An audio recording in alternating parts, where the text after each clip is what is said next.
Alright, welcome back everyone. Bienvenidos a todos. Hoy es el día 18. It is day 18. Let's get right into it. Alright, so for our recall, let's pull up.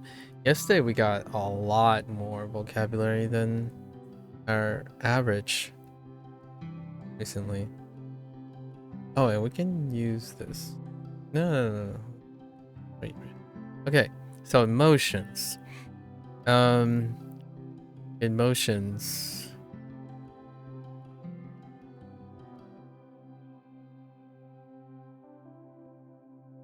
Emocionado. Right.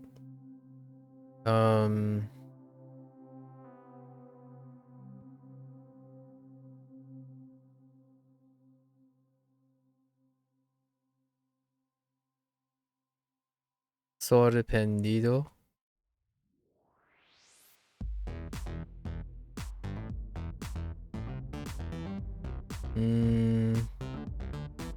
Feliz. Mal. Enfermo.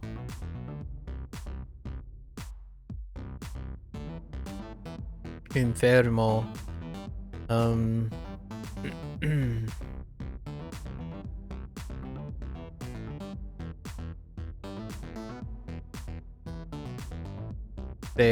Preocupado.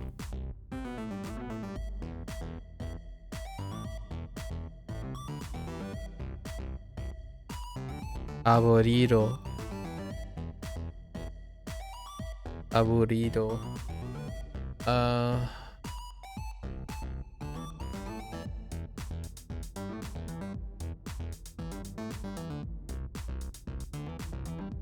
Contento.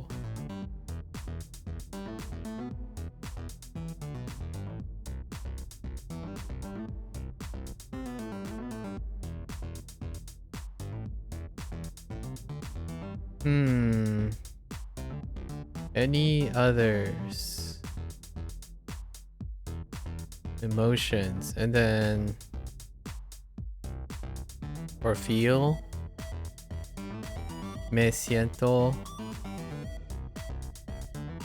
Te siento. And te sientos. Whoops. Oh, did I write siente? And sientes.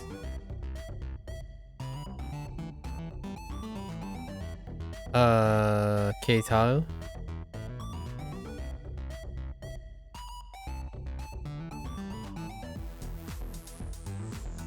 ¿Cuál? Was it this unit? It might not be this unit.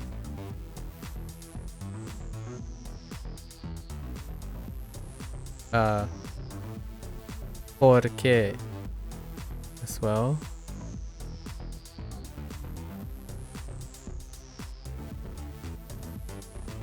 ¿Cuál might be last unit?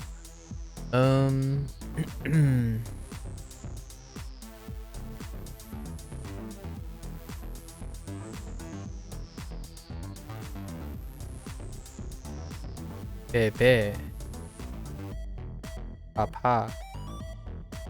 Mamá.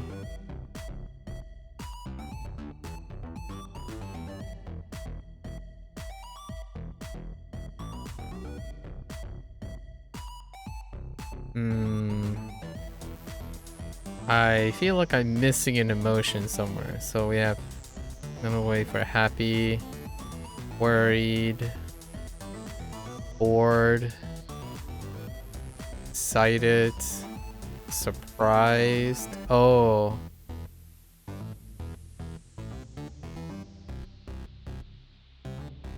Enojado. Angry. Sad. Triste.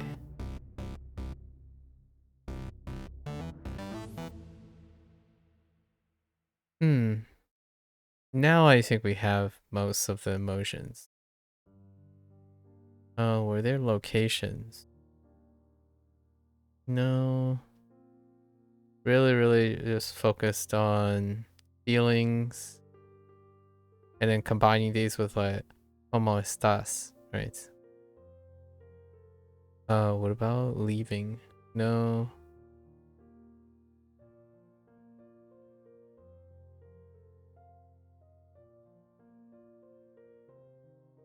Yeah, that's a pretty good amount. No, let's get the... What was the evening stuff? We had 3 pods and 1 adventure. First pod was like a coffee discussion or something. A quiet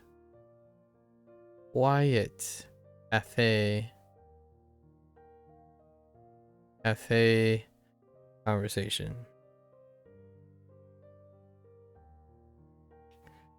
I have no idea who it was.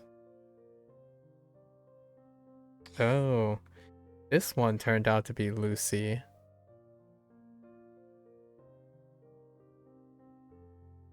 What did they talk about?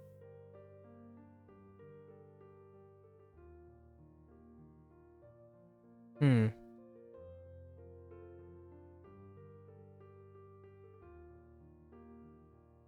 honestly don't remember what the conversation was about. Maybe it'll come to me. What was the second one? Birthday from afar, which turned out to be Lily. Obviously, she wasn't very enthusiastic. I think the catch, her punchline was, "Gee, it's great that you included." Oh, I don't remember any of these. I was just skipping along. Do I remember any of these punchlines? Busy student. Busy student turned out to be Lynn, which that's the only one that checked out. They talk about being tired actually most of the time, and then being excited about classes and whatnot. And Lynn is only excited about chilling, right? Sleeping and resting. I don't know. These are kind of just bleeding together, but you kind of use your imagination. I think the more interactive ones end up sticking out a lot more, like the adventure. The adventure was about a diary. I think Falstaff things stick out way more. So you find a diary, right? You find a mysterious diary.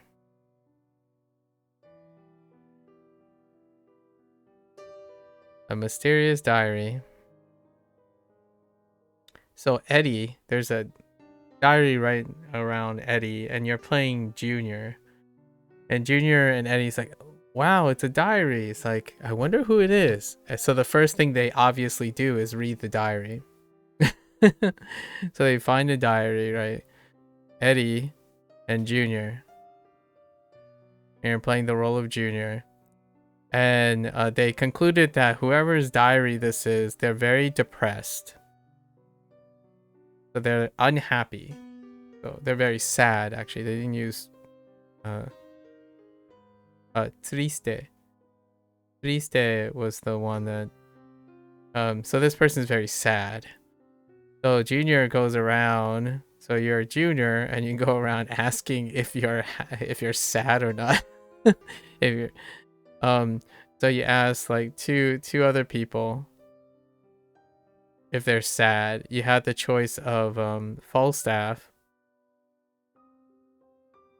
and Zadi, I think.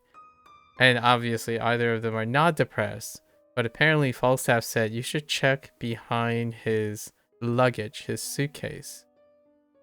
And well, out pops Lily, right? And Lily says she's very upset and whatnot. But when you handed back the diary, she's a bit better. Contento. Yeah, I don't remember any of this. Lynn just says, you know, Lynn always says like, something was sleeping. Like, I just want to be lazy. Lily could care less. It's like, well, thanks for including me, but it's not that exciting. And then Lucy, everything's about secrets. So there was something really weird. So most of the conversations on Lucy's thing, it's a little bit awkward. But the funny thing is, it's almost like they're making an inside joke. I feel like Lucy tends to be inside jokes. Where by what I mean is the conversation is really rigid, right? To begin with, because they're trying to limit the conversation to vocabulary. So they're like, "Oh yeah, I'm I'm kind of tired. Are you tired?"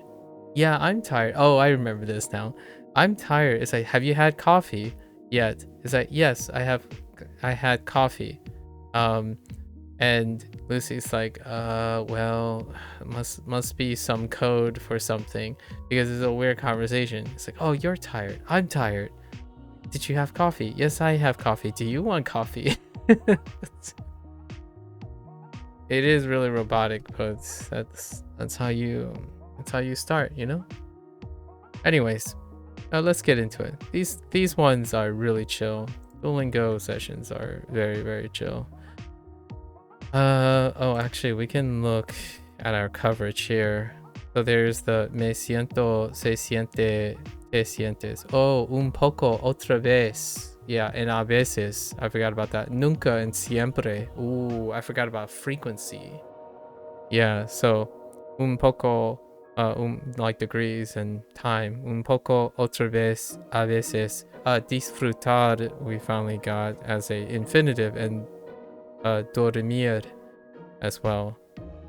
También as well. Jeez. So we forgot the really useful stuff. Oh, contigo and conmigo. Wow. Forgot all the functional stuff. That's fine. They are very ubiquitous, and hence probably why they didn't stick out. That's quite a few drops, actually. Say where people are from. Yeah, we kind of already did this, so I'm kind of curious. Maybe we have new locations, more locations. Oh, we're finally getting we, and possibly they, and ya, possibly. So nosotros no somos de Mexico. So now we're getting we. So tense shifts. I mean, like different pronouns now, different grouping. Nosotras no hablamos portugués. Yeah, that checks out. And then there's gender agreement. Nosotros versus nosotras. Los hombres son de Francia. Okay, so yeah. So now we have a people, a group, third person, plural, third person, first, and then second person. Las mujeres. Oh, and then we have to change all the nouns as well. Las mujeres son de los Estados Unidos. Right? Nosotros somos de la ciudad. Ellos son los hombres de Nuevo York. Okay, so nosotras hablamos español. Remember that verbs change depending on person? They also change when there's more than one person. So now we are close to everything. We are close with everything now. So yo, tú, él, ella, usted, right? And then nosotros, nosotras, ellos, ellas, and ustedes, right? So hablo, hablas, hablamos, and hablan. Yep. And to be or not to be, oh yeah, ser is irregular, so there should be a separate table, right? Soy, eres, es, somos, son. Neat. I was thinking it'd be the last unit, but now we got it. Okay. Las mujeres. Now we'll just have all the plural versions, right? Las mujeres.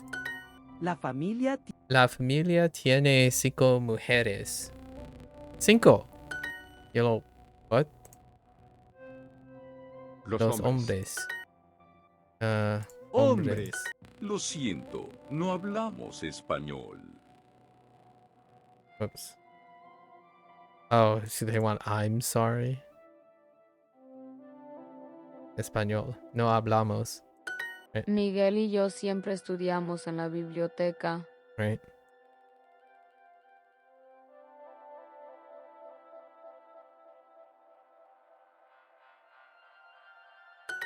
Combining a bunch of things? Wait. This unit is about where are people from? Okay, that's very loose. A veces mi amigo. A veces mi amigo y yo estudiamos los martes. Nosotras somos hijas. Nosotras somos hijas. Okay. Nosotras Sure. no somos las jefas en esta oficina. What? Nosotras somos. Somos. Nosotras somos Las jefas jefas en en. esta Oh, no. Jefas. No. Oh, yeah. oficina. No. Nosotras no somos las jefas en esta oficina. Jefas is weird. Nosotras no somos las jefas en esta oficina. Oh, no, that's fine. Nosotras somos mujeres. Okay. Nosotras no hablamos francés. Okay, no. Su madre es de Francia, ¿no? Nosotros somos hombres. Right. Nosotros. Nosotros. Nosotros nunca hablamos con Carlos. Nosotros nunca Nunca hablamos hablamos con con Carlos. Oh, that sucks. A veces. A veces mi amigo y yo estudiamos los martes. La familia tiene 5 mujeres.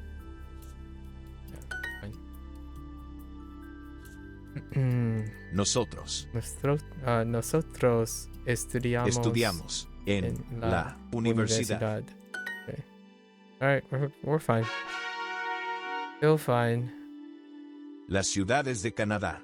Las ciudades de Canadá.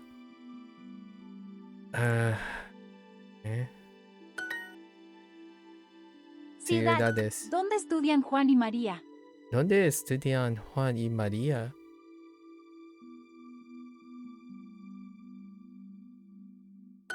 Las estudiantes hablan inglés. Okay. Este pueblo no tiene universidades. Universidades.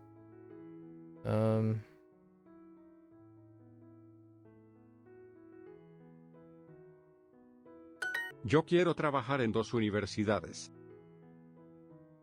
Yo quiero trabajar en 2 universidades. Las mujeres. Las mujeres estudian en las universidades de España. Ellas son mujeres. Okay. That's a little better than we are. Ellas son estudiantes de medicina en la universidad. Estudiantes. ¿Cómo son las universidades de Francia? ¿Cómo son?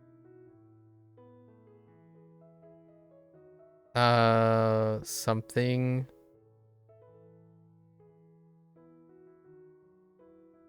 ¿Cómo son las universidades de Francia?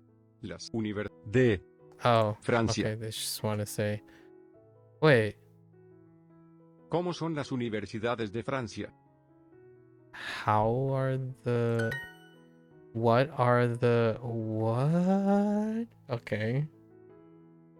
Oh, yeah. What are they like? Yeah, that's fair. Ellas Actually. no estudian en mi universidad. ¿Por qué? ¿Dónde estudian?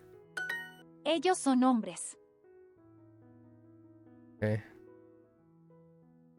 Ellos Ellos estudian las ciudades de Europa. Ellas no estudian con nosotras. Rep. ¿Por qué? ¿Con quién estudian? Jorge. Jorge and Sonia. Oh, oops. Jorge y Sonia Sonia no hablan portugués.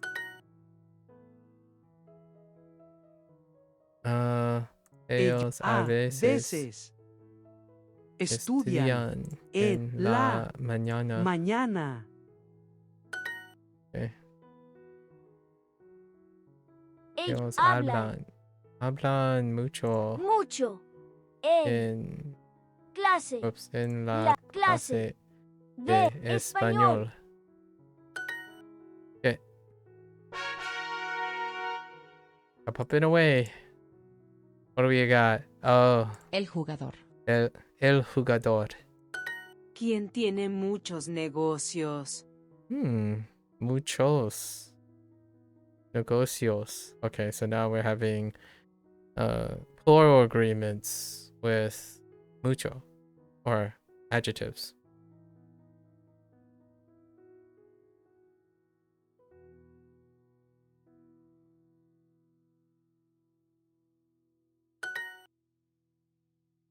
Rafael tiene un examen y necesita leer muchos libros. Libros. Okay. David no es jugador de béisbol. Okay. Jugador. Juan, ¿tienes muchas preguntas? Okay. Ana, ¿tu familia tiene muchas mujeres? Hello there, Esti. Ana, ¿tu familia tiene muchas mujeres? Pedro y Juan, ¿de dónde son ustedes? Okay.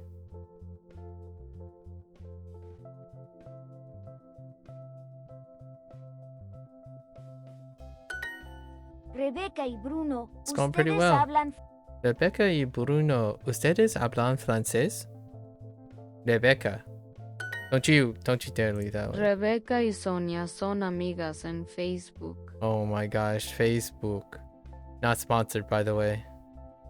I don't actually know what Duolingo's relationship with Facebook. I don't imagine it's that astonishing. Considering their mission statement. Hashtag ad. Rebecca. Oh, wait. I'm not. I'm just translating. Okay.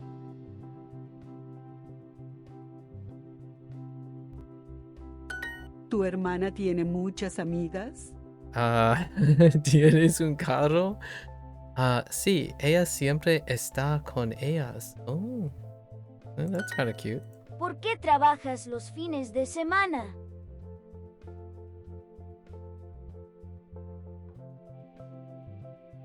Rip. Fines de semana. So, fines de semana. So, weekends. Today we're being introduced to plurals of we and plurals, and then they and them and we and us kind of situation. So, ¿Ustedes siempre estudian los fines de semana? and y'all, but formal y'all. ¿Ustedes siempre estudian los fines de semana? Yo sí. Miguel, no? Oh, me, yes, but not him.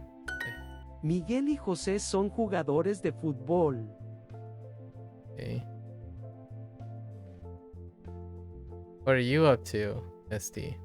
What have you been up to? Oops.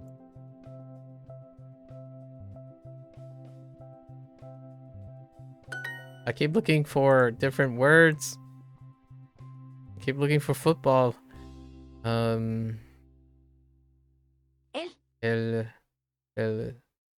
señor Señor García.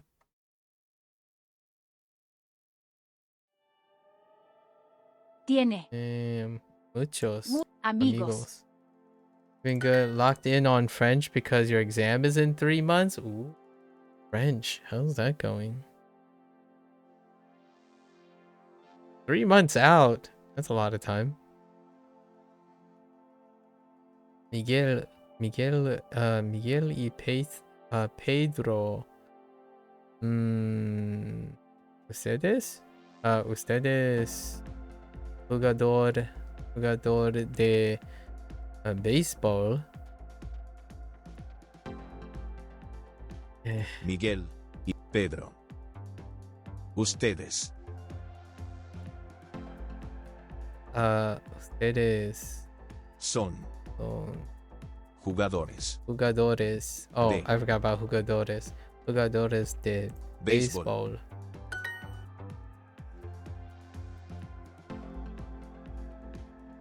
Nosotros no somos jugadores de fútbol.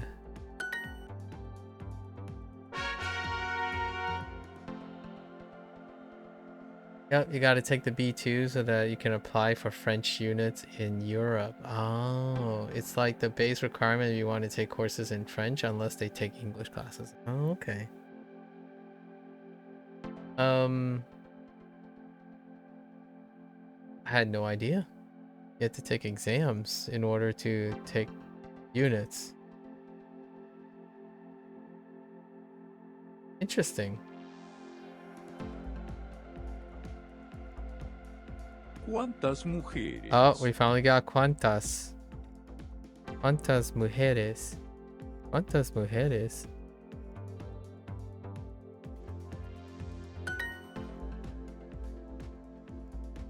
Oh, unis. Yeah, sorry. I said units, but unis. Yeah. That's what I meant. I was thinking of universities. ¿Cuántas mujeres Like you have to son de take, México? like, because since I didn't leave from my principal language, right? We didn't take like a language competence exams for stuff. Unless you're going to school purely in English, you have to pass a B2 minimum to go. Okay, or sometimes a C1. I see. Like if you do something science or medical related, yeah. I see. So here's a thought.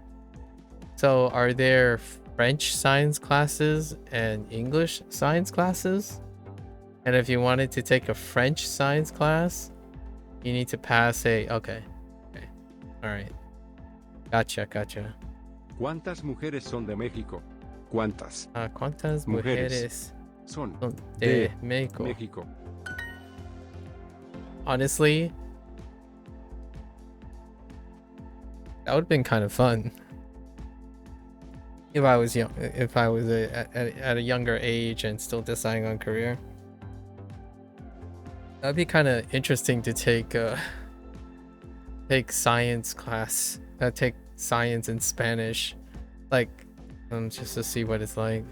Hoy tengo clase en la universidad. Now we're gonna do it parasocially, maybe sometime down the road. I'll probably use a lot of the target language to learn something in the process. That was kind of like the 3-year plan deal. Start reading things that I would normally read and work. Hoy tengo clase en la universidad. ¿Cuántas clases tienes? ¿Cuántos hombres? ¿Eh? Mucho gusto, señoras. Classic. But señoras, so now we have plural. Like tech classes and computer stuff is mostly in English, you think? Science is 50-50, same with medical schools. Interesting. Okay. Yeah. I didn't there's definitely an exception for computer sciences. largely because of the origins of coding language. Although I did talk to one person a bit back, this person was learning Japanese as well and sent me an example of a Japanese programming manual, like for like some sort of electronics. Like, oh, okay, that's interesting. Ultimately, right, it leans towards English for the most part in terms of computer science. And sure enough, there's no shortage of computer scientists in the future. I think it's the most saturated career prospect. For better or for worse, honestly. For everyone, for every 10 academic you took computer science, yeah, for every academic, right, I'm gonna use a loose categorization. For every academic, I would say more than 70% are computer science, CS academics. How does that? That's both astonishing, astonishing, and at the same time, fairly disappointing, and also somewhat concerning. The enrichment of what constitutes as academics. Obviously, you're not seeing people jumping at the gun to be something other than a computer scientist, and we're talking about like the other disciplines, of course, like biological sciences and medical sciences. It's incredibly disproportionate. But the reason why I'm a little bit concerned is largely much like many things, and even more so for technology, the computer sciences, education is tenuous for the computer sciences, largely because the pace of technology moves a lot faster than biology and other disciplines. So whenever you're thinking about going into computer sciences for like job security and or future prospects, the odds are going to be statistically lower than any other disciplines in the sciences, largely due to the natural pace of technology.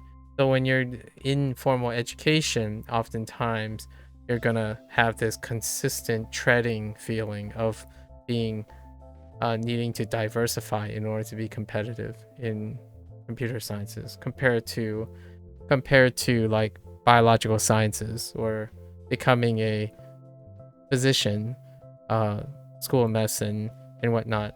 So you're treading in place for the most part. You're one is hoping. Here's the hope for those who are going to be successful, at least highly statistically likely to be successful. They learn this lesson, in my opinion, far earlier and adopt that mindset immediately to constantly diversify as you're going. You're extracting your problem solving skills and your human oversight in order to make yourself more diversified as you're going in your computer sciences. In biology, for example, that has a longer leeway because biology does not matriculate and maturate that quickly. Although technology from computer sciences is making it more rapid. So by the time I got to like a specific area, it's like a 5-year period. But when we're talking about computer sciences, it's like a 1-year period. Like in 1 year's time, it might not look the same anymore. So you're constantly feeling like you're going to be pressured and pushed to diversify over and over again. So I'm not sure how manageable that is from an academic perspective, but those who are truly intellectually academics will be able to succeed. However, now what happens to the majority of the oversaturation? Well, the bottom line is going to get cut really, really high because of the high saturation of applicants. It's kind of like it feels end up being like a content creator standpoint, like a successful content creator standpoint. Content creators, since there is a rapid trend set, right? I would say content creators are even more low success due to its standardization is based on trends, and trends fluctuate 4 or 5 times a year. Technology in computer sciences maybe 1 to 2 years. So you're switching your outlook every 1 or 2 years. In biology, it's like 5 or 6 years, maybe even a decade. So when you're thinking about these things as you're planning, I'm like, whew. It's like, imagine content creators, right? It's oversaturated because it's not standardized, it's not consistent, and it's incredibly trend setting. So everyone is constantly diversifying. In order to be successful, you have to constantly diversify because the whole place is oversaturated. You're constantly diversifying and being comprehensive. What is the most pinnacle of content creation? They cover all the foundations of trends eventually. They expand so large that they cover the entire spectrum so that they can be untouchable. And computer science has a little bit of a step down to that. Now when someone graduates, it's like, oh, I just wanted to operate in, I don't know, choose your favorite closed proprietary system. No, if you're not graduating thinking you're going to learn 6 or 7 different languages and all of them might become irrelevant in another 2 years, welcome to the world of choosing a career that is oversaturated, and it moves at a faster pace than even a human's acquisition and mastery of a language. So it'll be interesting to see how that moves in the future, right? Like I still see, I'm not even a computer science major or anything like that, but I still see people saying like, yeah, I'm gonna practice all my time working in C++, and I'm like, do you cover like Python and Java? Because you have to diversify. They're like all of the foundations, all that noise, you have to negotiate most of that. And then all the platforms, you don't know which platform is going to end up dominating because of trending, and then how you can pivot between platforms. I do see a few people out there that talks about these things now because it's very relevant to the future generation. In your experience, people see it as a way to secure their future financially speaking? Yikes. That's a big yikes. I didn't read your comment before I talked about a little bit of financial. But like you said, it's so saturated now, people are struggling to find jobs now. Yeah. It's kind of like when content creation took off, right? No baseline, high trend, incredibly high turnover and maturation. So once that oversaturation and need for diversification, those who are successful are untouchable. But those who enter a saturated field have to diversify to a point where they sacrifice their financial livelihood already and would not be able to recover from that future financial recovery. In a really weird situation, if you go way back, like even before like sciences a little bit, you have the medical field. The medical field, like pharmacology and stuff, was very, very popular as well. But since pharmacology doesn't move that much as quickly, oversaturation still created that little pocket of struggling to find jobs and whatnot.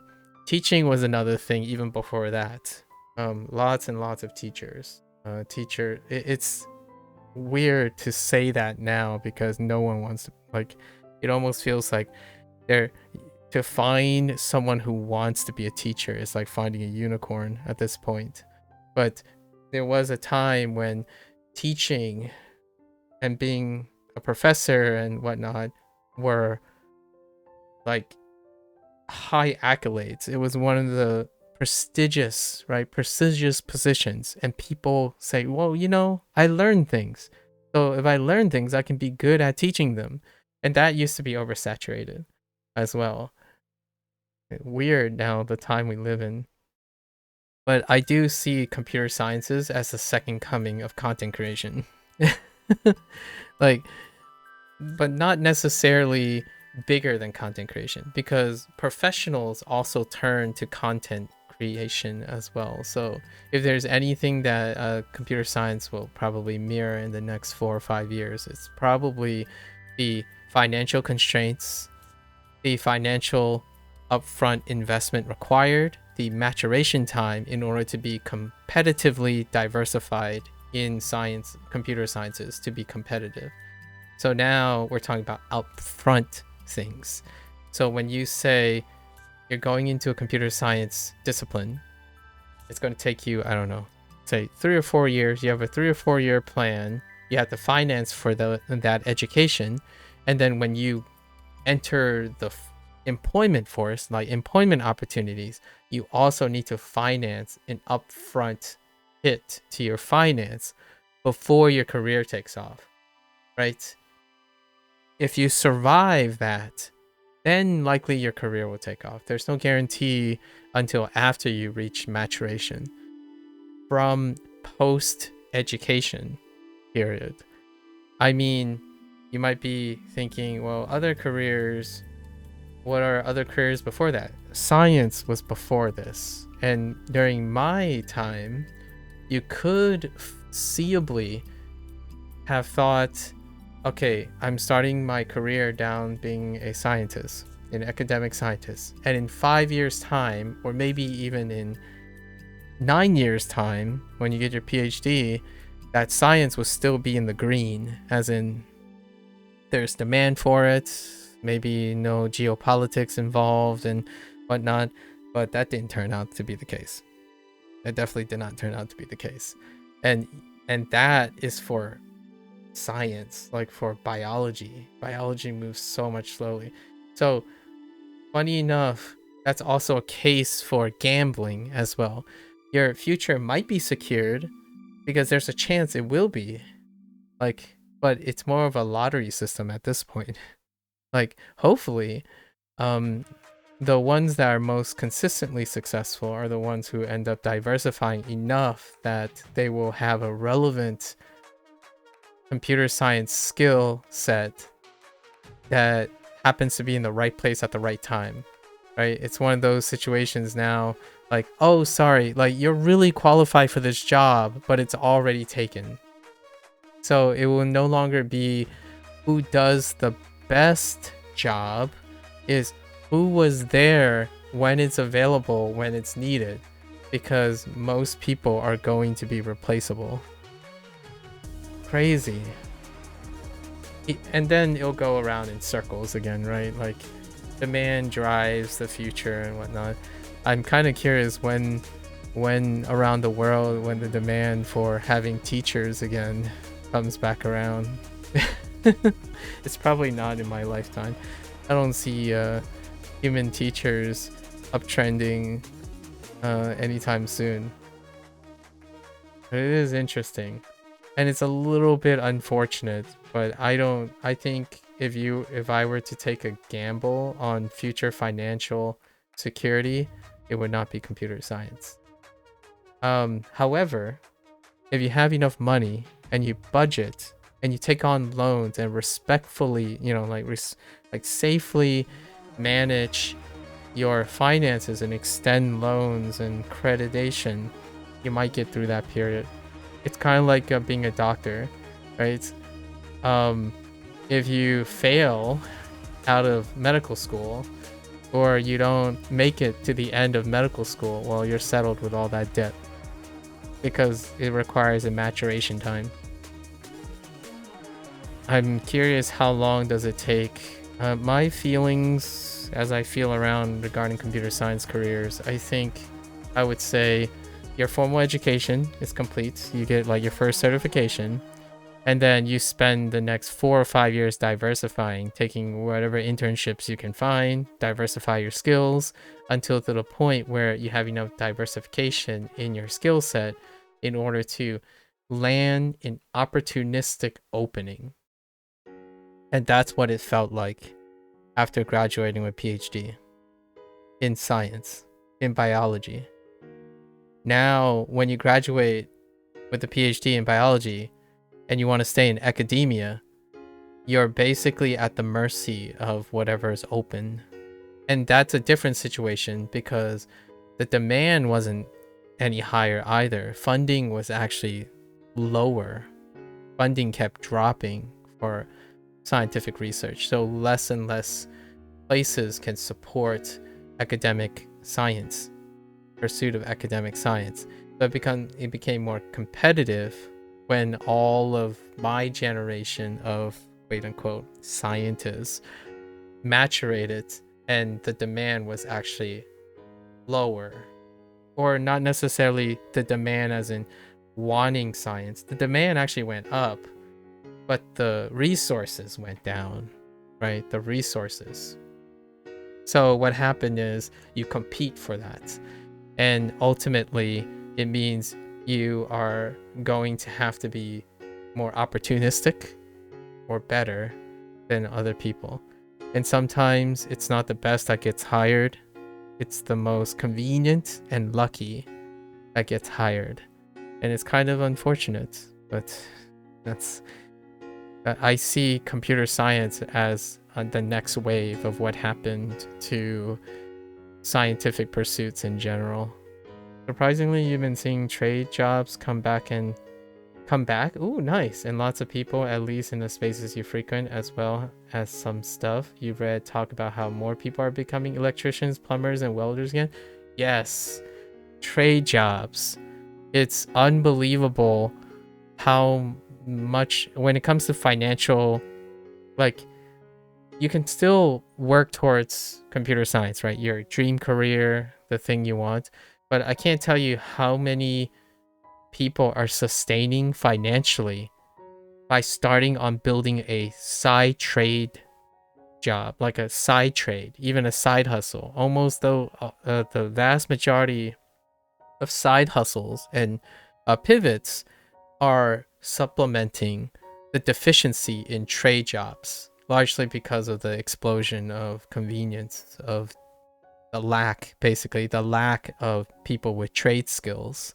So nowadays, the ones who like are getting older and they're like, I'm done, I want to pivot or do some side hustling, they end up building a trade like manufacturing, 3D printing, making knickknacks, right? Like convenient store shelves, furniture, like a DIY, but then expand into an automation process that's personally owned. So businesses, self-made businesses based on singular niche trades, like sponges, like making sponges, making soap. Like there are so many trade jobs now that are so void of people that those who know how to those who have a budding trade, they often use that as a side hustle to sustain for things like computer science. And I wouldn't be surprised in the future that the explosion of side hustles are probably most computer scientists, like kids, like young adults, like, oh yeah, I'm working, but I have a side hustle. It's a trade job. And then sometimes I'm working full time, but I'm also studying towards computer science because you can't. The demand, you keep holding on for the opportunity for that job opportunity, but trade jobs pay a lot. Here's a crazy trade job that is fantastic, and the trade isn't even like not even a trade job, service jobs as well. Sorry, this is more of a service job, like dog walking.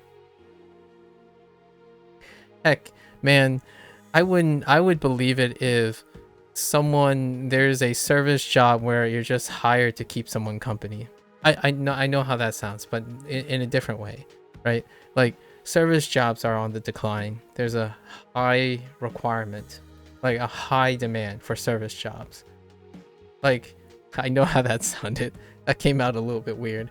But what I'm talking about is like a personal trainer, for example, or a fellow nutritionist, or service jobs.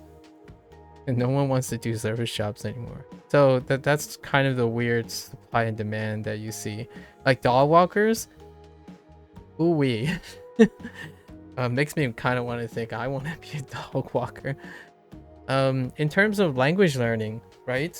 The boon, there's a boon for people teaching different languages. There are plenty of platforms that allow one to get a lot of those service jobs. So yeah, electricians, plumbing is wild. Lots of plumbing. Crafts, fine craft stuff. I think perishable services, things that are perishable or they're replaced very often, like for example bathroom cleaning, like personal bathroom like servicing, lawns, washing, like washing, maintenance, those things, they turn over so much. If you're talking about financial security, that is far more than what you're probably going to try to make in the first 5 years post formal education as a computer science person. So you're going to need a side hustle, a side trade for sure. These are jobs that will consistently need people, too. They're not going to go away. If you're young and you can put in some elbow grease and know how to juggle your clientele, these are jobs that they won't ever go away. It's always a demand, right? Like for example, even in the tight economy and things going down and like the tech stock slumps and stuff, what goes up? Grocery stores. Weirdly enough, at least there are a couple stories in the United States. Grocery stores, like excellent grocery stores. And who operates those? Actually, those grocery stores, one of the key to their success was the employment phase, like their groundwork and stuff on how to keep their mission on retaining excellent workers. So we'll see. It's pretty cool though. Like it's pretty cool to see how all this is going on. In some way, honestly, hear me out. This might be more of like I'm taking it for granted and something, and I'm fairly privileged, but I wouldn't mind being a barista. Like there was a time when people think, oh, you're working at a Starbucks, right? You're working at a Starbucks. That means that, oh, you're struggling in your education, right? Or you're struggling for your finances. But honestly, I'll give you a comparison. You don't, as a person, like someone who has a PhD, right? Like someone who's well educated in biology, they don't see anywhere as near someone who basically opens a pizza shop and makes one pizza very, very well in a neighborhood.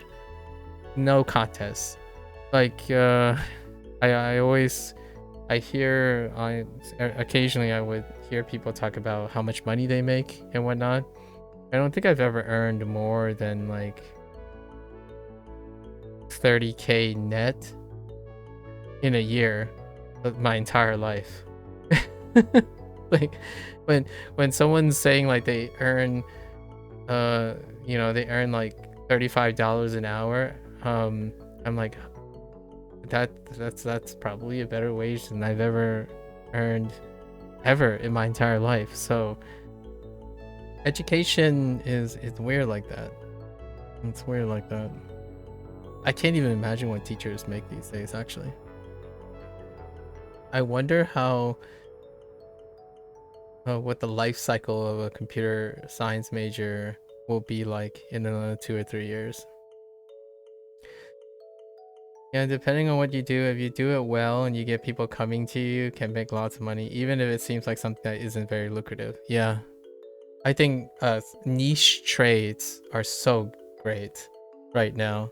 Find a niche trade, cut some hair. If you really specialize in some sort of hair thing, like cutting hair, that's fantastic. I think one of the stopgaps on a lot of these things is probably the upfront investment costs, right? You need a location. It has to be a working location, right? Upfront investment. But it's, in my opinion, it's still less of a gamble than saying I'm gonna go into a field and in 3 or 4 years I will have the experience to be experienced in that thing 3 or 4 years from now, which will not be that thing anymore. It is so unpredictable that the 3 or 4 years of investing, you think that one thing you worked on from the start is going to exist in that form 4 years later. Crazy. You follow a guy on Twitch who talks about making lots of money and he's a barber? Yeah. Oh, there you go. Yes. Cutting hair. Yes. Especially since haircuts cost an arm and a leg nowadays. Yeah. I'm gonna say something a little bit stereotypical, so this is a generalization. It's not all or none, but what I see in the computer sciences and the lack of demand on trades is what made, in my opinion, Chinese immigrants successful in the United States, because they were efficient and pragmatic on seeing where the demand is, and they followed where the demands are, not like the demands in the here and now, and project the demands properly in that way, not wishful thinking and not seeing the sight of constant changing or the lack of demands, really. So being one step ahead is how you, right? Being one step ahead but not looking too far in the future consistently gets you financial security, or allows you to build financial security. But taking a long gamble, one is financially secured before taking that long gamble. So when I was going to the PhD route and stuff, I was already ready to know that I would have to work during that whole time. And that's what I did. I worked that whole time. But the nice thing about the track was I was allowed to work that whole time. So that's nice. Agreed. You're generalizing here a bit too, but people follow trends that see work for everyone else and they never diversify or think outside the box to ensure their financials. Yep. Yep. These are I wanted to like talk about slightly positive things, right, that I see often. Heartwarming examples would be like immigrant families. They often work and study, so they plan a long-term plan, but they're constantly developing something that promotes their financial security in the meantime. So when something falls out, you have a plan B. I think a large majority of what the internet culture, the internet generation has cultivated is more of banking everything on an ideal case without any diversification of their skill set. So like, someone says, I want to make video games. All right. But would you consider building a website? Right? Like, it's not the most glamorous things, but you have to build where the consistent demands are. For every video game you build, right, in your lifetime, perhaps, you're probably going to build millions of websites, because there's far more turnover and demands on web hosting than it is for video games. You can still go for the video games. There's ways to continuously cultivate stuff, but even within a field, you gotta follow where the demands are. while chasing a trend. And I don't think that's something that people compromise on anymore, especially anyone who's in their 20s nowadays. It's like, I want to do this and only this. I'm like, okay, great. That's like 5 or 6 years from now. What are you doing in the meantime that will help you continue to pursue that? Because as far as I checked, it's still about the 1% that would be able to do whatever they want without ever having to worry about the current situation. I've been watching a lot of like finance things. It's almost tax season and you get inundated with like finance algorithm stuff. So I've been watching like interviews of people talking about their decision making with finances, and my thought was, man, I mean, I'm from the United States, so let's just say the average financial situation for people in the United States, for American citizens, are very uninformed. I don't necessarily think they are, the people that I've seen are like stupid. Like what I mean is slow or any form. Nothing's preventing it. They're largely, it's more on the lines of uneducated, right? Or ignorant. And that you can be a brilliant scientist and still be uneducated with economics and financial security. So one can be an incredibly successful person pulling in like $10 million and still go bankrupt in the United States. So it's interesting. Very interesting. The craziest side hustle that I can, or the really funny, like fun example of a side hustle I can think of is someone sold, so they bought one 3D printer, right? They bought one 3D printer and all they did was create a different sizes of medicine bottles. And then when they paid off, right? When they paid off, they sold it at like $1 a bottle, right? They negotiated, and then the overhead was like 20% or 30% per each bottle sold. And the moment they were able to pay off their first investment, which was their 3D printer, they bought a second one. And then at some point, they decide to add little flavors that made their bottles stick out. So then they charged a slight premium. And immediately, you know, 3 or 6 months later, they're printing out like on-demand bottle shapes to order at a premium. And that's kind of a great example of...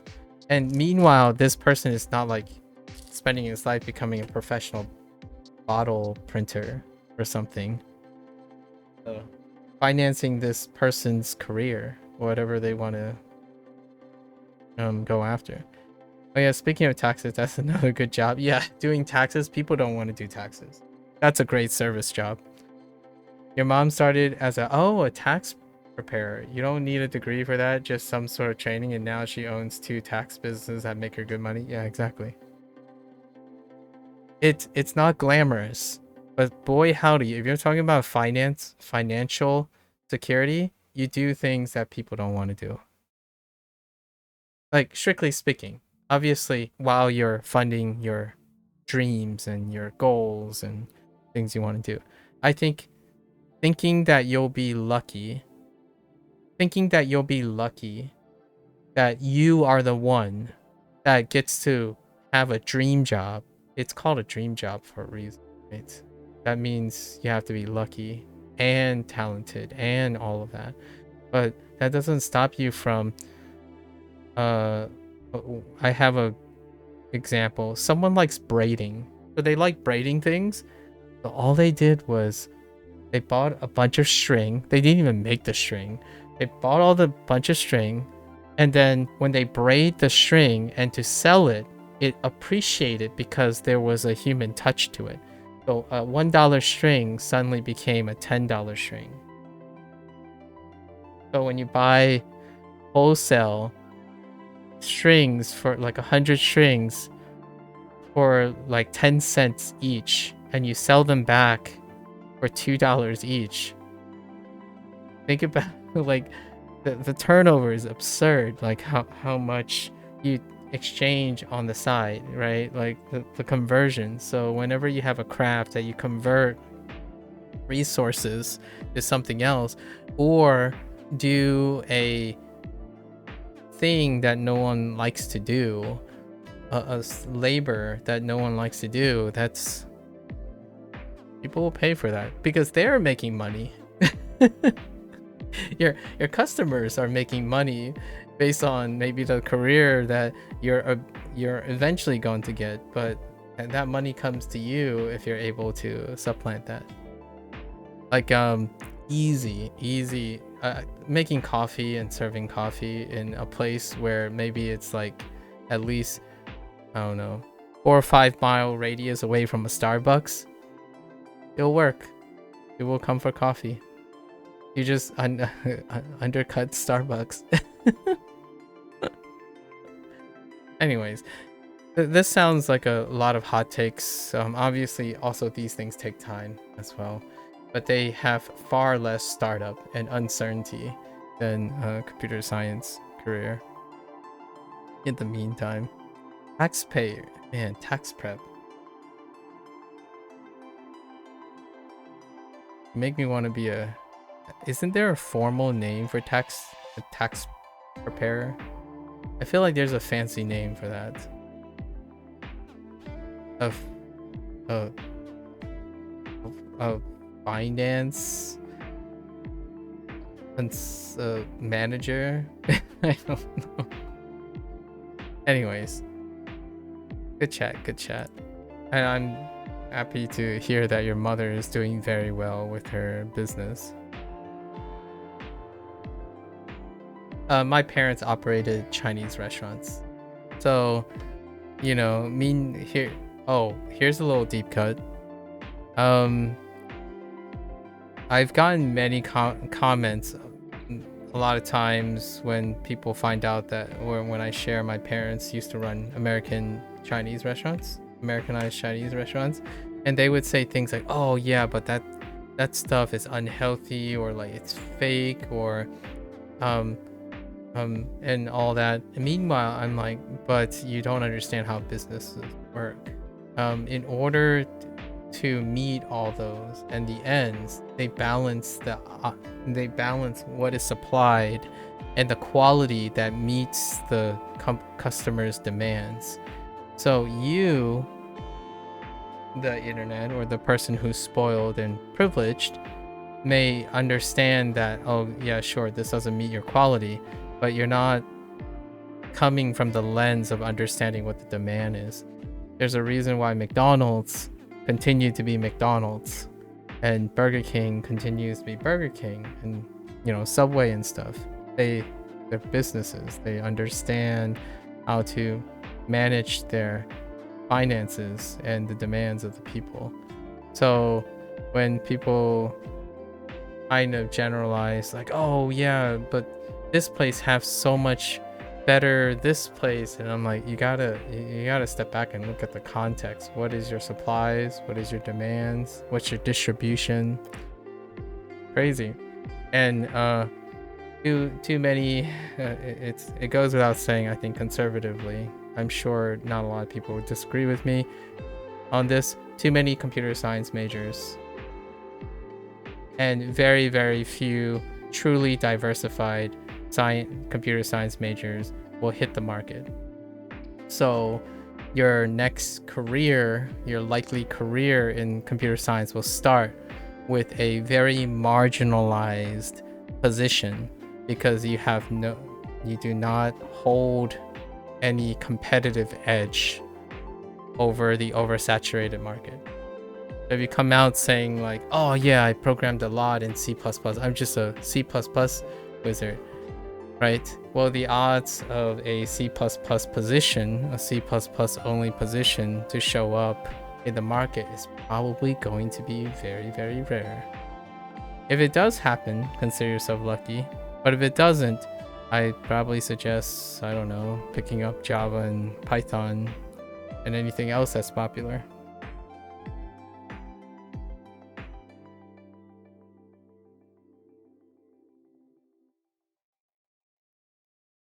It took you for 2 years before you changed to criminal justice administration. You got your degree in that now. You're going back to school. But in Europe, because it's cheaper and always wanted to go for another degree, you're working on diversifying your skill sets though. Yeah, nice, nice.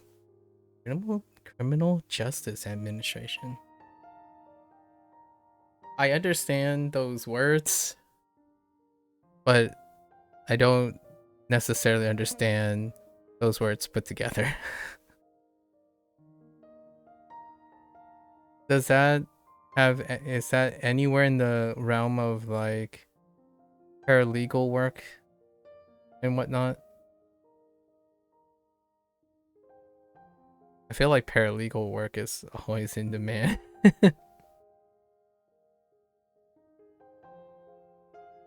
Don't quote me on that though. Señoras Herrera y López, ¿ustedes son de México?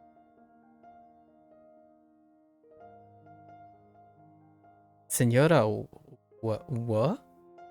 Which one? Señoras Herrera y López, ¿ustedes son de México? Señoras. Señoras Herrera y López, ¿ustedes son de México? Why are you so good at rolling? Oh. López. Señoras Herrera y López. Oh. ¿Ustedes son de México? De México. Jeez. I'm not gonna try to do... it's like corrections officer. Oh, paralegal stuff. Yeah, law enforcement training. I see. Señora Carrera. Oh my gosh. Señoras Herrera y López, ¿ustedes son de México? That sounds so weird. It sounds like the S is bleeding into the Herrera. Señoras Herrera y López, ¿ustedes son de México? Alright, we're moving on. ¿Las señoras hablan inglés o español? Las señoras hablan inglés o español? I was looking for someone named Serera or something. I'm like, what's going on? No necesito vacaciones. Vacaciones. No necesito vacaciones. In colloquial speech, there's sometimes isn't a space between words. I agree. Yes. And everything can be pronounced yeah. And that's when I skip those words and hope the rest of the sentences help me out, you know?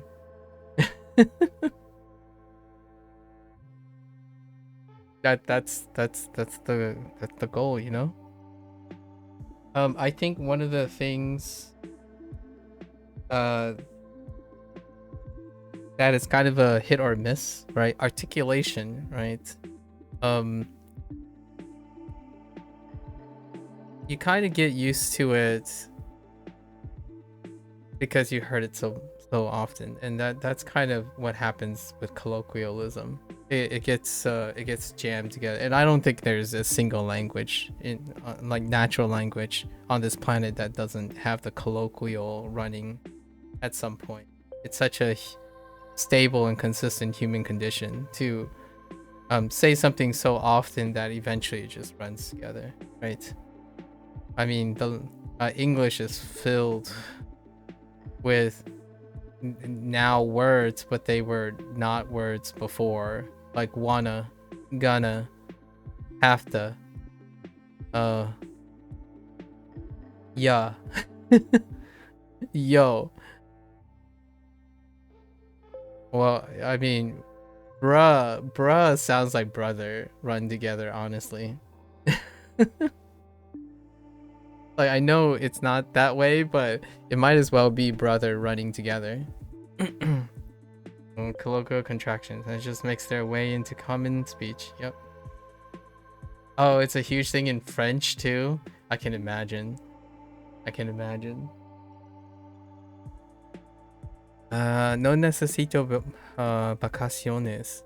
I actually said that once to people when I was younger and naive. I felt like I was naive when I was a Superman. I could do everything non-stop, operate on like 4 hours of sleep. Who needs vacations? Overrated.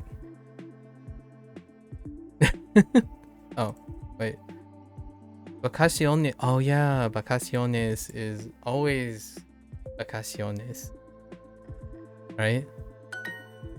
Yeah, now we got these weird ones. Vacaciones. Yeah. Okay, so this is Duolingo telling you right now. Congratulations! Here's your first word that ends with S, but it is both plural and singular. Hooray for language. Ellos hablan con unos amigos. Ellos hablan con... Yep. You know, I forgot this part.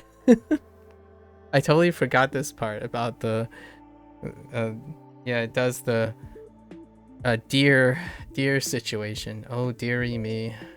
It's like 1 deer, 2 deer, 3 deers. No, I'm just kidding. No 3 deers.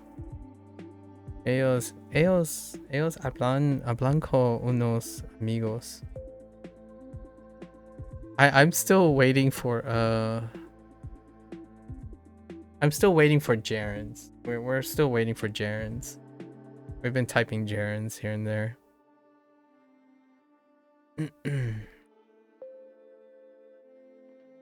Oh no. I'm thinking of like present progressive, past participle. I don't remember what future perfect is like. There's lots to look forward to. Not that people speak with those tenses, like, you know, it's more like if you're reading a book or something, or reading newspapers or articles, that you encounter these tenses. So like, most people don't like, oh, I'm gonna make sure that my present participle and future perfect statements or like stuff like that. Fun fact, French doesn't have gerunds. Ooh, that's a fun fact. I wonder what happened there. Did the French just say like, nah, forget it. Forget about progressives.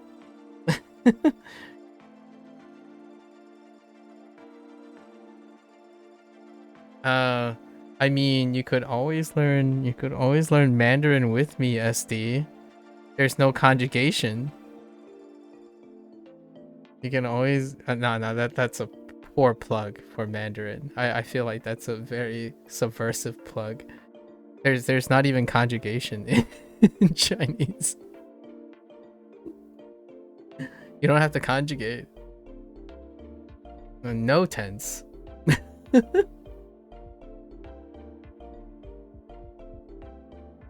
They are with whoops.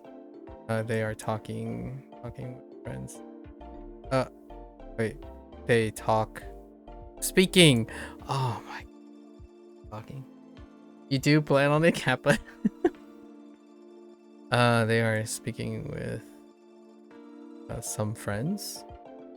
Where's some? Oh, okay. Don't forget my helping verb. At least there's no need. Oh no, see, this is what I mean by gerunds. I'm waiting for gerunds. I'm like, wait a minute. I'm like, I was just about to say, at least Spanish doesn't need helping verbs. I'm like, no, yeah, they do. It's just this is an interpretation, because ellos están hablando con unos amigos would be the gerund phrase. So, but they're interpreting ahead of schedule, which is what Duo does sometimes. They take liberties I'm like, where's the helping verb in this? It's like Spanish uses helping verbs, or quote unquote helping verbs. To be.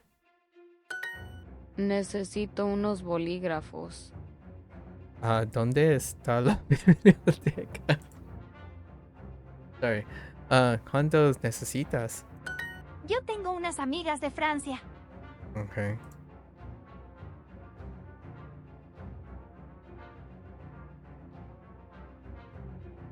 Oh, man. Sorry, French in France.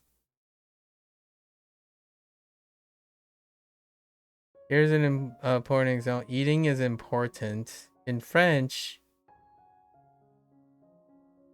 Oh, okay. It just says eat is important, huh? To eat is important. Ah.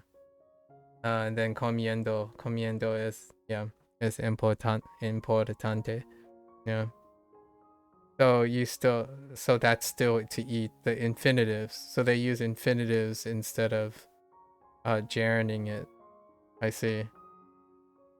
Yeah. Yep, they opt for the infinitive over the gerund. It confuses you. Here, and then here's the Chinese. Chinese would go you just plug important next to eat. Yeah. And then how do you say eating, ate, or will eat? Is just eat important the whole time. And the only thing that you have to modify the eat important is the time. So in before eat important, you specify the time. Yesterday, I ate something that's important or something like that, right? Like, or tomorrow I will eat something, but it's still eat and important. But there's no like you don't say anything else. It's still you use the same two words over and over again. Straight to the point. Yep. It's like I happy, right? I happy. Well, today I am happy.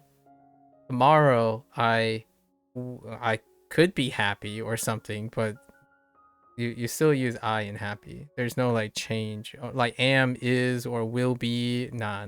It's just one word.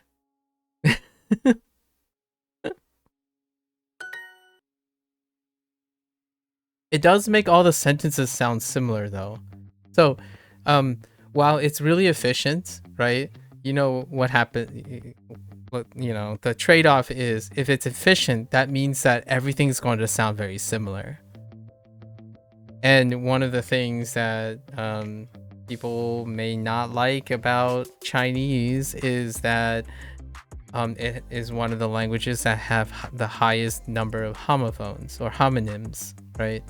Like homonym sounds. So when you might say I'm going to bed, you might accidentally say you're going to jump off a bridge or something. No, I'm just kidding. There's no that's, or like you want to take care of your cat, but you accidentally said I'm going to the ambulance or something like that. So that's what happens, right? That's the trade-off. If you want to say more and you have more things to clarify, then you can make sure you don't get them confused.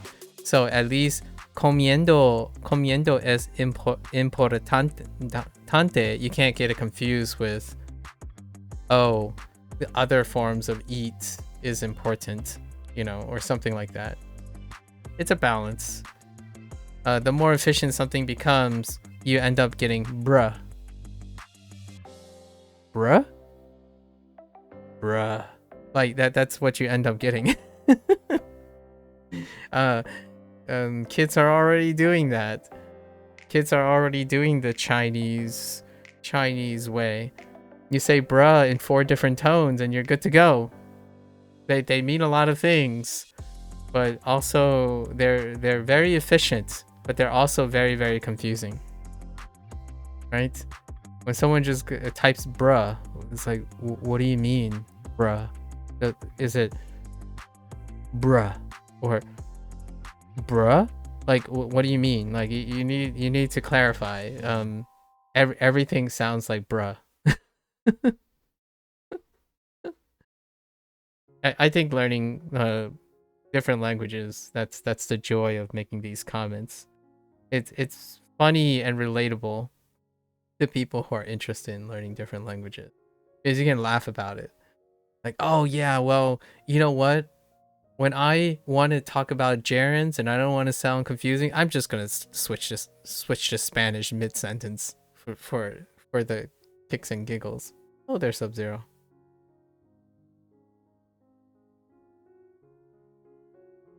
I love laughing about languages. Hey, if you can't laugh and have fun and talk about languages with a smile, I'm not entirely sure if language learning is for you, right? These are not complaints about the languages, but more of a celebration.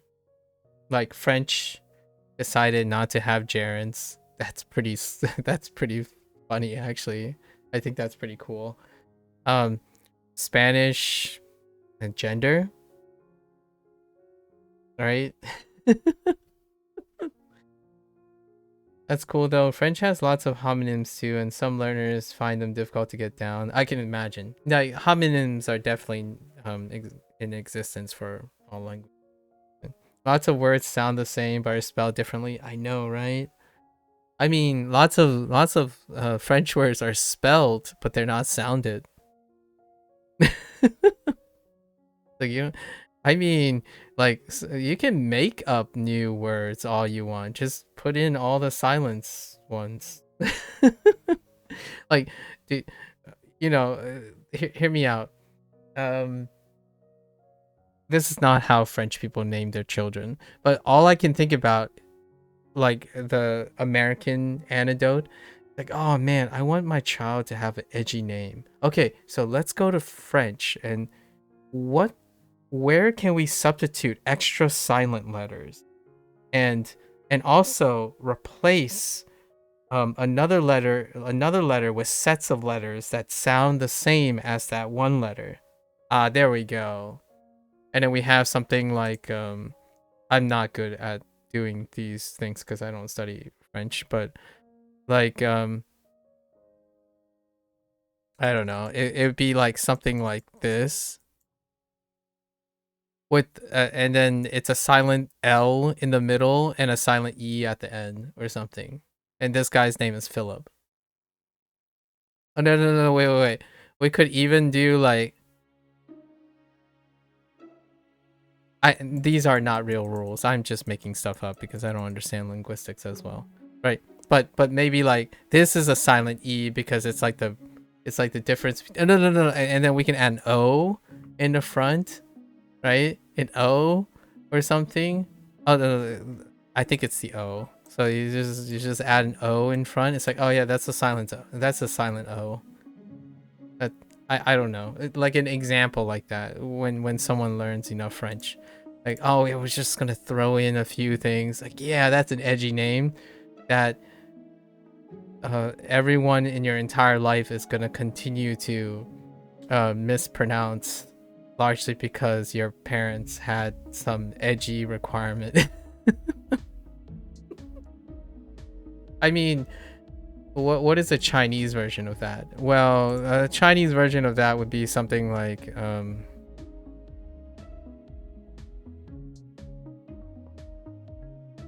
this. What is that? Like, how are you gonna pronounce that? Like, there's so many ways to pronounce this. But what are you gonna choose? For me, for my knowledge base, you have a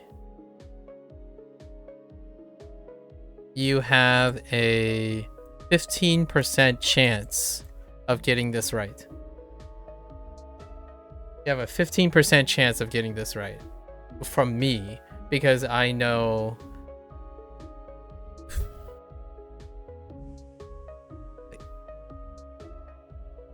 6 or 7 ways to pronounce this name. So when you know, write it down, it's like, oh, okay, well, all right. They all sound like Monje. Oh boy. Well, good luck with that.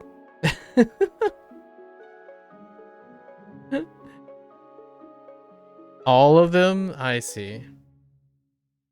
I don't know if you were here ever when I'm doing like Hanzahiro, but the one that I have problems with, or the one that comes up way too much is K. And the mnemonic for this is Kermit the Frog and in the electricity plant. And every time these two letters come up, I'm like, oh no, here we go again. So which one are we talking about? So as far as I know, for me, there are 3 K. And there are 2 K.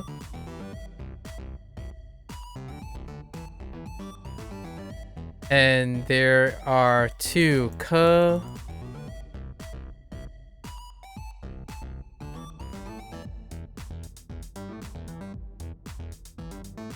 3 K.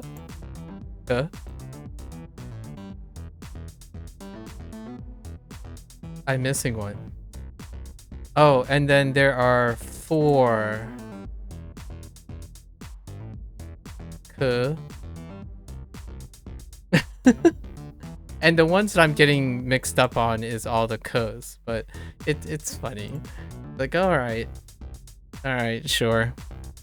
As a standalone, the nice thing is though, one nice silver lining is oftentimes words come with 2 characters, so that's fine, I guess. But their meaning is retained within those. So when you say K, you have to read it. And just like the French thing, right? Like for you, the French thing, you have to see the word. Otherwise, writing K doesn't help. Like on screen, to illustrate the point, it looks nuts because it looks nuts until you find out that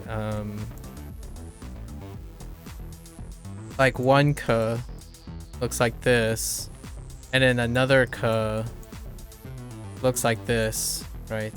Or no, not this one. Sorry, that's the wrong one. Another K looks like this. So then you're like, oh, okay, they're different things. So much like your French example, where if you see the word, you're like, oh, okay, now I know which one it is, even though they sound the same.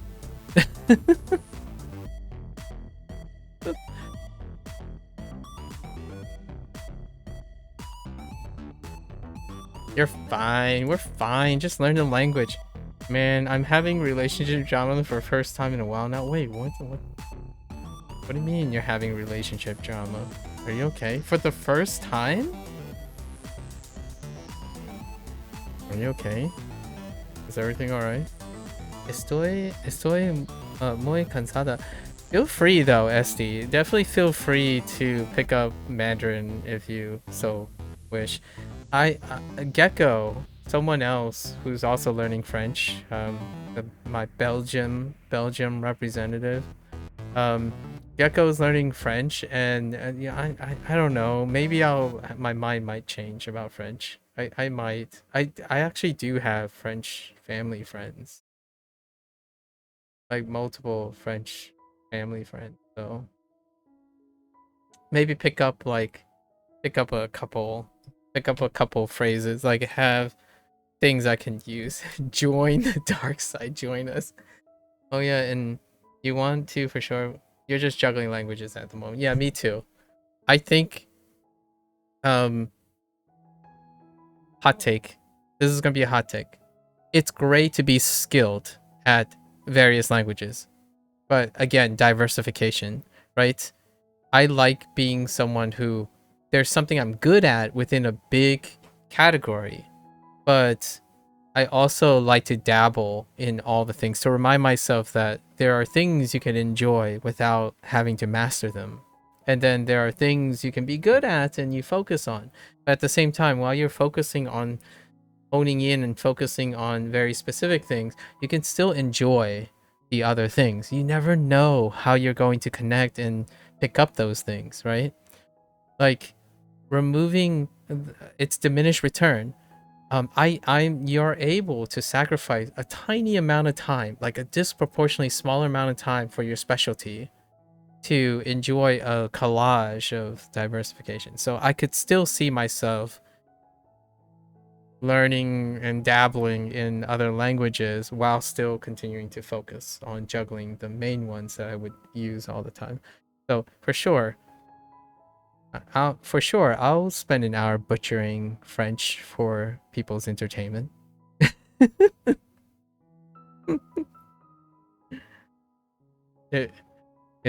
If that's not entertainment for other people, I certainly would entertain myself by how poorly I can be out of my element. It's very humbling experience too. Like I didn't even make an attempt to read your French words, but you provided the sound for me, thankfully. You'll learn it fast too because English gets a lot of vocabulary from French. I know, right? I already use quite a lot of those vocabulary. Every time I tell myself when I'm trying to be like pompous, or when someone asks me something and like maybe I want to deliberately sound esoteric, I immediately say things and I'm like, those are probably French words. You know, just nonchalantly throw out a few French words. You feel me? Get in a bit of that risky business with double entendres and, you know, finesse a few words in there. I was trying to pigeonhole debonair somehow. Is debonair French origin? Let me see. Debonair. I don't even know how to spell debonair. That's how you spell debonair?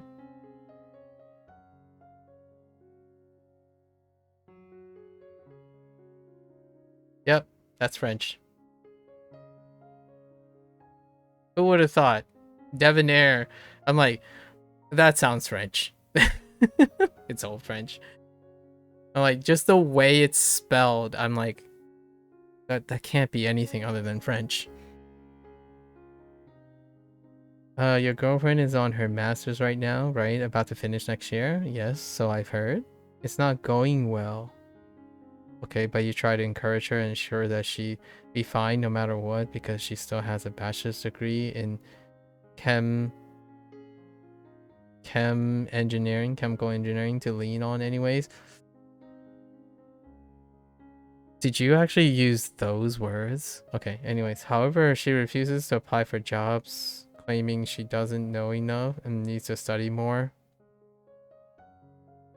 Now she's looking at a second similar bachelor's in chemistry to kind of delay the problem. Like, what? I want to encourage her, but I hate to say it, but you're worried about the loan.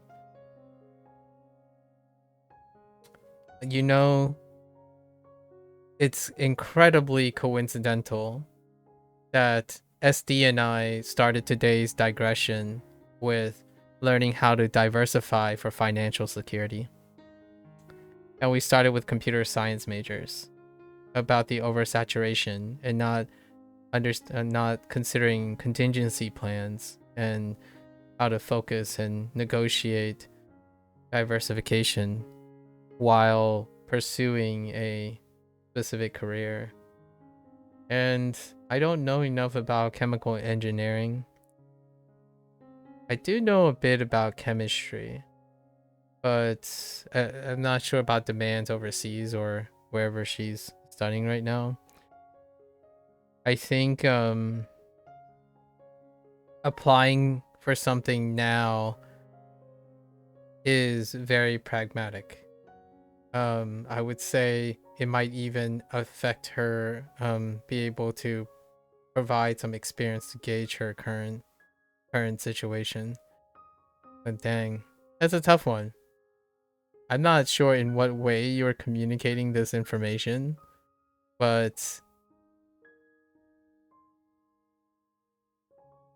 I don't know if you heard what I heard, but say Sub-Zero.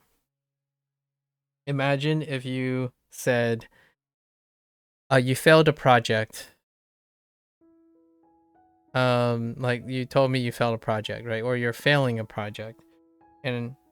And I would try to encourage you by focusing on the plan B or the fallout of that.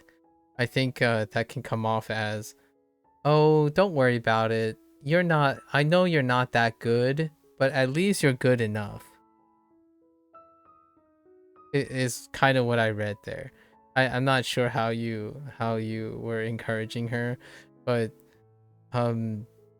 probably the only thing I can kind of feel there is there might be a lower success when you're focusing on, I'm not aware, no worries, I'm not wearing it this way. Oh, okay, that's fair.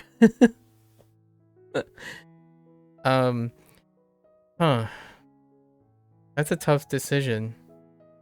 But yeah, I say you have a very reasonable thing. But here's one thing that I would probably say as someone who's not professional, right? Non-professional, just some candor. Facts. Where are the facts? And what I mean by that is, I think oftentimes in a situation when people are unaware, you or her, right, are unaware where someone's aptitudes are, observing what has already happened, what is true, can provide a basis for convincing someone to negotiate drama. This happens in the office area all the time, like in colleagues or group projects. Lean on observational facts. So like, for example, you did present the idea that she does have a bachelor's degree in chemical engineering. So provide a job that negotiates that any person that has a bachelor's in chemical engineering can be hired for that job. Right? So that would be a facts, as opposed to suggesting probabilities. And then it may alleviate the doubt in, oh, she's not ready, she's not trained enough. And then there are probably jobs in which the degree is a starting point, but you'll still be on the job training in order to do whatever. In my opinion, most jobs, when you're going out to get your first job, you have tried, but you feel like you come off as mansplaining if you do. That is a tricky one. That is a tricky one. However, yeah, see, I don't know you or your girlfriend, how your dynamics are, but spending the time and finding jobs that she fulfills requirements for, that's like being part of the process to me. Like what I mean is, I have a friend who just don't believe they have the capacity to do any work whatsoever. Well, the first thing I would do is I would do what he would typically do to find jobs that he's qualified for. But then I would show them, like, hey, you know, I wanted to let you know that it took me 3 hours to do this. I looked through whatever I know about you, and I come to know you very well now. And I do feel, if you look at these jobs, I was able to find something. And I think these guys will likely hire you. And I know you probably say you're not ready, maybe you're not, but according to their fulfillment, it seems like you have it. And they said if you have problems, they will help you train you on the job. So even at the worst case scenario, if I was able to find jobs listings that match what I think I know you can do so much more than this. Right? That's probably what I've actually done this before, where I'm picturing talking to this person. I've talked to a couple people this way, before where they absolutely dreaded getting their first job, and they focus on every possible way to disqualify them from the job. Imposter syndromes for a lifetime here, especially when you're not the one you're not the one struggling with the imposter syndrome. But that's probably what I would say. It's probably less mansplaining when you could frame it in a way that you yourself was able to do this, but the other person can do so much more than you. And that's a way, in my opinion, to demonstrate that that other person is of very high value, and you yourself are willing to commit the time to help them, right? So for me, it's kind of like someone comes up and is like, I can't get to the gym. Like, people are going to laugh at me. Everyone's going to think I suck and I can't lift weights and stuff. It's like, all right, you got an hour? Let's say Monday, an hour.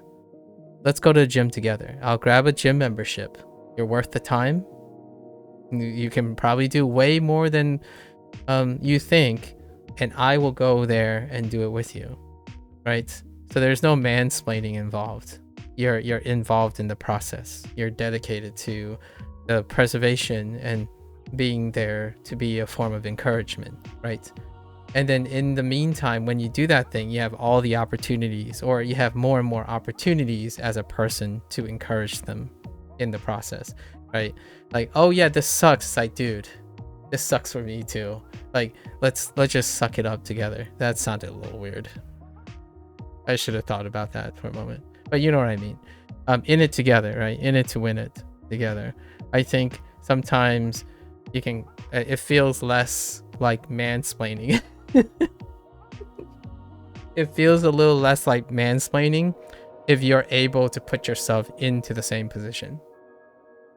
So like, we're in it together. If you think you're going to fail chem engineering, then I'm going to prove to you that I am there. I got your back. As opposed to trying to, sometimes mansplaining also leads to like gaslighting. Like, sometimes the person who's being defensive can feel like you're attempting to gaslight them into something too, and then possibly set them up for disappointment. But if you're sharing that experience, then it becomes less of a thing. Like, hey, I did 5 hours. I believe you can do it. I believe you can do it. So I went ahead and did it on my own to show you that we could do this together. I think that's probably an avenue for relationship building.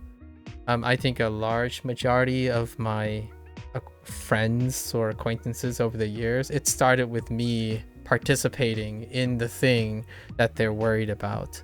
So like, most of the connections I made on just one day of conventions is being in the process of doing the task with them. So when someone's like having trouble lifting something, I'm not necessarily going immediately explaining to them why I should do the lifting, right? For example, when someone's really tired, you go up to them and say, oh, you're really tired. Here, let me lift that for you because you're tired and I'm not. So it makes sense. That's kind of mansplaining to some extent, depending on the state of that person. Instead, you could offer, say, how much do you have to lift? Let's do it together, right? Like, I know you can lift this stuff, or I know you might not be able to lift this stuff, but if I'm with you and we do it together, it's better, right? So in that way, you can probably get away with not inferring that you know better or whatnot. You become part of the process. At least it's probably where I would go first, or attempt to try. Not that it's a fail-safe approach. Things is, you know for a fact she's 100% capable of these jobs, as long as you don't say that to her face. I hope. 100% is that's a very bold statement. I think she just has this false belief that you have to know everything about everything even before applying to junior positions, which in fact you learn a lot on the job like 9. Yes, most of the time, your first any type of entry on your education, 99.9% of the experience come from learning from either top to bottom or bottom to top, whichever approach of the thing. But most of the knowledge and experience comes from the job itself and not what you were educated on. Your education might have provided some skill sets for problem solving and acquiring new knowledge on the job. I think that's the basis of expectation, right? Your education is supposed to make you an efficient learner, someone who's able to acquire most of that information. Maybe not 99.9%, that's a little bit steep, but generally speaking, it's over 90%, especially on your first position. Your first position out of school. It starts going down as you gain experience. So yeah, totally agree. 100% is a little bit of a tough sell for me. Like maybe don't make 100% guarantees. Especially to a person, especially in my opinion, to a person who's already having trouble accepting everything, right? 100% sounds like everything is about everything as well. Interesting. Hopefully you find what works for you, Sub-Zero. And also that your girlfriend is comfortable with this discussion. Oh, thanks, SD. Yeah, hopefully your girlfriend is also comfortable with this discussion. It's tough to live in this day and age not feeling like you have to learn everything about everything before starting. I think my favorite thing to do, like here's a not favorite, but my go-to a lot of times, I would say 3 out of 5 times, I would do something to demonstrate that I do things without knowing how to do everything or anything, or finding examples of other people doing things without knowing how to do everything, because it's very difficult to emergently understand what you need to know when you are in that environment. So finding examples like that and normalizing that around in your life, which is very hard if you're on the internet. On the internet, it's a whole different story. It normalizes that belief that whoever starts, they always start the best way, right? Everything is the best way. It's the most informed way. And that sucks. I honestly think that is such a tricky, normalized behavior. You can't get people to start it eventually. The threshold will get so high that rarely anything is worth starting until you're ready for it. Well, unfortunately, in my opinion, most things that deal with life, you're not ready for, but you certainly are up to the challenge. So when you say, in my opinion, when you're saying, you know, she's 100% capable of these jobs, my immediate thought when I read that is you have 100% confidence that she is up to the task. Whether she knows everything, that is absolutely 100% not true. You know, like, no, I don't think anyone can ever say they start a job with 100% confidence. I would actually be less likely to, in my opinion, hire someone who thinks they are 100% prepared for a job, as opposed to demonstrating they're 100% capable of solving whatever or learn whatever that meets them, but they won't know what it is yet. I think education is supposed to help you with that, right? I don't know everything. You go to your interview, right, and someone asks you something, it's like, and eventually they're going to ask you something you might not know. It's like, well, I don't know it, but hear me out. This is how I'm going to learn it, right? If there's anything my education has taught me, is how to learn things. And when I don't know things, you don't have to babysit me, because I'll be able to learn it. Great, like, kind of perspective. The internet doesn't do that. I feel like the internet is like, oh, you don't know this, you suck. Like so many tools, all these tools we have, it's like, oh, sorry, I'm sorry you got it wrong. It's a shame you can't recover from that because you already got it wrong. Like, oh, that sucks. You are definitely not the victim in this, but you had to vent somewhere. You're staying patient and supporting, and the last thing you want is to build up resentment of any sort. Yeah, talking about it helps a lot. So yeah, no, I meant capable as in making a good impression, learn and develop. Yeah. It's great. It's great.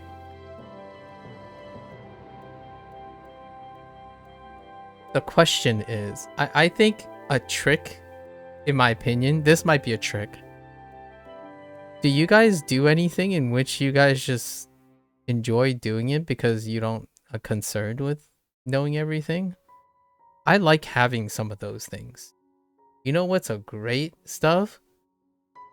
Like even watching movies without understanding the nature of the movie is kind of like that. It's like you can enjoy and learn from things all the time. That's kind of one of the joys of learning, right?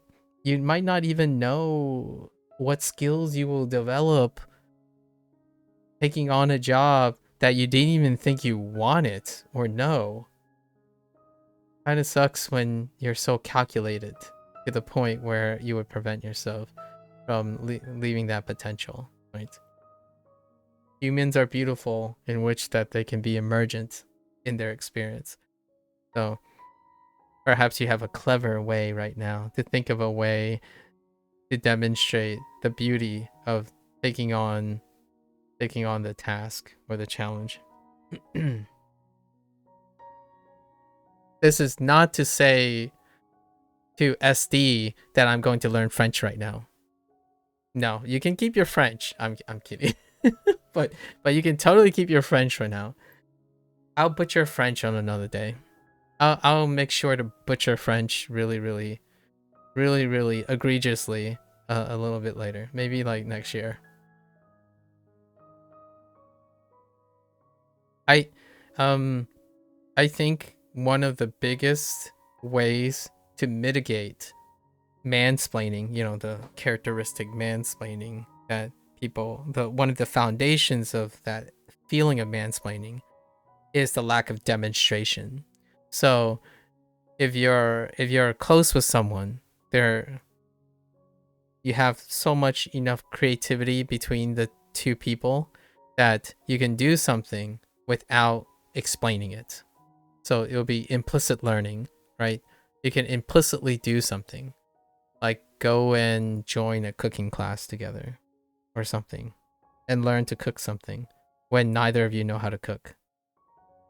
And that would be a wonderful type of input that is implicit, as opposed to saying, oh, and then obviously you don't go around and say, see, I told you so. Do you understand? No. See, that goes back to the whole mansplaining thing. But the idea is, I think humans can intuitively become comfortable with it when they are given enough opportunities to be in that position. Right now, being a student, that sucks. Because if you spend all your life being a student, you're constantly reinforced to have explicit instructions. Right?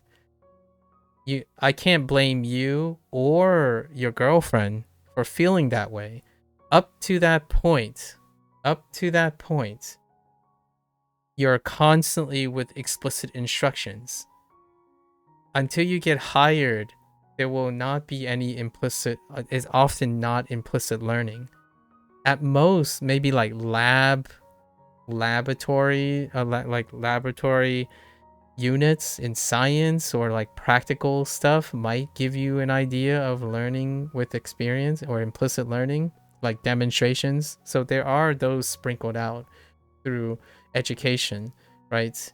Giving public speech, giving a seminar. You can have those sprinkles of demonstration, but I don't think it's the social norm. The specific form of input that younger people reasonably are always exposed to is explicit input. So trying to gain experience is when you stop being a, that's when the transition happens. So it's always a tough one. And the more you get stuck with that, the harder it can become. And I think the internet does not do anyone favors about being informed. I think if I had to count the number of times people think they know how to study a language versus doing the studying, I honestly think there are a lot more people who know more about how to study something than actually studying something. Yeah. It's a tough one though. Do you think you should just back off a little and let her sail by herself and not try to give any input? Ugh, I can't. There's no response from me that would be comfortable in the limited amount of knowledge that I have. I think some of the telltale signs, if you like, if I were to consider, say, your feelings, right? How can you feel content in this and maybe consider her contentment, right? Is trying to be actively part of that as much as you can. Not in the sense of providing guidance or something, but somehow participating in that. So like, do you know if she wants to sail by this herself?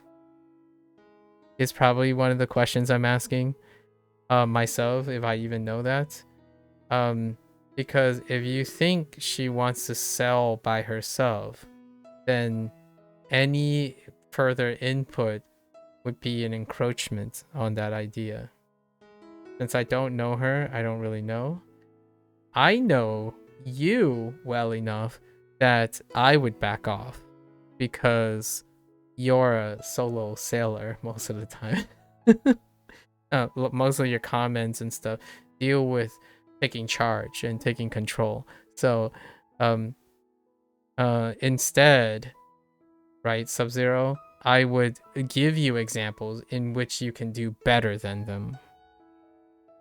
So alternatively, a way to encourage you to do better and do other things is to give you examples in which you are better than the person. So it's not me telling you that you can do better. These are the facts. You're better than this person. Or you're better than these qualifications. You're better than these things. And you synthesize your own choice. I'm not telling you how to make a choice. I'm showing you your choice is. And that's probably more of a solo sailor. For me, I usually default in, can I join you? Most of the time. I tend to join the person. So when someone says, yeah, you know, I've been working on this, I've been rattling on this code, I don't know why it doesn't work. It's like, can I see it? Like, is it all right if we both look at this code together? We can just look at it together. I mean, I'm not gonna say anything. I'll just tell you what I like, what I'm seeing. Like, can you explain this stuff to me? Because if that person can explain this stuff to me, like they're doing it. It's not I'm not doing anything. So you could always be clever enough to demonstrate that, well, I don't know anything about this stuff, but clearly you do, and that builds confidence. You can get. That's not a solo sailor though, but like someone who doesn't want another person to be part of it. Base. But if there's someone who's like, they don't want to ask for help, right? They're clearly signaling they want help or want someone to be compassionate and comforting, then you join them.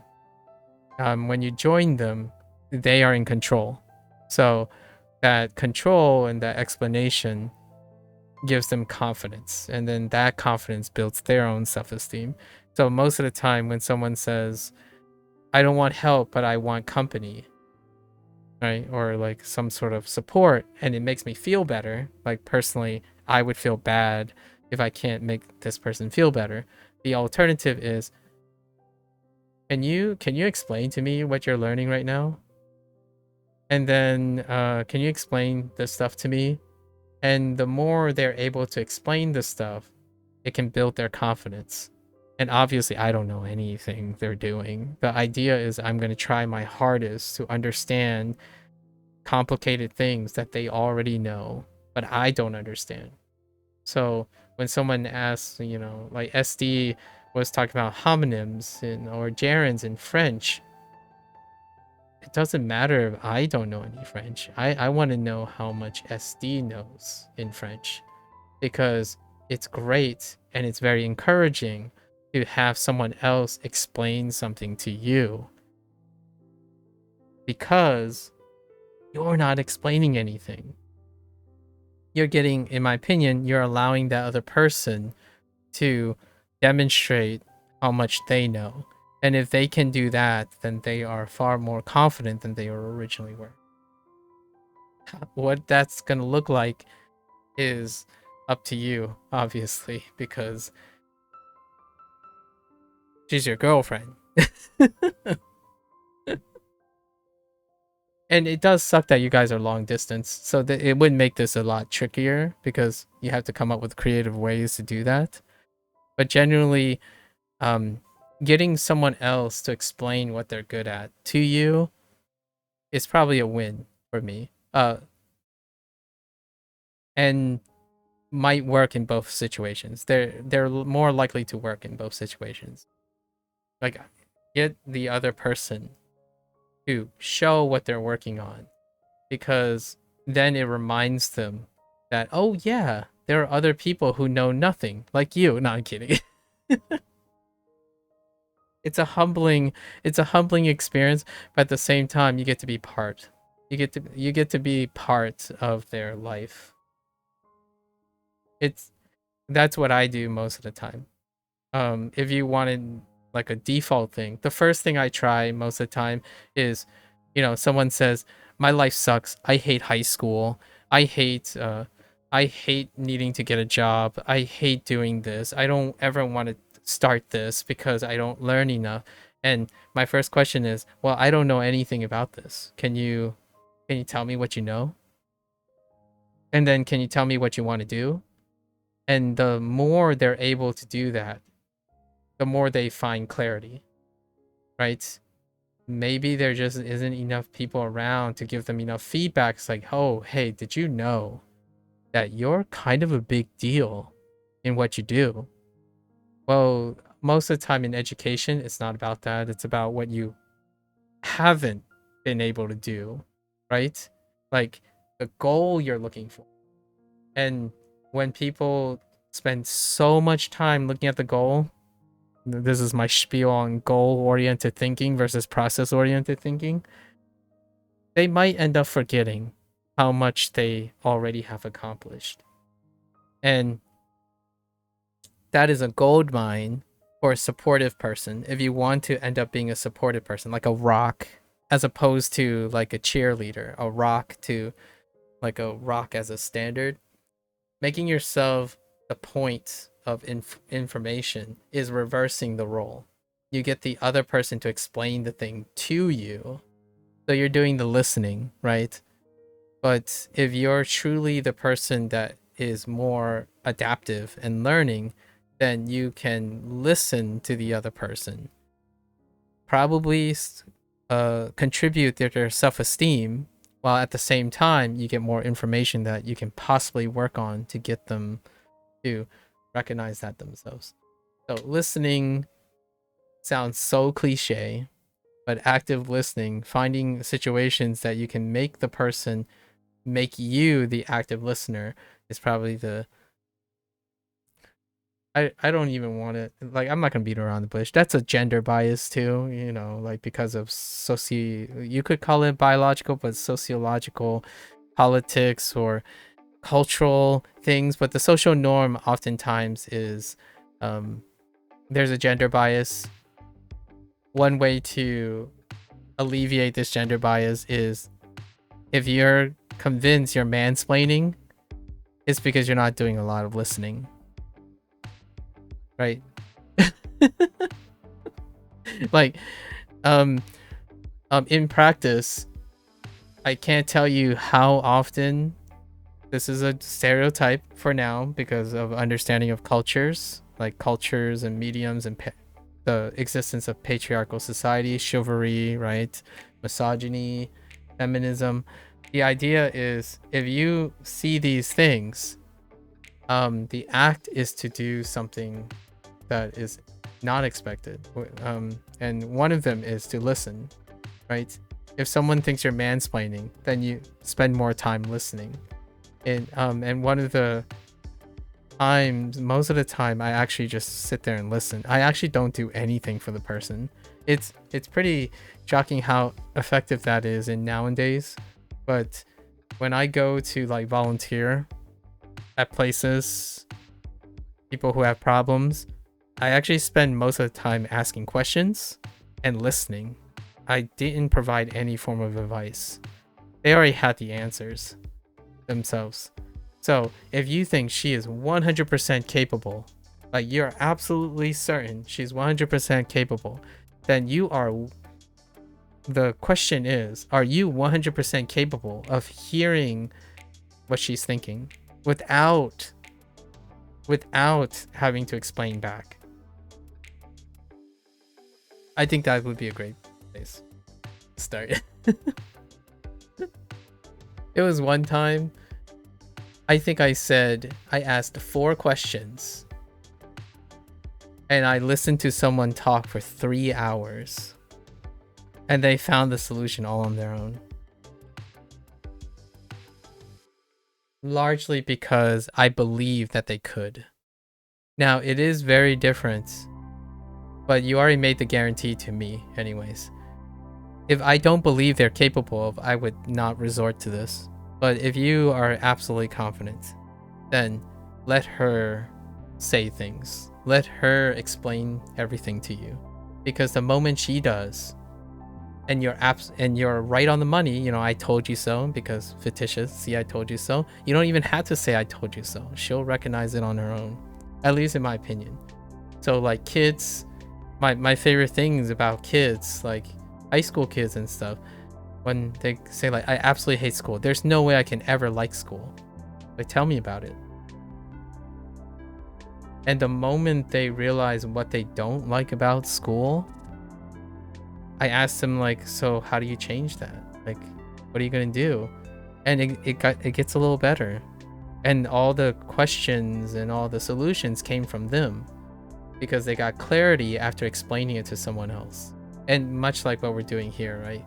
You're saying you're definitely not the victim in this, but if you vent somewhere or talk to someone and another person's actively integrating the stuff, the information, you get clarity.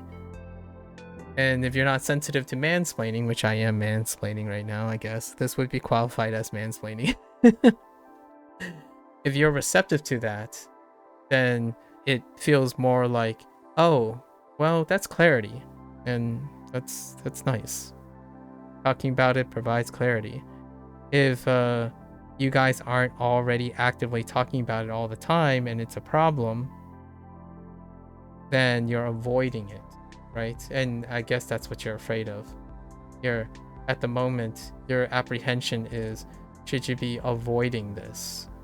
And I often think bets are against you most of the time with avoidant behavior.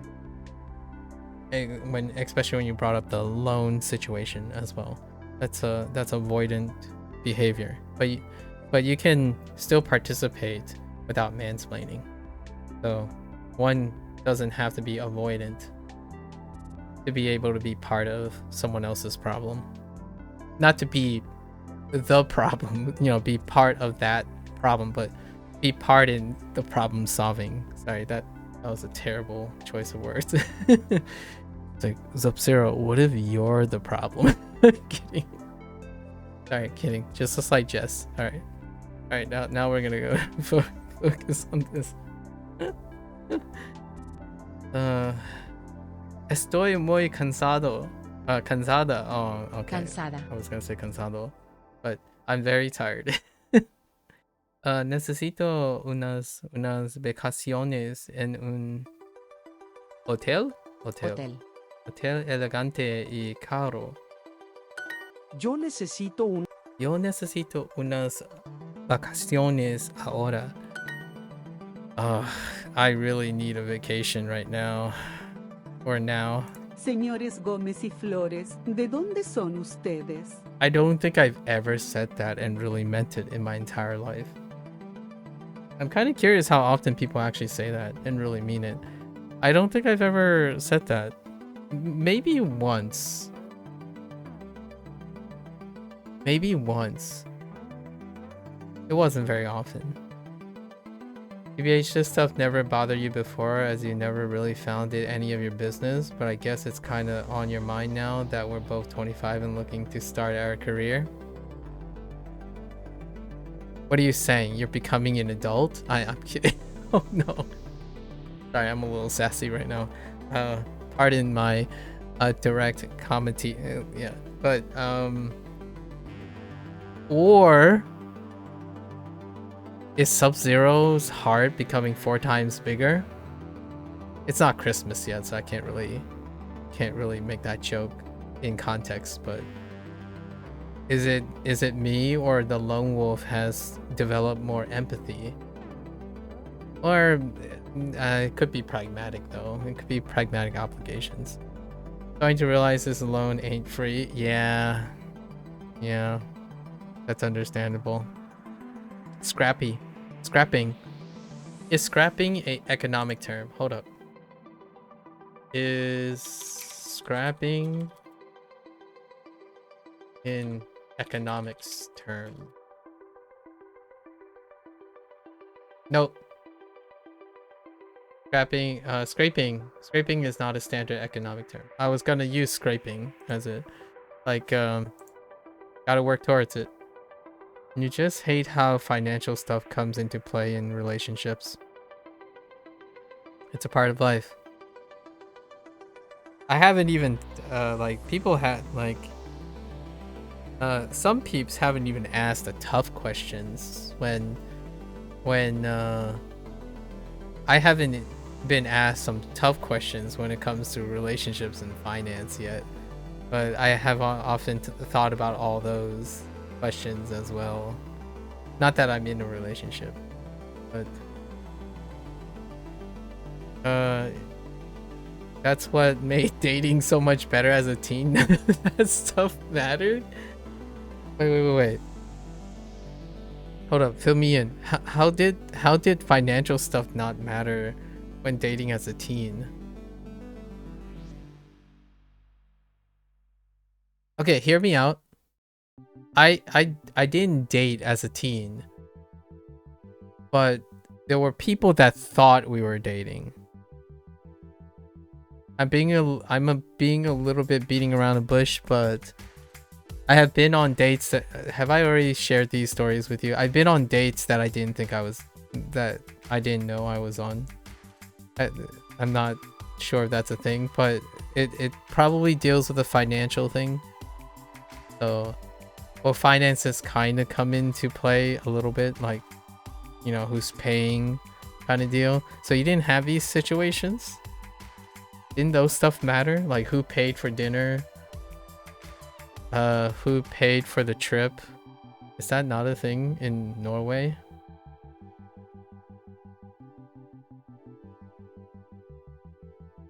Like where you're gonna go to college as you're dating in high school or something?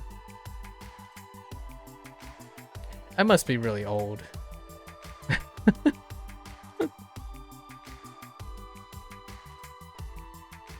Because that stuff came up all the time. Or in my head. Maybe I didn't talk about it.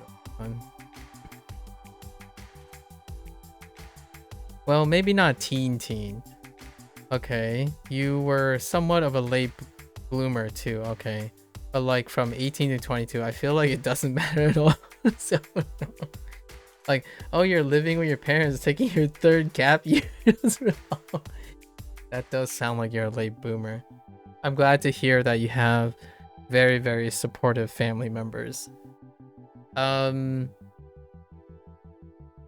I started contributing to family finances when I was 13.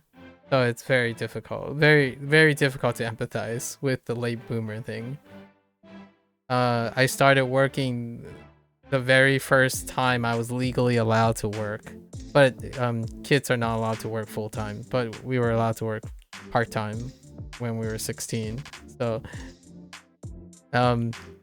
barely in like starting high school, I was already financially responsible for things. That's probably because my parents' job and stuff were very part of the life. Late bloomer, huh? I'm not even sure how old the average person. You're 25, so yeah, no, that sounds about right. I think for now, at least anecdotally speaking, 4 out of 5 people. Actually, I know a couple who are still not financially independent yet.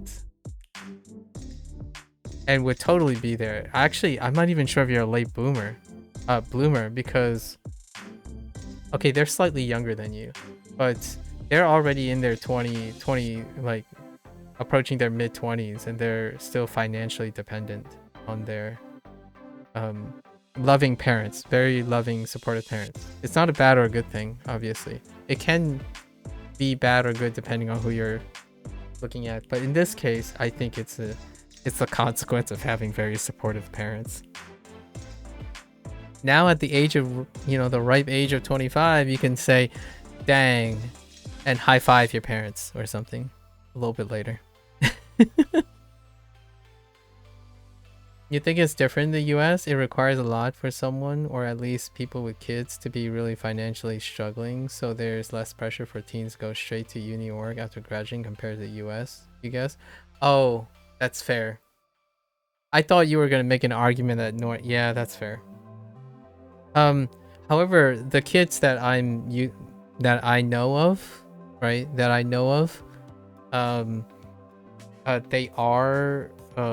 are your same generation. I think actually all of them are within 3 years of you. Even then, with that pressure, it does create a lot of conflict, right? But I think things have started to delay, because like financial independence is very difficult to achieve right away. When I went to college, I was financially dependent for, I think it's more of a millennial thing now. Like what I mean is the image of kids leaving the nest and becoming immediately financially, or pressure to be immediately financially dependent when they become of age, is often around 18 to 21. Like that's when they try to immediately reach their financial independence from their parents. That was like the millennial thing. That was the ripple imagery that was ingrained from a foreign perspective. Nowadays, I think the kids of today are very similar to what you're describing.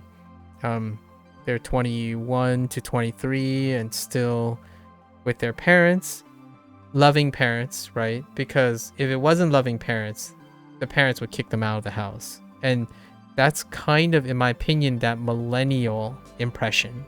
The pressure of like the Gen X and millennial interaction back then.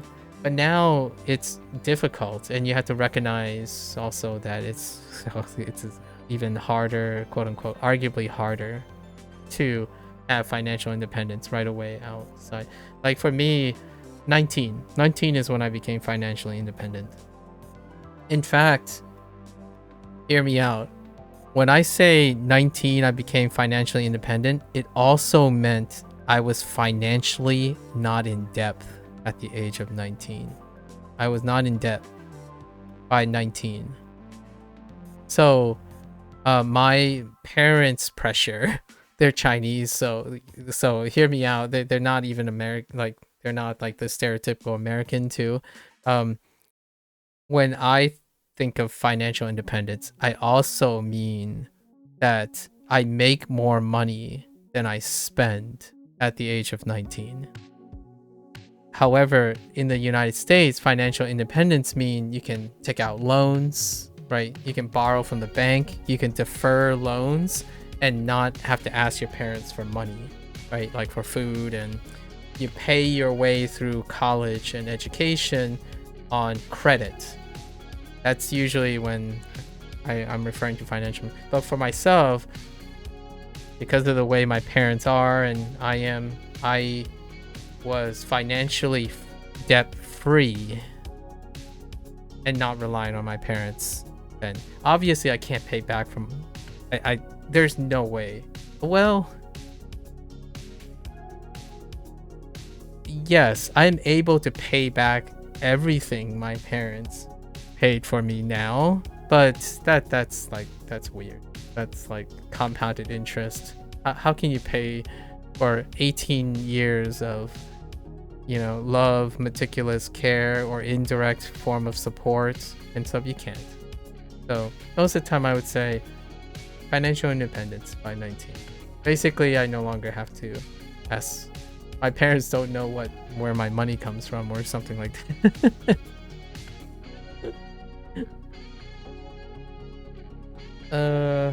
But third gap year is really dragging it. Yeah, third gap year. That is, again, it's these days. I think the average degree is going up. For those that I am referring to, I would say 6 or 7 years for a bachelor's, with no like side hustle or trade development, but 6 or 7 years on and off. But that's like 3 gap years, right? If something takes 6 or 7 years for your bachelor's, you have at least close to 2 to 3 gap years. Mine was actually, I took a gap year too, by the way, but it's a gap year in a different way. My friends and I, we could have graduated early, but we took a gap year and went to New Zealand. I know that's not the same thing, but I felt like it was a great gap year. I still remember when we were considering that. It's like, do we want to graduate early, or graduate early as in like 3.5 years or 3 years, as opposed to spending our time. So I did take some liberties. It was on the college's dime, so that's pretty cool. So what's really common is just taking a major just for fun that you have no intention of pursuing a career in, because education is free here after all. Yeah, that is very different. That is pretty sweet. Free education. Is it free education as long as you're dependent, or is it always free no matter what? I remember we asked about age limits. There was an age limit, but what about dependency and independency? I think in the United States there is some, I don't know anymore, I'm too old for this. I don't know, there is a age limitation and a status dependency, like for financial things and whatnot. Obviously education is not free by default, but financial aid is more accessible to those who are dependent and or younger.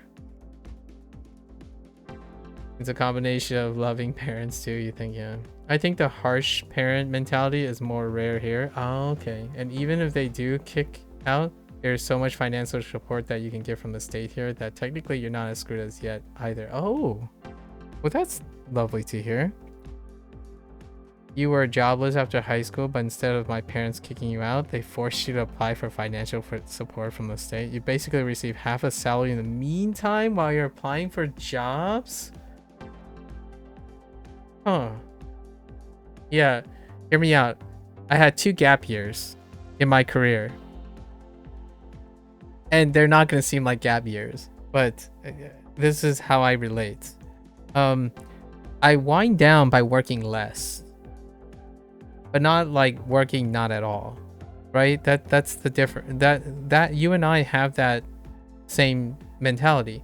If you're taking a gap year, you're going to learn something else, right? Maybe that's what you're doing. You're using that time to learn something else, because for you, education is free.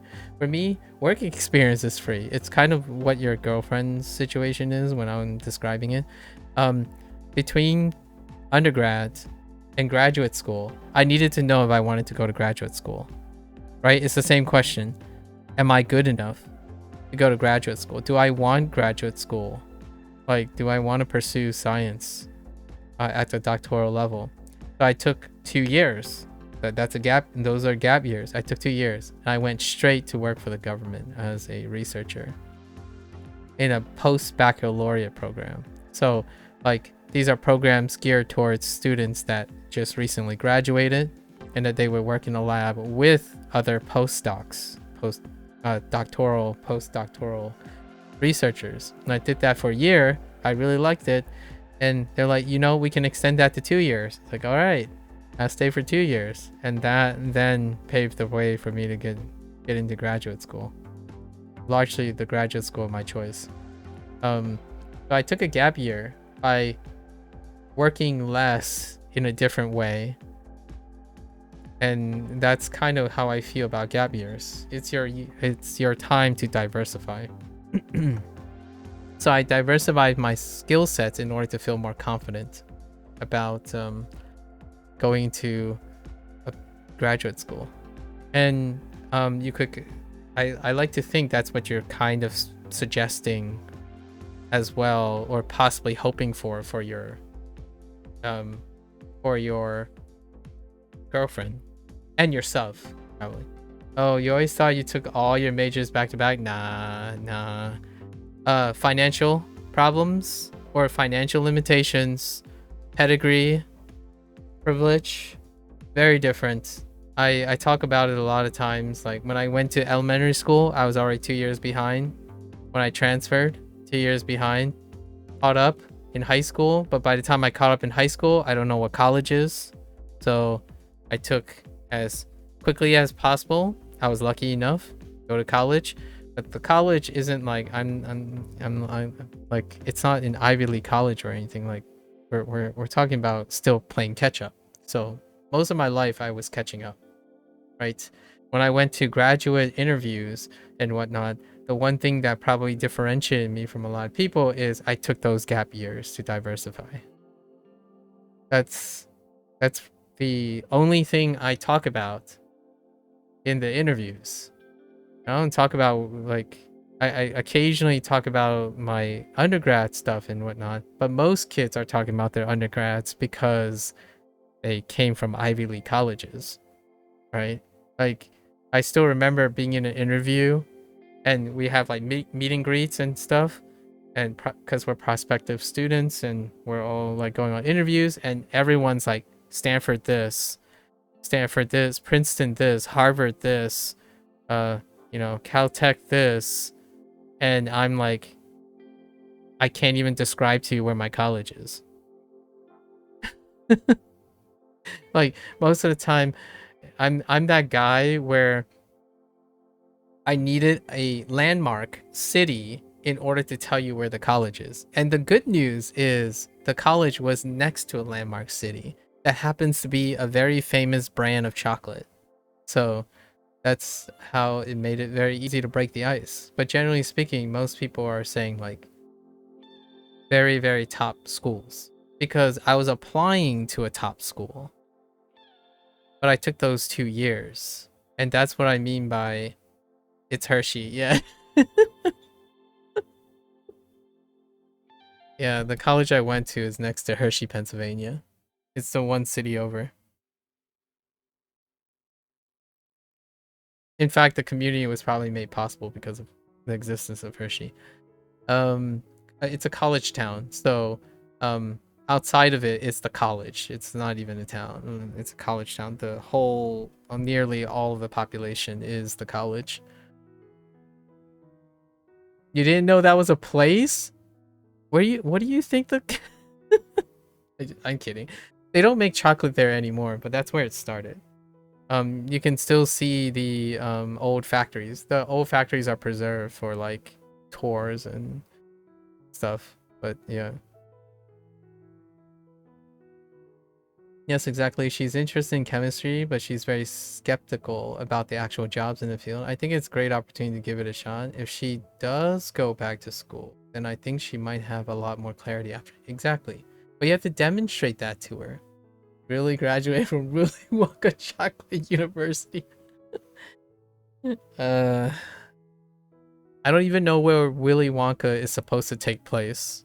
Yeah, hold up. Where did Willy Wonka take place? Where is it supposed to take place? Isn't it like Germany or something? Oh no. But what about the English version? Is it like British or something originally? Oh, it's in Munich. It's like in Germany, dude.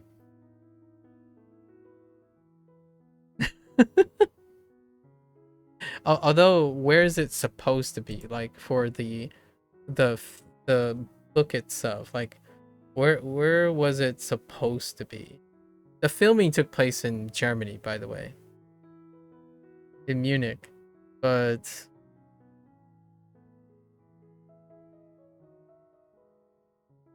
I think it's supposed to be British. It's supposed to be Great Britain. So, nah, Hershey. I don't even know if there's any movie that dealt with Hershey's chocolate. Yeah, I don't know. I'm too uncultured in the candy department. Yeah, I totally get it. Fun fact, the writer is of Norwegian descent. He speaks Norwegian too. That is a fun fact. David Seltzer? Or are you talking about Dahl? You're talking about Dahl, right? Yeah. Okay. What, you're trying to pull a ownership of historical authors here? Okay, I see how it is. I got nothing. I'm from the United States. What do you want me to say? Nah, you learned it this year. Okay.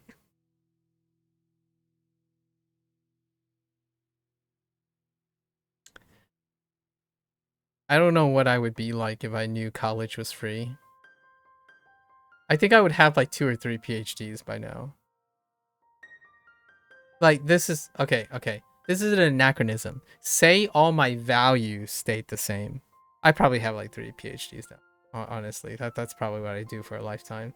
If you're talking about gap years and like dragging your legs and trying to feel like what your girlfriend feels like, that's probably how I would feel if I was raised in a system where you're not pressured to apply your skills for financial security.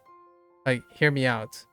I totally understand how your girlfriend may feel about education, because, well, not that I'm saying she's taking it's free in Norway, but what I'm saying is she grew around the prospect of that education, and that exposure might inform some situation, right?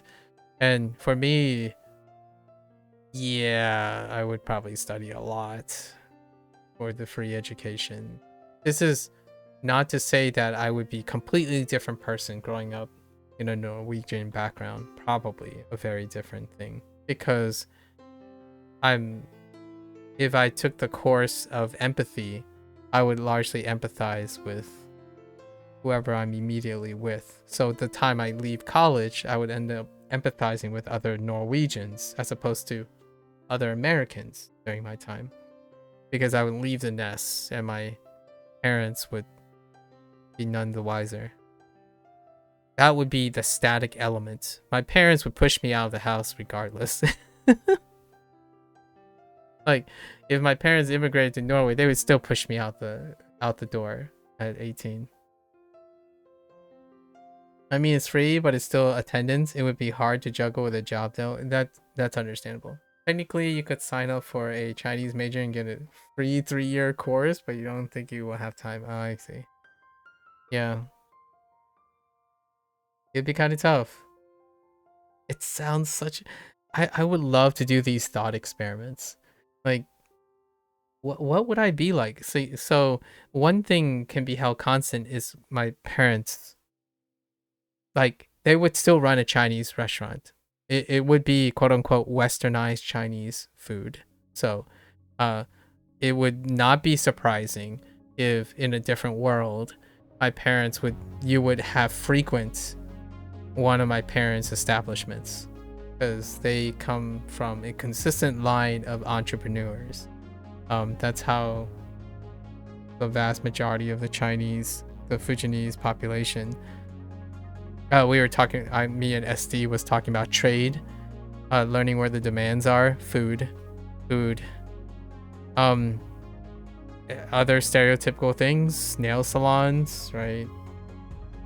Upkeep, hair, groceries. You gotta get them. And then if you're really poshy, like super poshy, drugs. No, not that type of drugs. Sorry. I'm talking about pharmaceuticals.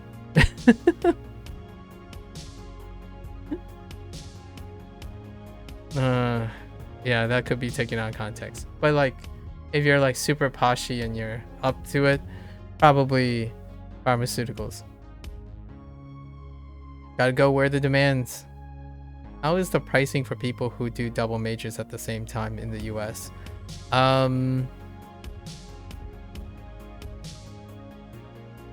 That's a good question. Is the price the same because you do it with it? No, it's by the credit. So I can answer that. It's absolutely not the same price, but I don't know how much more. Or do you still have to pay? Yeah, you have to pay for credits. It's per credit. Yeah, so you're paying per unit. So no wholesale things. There's no like wholesaling or time expenditure. It's a course amount. It's like, for example, my best friends and I done this all the time. We were allowed 5. We ended up oftentimes with 5 classes and then like another 0.5 stretch because you could work around something, largely because the max credits that we can have is what we paid for. So then you would start to have to pay for more if you want that. So was I lazy? Yes and no. Yes, I was lazy because if I made more money, I could have taken more classes in the same amount of time. No, because it would be very hard to pay for those extra classes. So whenever a more modern US student these days tell me like, oh yeah, you know, life kind of sucks, you have to juggle exams and whatnot, and the thing is, like, I know how you feel. However, meanwhile, they're talking about how doing like content creation and playing video games or staying consistent with language learning is tough. It's like, it's hard for me to sympathize or even empathize. Like, it's hard for me to sympathize, let alone try to empathize with, because my workload was absurd and I still felt like I was being lazy. I was totally being lazy. I played video games. Heck, I even played World of Warcraft when I had 5 or 6 classes. I watched all of the last Airbender on my free time on reruns while juggling 5 or 6 classes while working.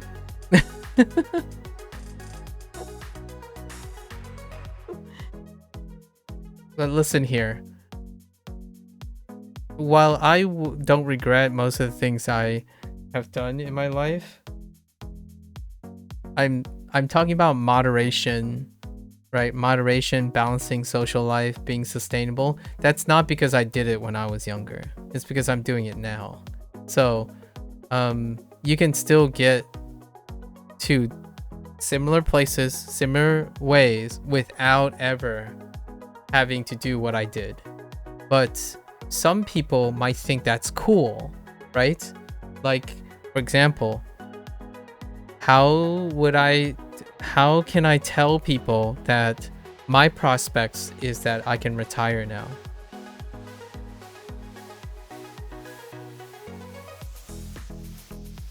So some people might say, oh yeah, that's awesome. It's like, but what do you do for the rest of your life?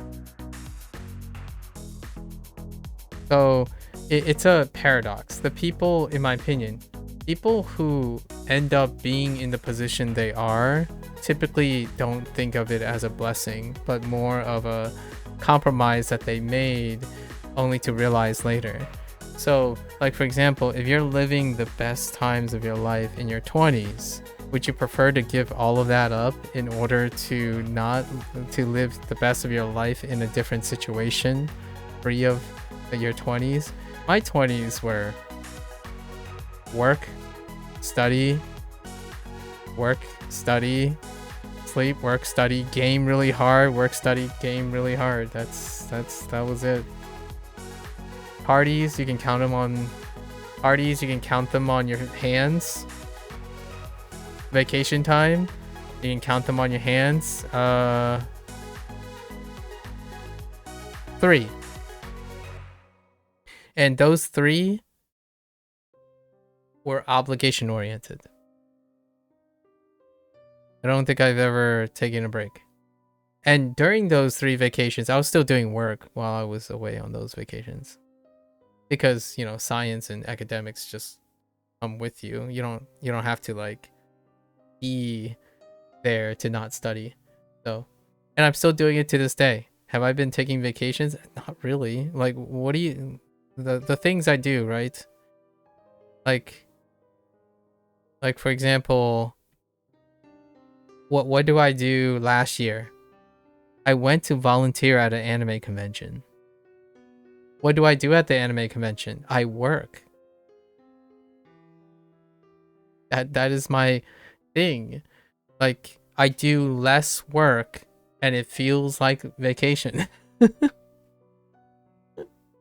When I have time off, when I have time away from my study, I usually find out if someone needs me or someone wants my time. Because spending time on myself, it's pretty mid to me. It gives very little reward. But if I can do something, I can better myself while also helping someone else, I would prefer to do that. So when I go on vacation, you bet it also means keeping at least 3 or 4 other people company. If I go on vacation, you bet I'm sharing that moment with someone else. And if I'm going alone, you bet I'm volunteering and also working at that vacation. I'm habitually, compulsively trying to be productive. And to me, that's what my childhood taught me. I am far, far more relaxed than I have ever been in my life. I think when I was born, I was already ready to become a doctor. I just didn't know it yet. And what I mean by that is not a PhD, but like I was born, my parents already knew that I should be a doctor. Or we gotta turn this kid into some money printing machine at some point. With all love and, you know, with all the love possible, in indirect, explicit, or nonverbal, verbal. But obviously, I'm not saying this in any form of bad way or anything. My parents, I mean, look at them. They spent 60 years of their lives building a family. Like, that's crazy. I can't even hold a candle to that.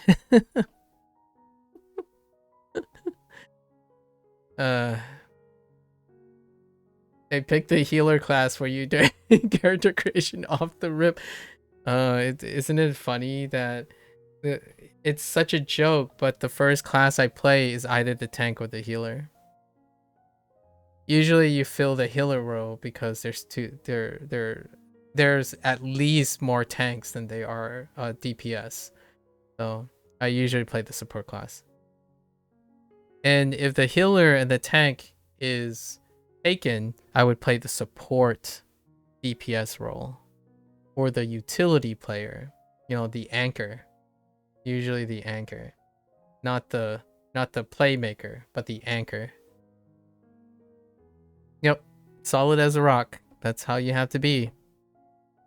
If you want to be a teacher, in my opinion, if you want to be a teacher, the best thing one of my favorite things to do, maybe not the best thing, is to give my students the impression that it'll be all right.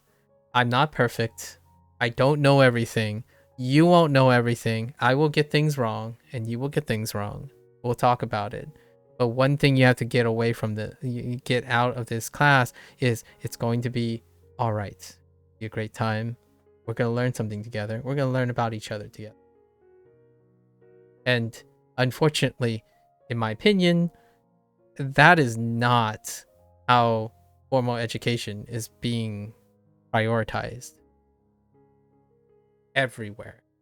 Not just the United States, but everywhere. You do not get that impression most of the time. Largely because we live in a pragmatic world driven by necessary financial constraints and necessary resource constraints and time. Right? But yes, having a healer class as a teacher sounds kind of like a unexciting. Dude, there has to be an anime on this. We need an anime series where you compare like what would they call it? That one time I was reincarnated as a healer professor at a magic school. And it would be a main character that's trying to make healing accessible and fun and engaging and exciting by turning all the situations into a healing showcase, as opposed to someone who's doing the killing blow, or, you know, someone doing a 50-hit combo and eviscerating a monster. But instead, it's like, hey, did you know the only way you can win here is this clever way of applying this healing technicality to this situation? And that's cool because sometimes in life, most people are surrounded by silent heroes, in my opinion. Now, there are definitely great heroes and people who pave their road, but it's bolstered by a foundation of silent heroes. The support. I sound very biased because I am. I earnestly do identify as someone who is far more supportive than someone who's leading. However, I would second that. My second role would probably be to lead, as in like a tanking thing. Not in leading in the sense of coercing and influencing, but more leading in the first one to probably get downed, and then the one to bear all the weight, right?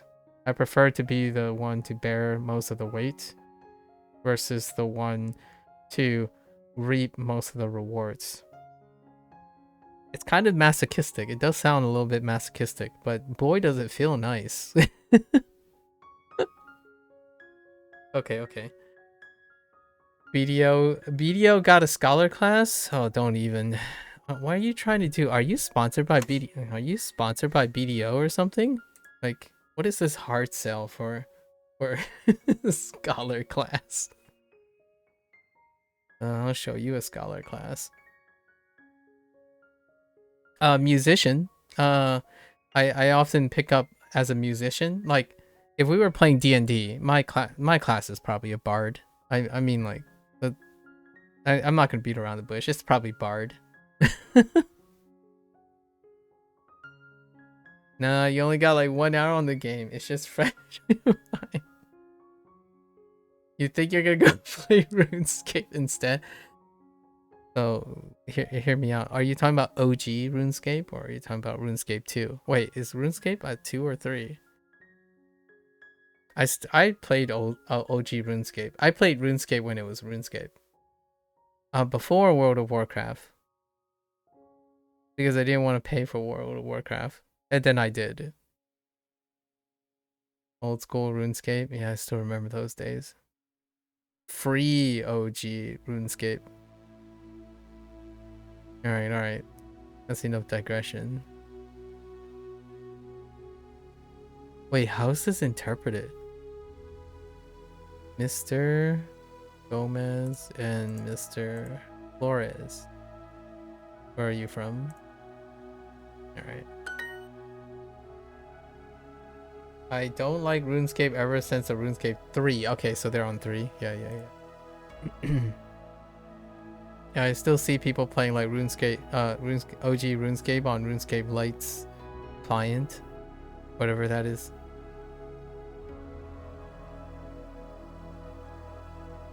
Oh, which by the way, something fun came up, which you probably saw in the Discord. I think I might have to switch my schedule around a little for April because I think I want to play Dave the Diver in April. Because it's been a while since I returned to Dave the Diver. And in April, I think April 10th, there's a crossover. The Dave the Diver team, the people at Minrocket, had a Like a Dragon crossover. So Dave the Diver does that all the time. Since I played the base game, but since then there's been like 4 or 5 collabs like Bellatro and Godzilla and stuff. But in April 10th, their newest DLC, and they're free, by the way, is Like a Dragon. So yeah, Casca's in Dave the Diver, officially canon, and it also belongs in the same world as Godzilla, so that's canon too. The very first collab they did when I first played Dave the Diver was Dredge. I also played Dredge at the time too. Actually, I deliberately played Dredge and Dave the Diver at near the same time because it was the those were the 2 indie games of that year that I absolutely had to play. So Dredge and Dave the Diver. Your older brother is playing OSRS on his iPad. Which one? Oh, old school RuneScape, man. That looks like a coding language. Like the only game that he still holds on to. Oh, I see. Neverwinter has officially took the crown. The last game that I played longer than Neverwinter was Atlantica Online. It was a Korean MMO, which eventually got purchased by Nexon. I played it for a little over 10 years. And that was from my like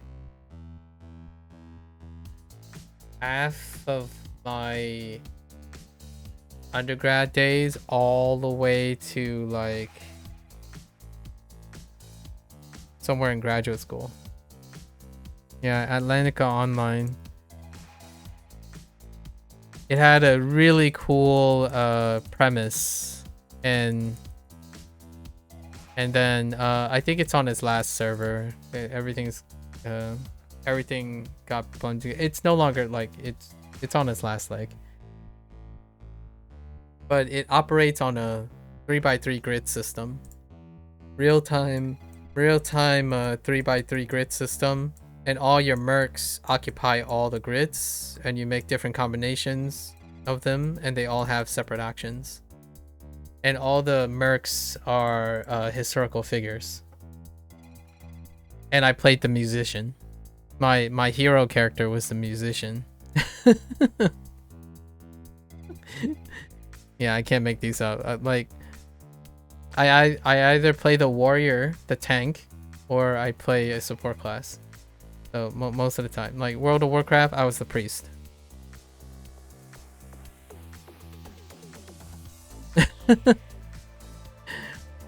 What was my second class? A support class. It was Warlock. I mean, they could be damage dealers, but they're often support. Oh, that's not before being a tank though. The warrior. I still dabble occasionally in DPS. Occasionally. Nowadays, games are like, you can be anything, so it's hard to classify what PSO2 NGS is. Your main character does everything, so there's no role role priority in those games anymore. Señores, Chávez y López hablan. ¿Ustedes hablan inglés? Inglés. Okay. Few games have this, but I always like the spear type of classes like Lancer and Me 4. Yeah, I've seen that. I like spear classes too. If I had to DPS, I'm a mid-range. Often mid-range or long-range. But I like pokey things. Things with reach, and it requires like finesse. You get bonuses for being like mid-range all the time. Right? Like, you can't be too close, but you also can't be too far. I love classes like spear types because they often operate on the most damage is a point of impact at ideal distance. So you're not like all up close and personal. Let me just hug you and stick to you, or I'm all the way outside and waiting for my headshot or something. I'm usually the mid-range guy. Love mid-ranges. Spears, halberds, lances, wired things, flailing, lots of flailing. I did play Guild Wars for a little bit, but I didn't play Guild Wars after much. During that period of Guild Wars and stuff, I played Terra Online, but I played the Warrior because there wasn't such a class, so I played the Warrior. Can you guess? I don't know if you played Terra Online. Can you guess what the character that I played, the character type that I played?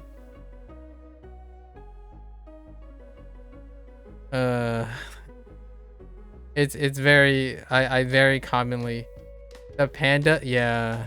I played the what do you call them? Something. They start with P. Panda. No. Oh man. I think it started with T. P. Oh, maybe not. Oh yeah, Potpourri. Yeah, they were the Potpourri. Yeah. Of course I would play a Potpourri. And of course it'd be a bouncing warrior. Come on. Otherwise I'd pick up a bow or something. I like playing bow characters. Señores. You played the edgy. Yeah, you would play the edgy character.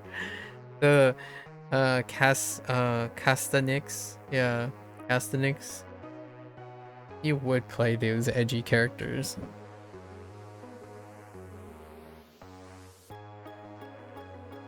Castro.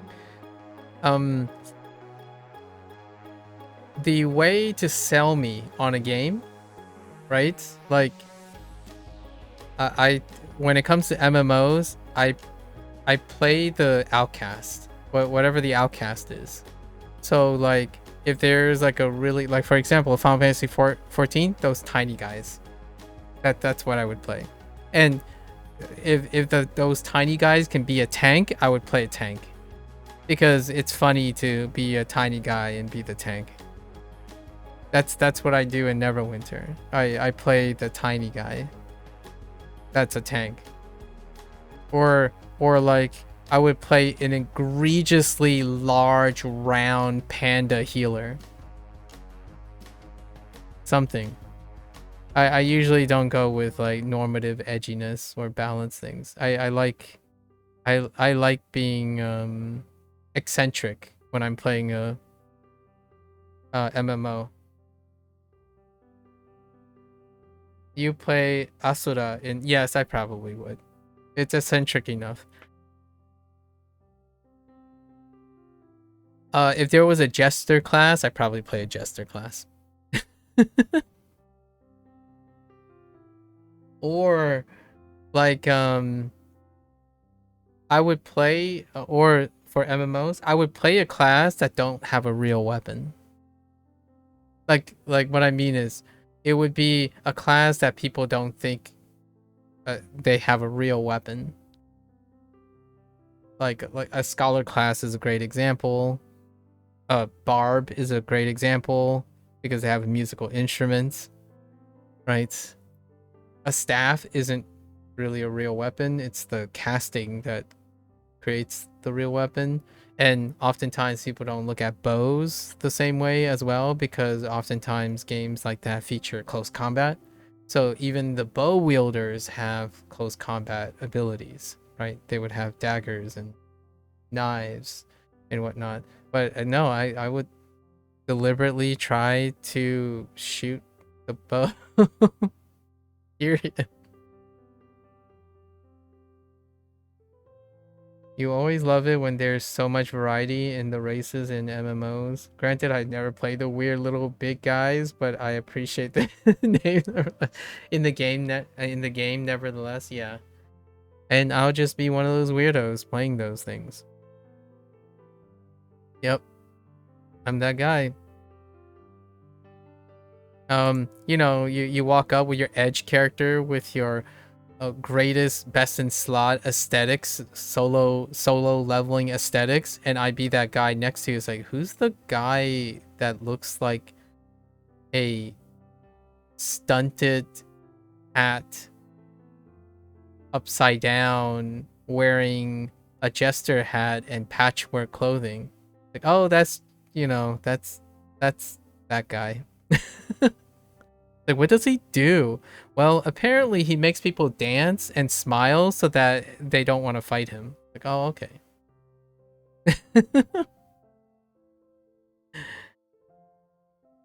You know? That's kind of what I'm looking for. Out of the box thinking. It's very different from playing the the 300-year-old Lolita, okay? So that's a different story. Okay? We're not talking about that kind of thing. Because Terra had characters like that. And so did Guild Wars, I think. Right? Not that side of things. More like the bizarre and unexpected. Not even necessarily funny either. I don't personally not there for comic relief either, solely for comic relief. I have such a guilty pleasure for band of unlikely companions. Like the edgy character, right? The edgy character being friends with an outcast character makes that character edgy cool to me personally. So like it's not taking away from the edgy character, it's making that character even edgier. So if someone who is edgy and normal and like stylish and maybe even, dare I say, basic, when they are next to another character, they both become incredibly unique, right? It's a band of unlikely companions. So one of the hallmarks of shonen or like shows and whatnot that are long running is the narrative that a band of unlikely companions make for, they are greater than the sum of their parts. And I absolutely like that about MMOs. It's so different nowadays. Like because of internet and hyper objectivity, I know I keep spinning this, but because of the normalized behavior, everyone plays for best in slot, right? Best in slot this, best in slot that, min-maxing this, min-maxing that. Then you just have whole parties of like 4 people who generically agree together. In my opinion, this is my personal preference, and I don't see that very interesting. I see a bunch of people who are optimized and min-maxing them. It's great for them. They might love it. They might be appreciated. I don't bat an eye at that. I don't see struggle. I don't see out thinking. I don't see discussion. I see groupthink and very efficient min-maxing. That's fantastic. That's like kind of looking at 5 AI models optimized to do the same thing. Communist-centric, I suppose. But I prefer to struggle with the Charlie Brown Christmas trees and you know, the dusty little collages in the back that look like they didn't get enough attention. Yep. Diamonds in the rough, if you will, I suppose. If you want to go that way. García, García, García, García. ¿Dónde?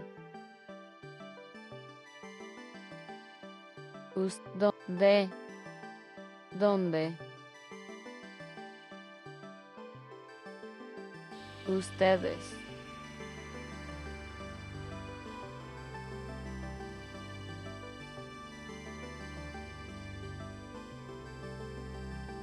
¿Dónde? Son.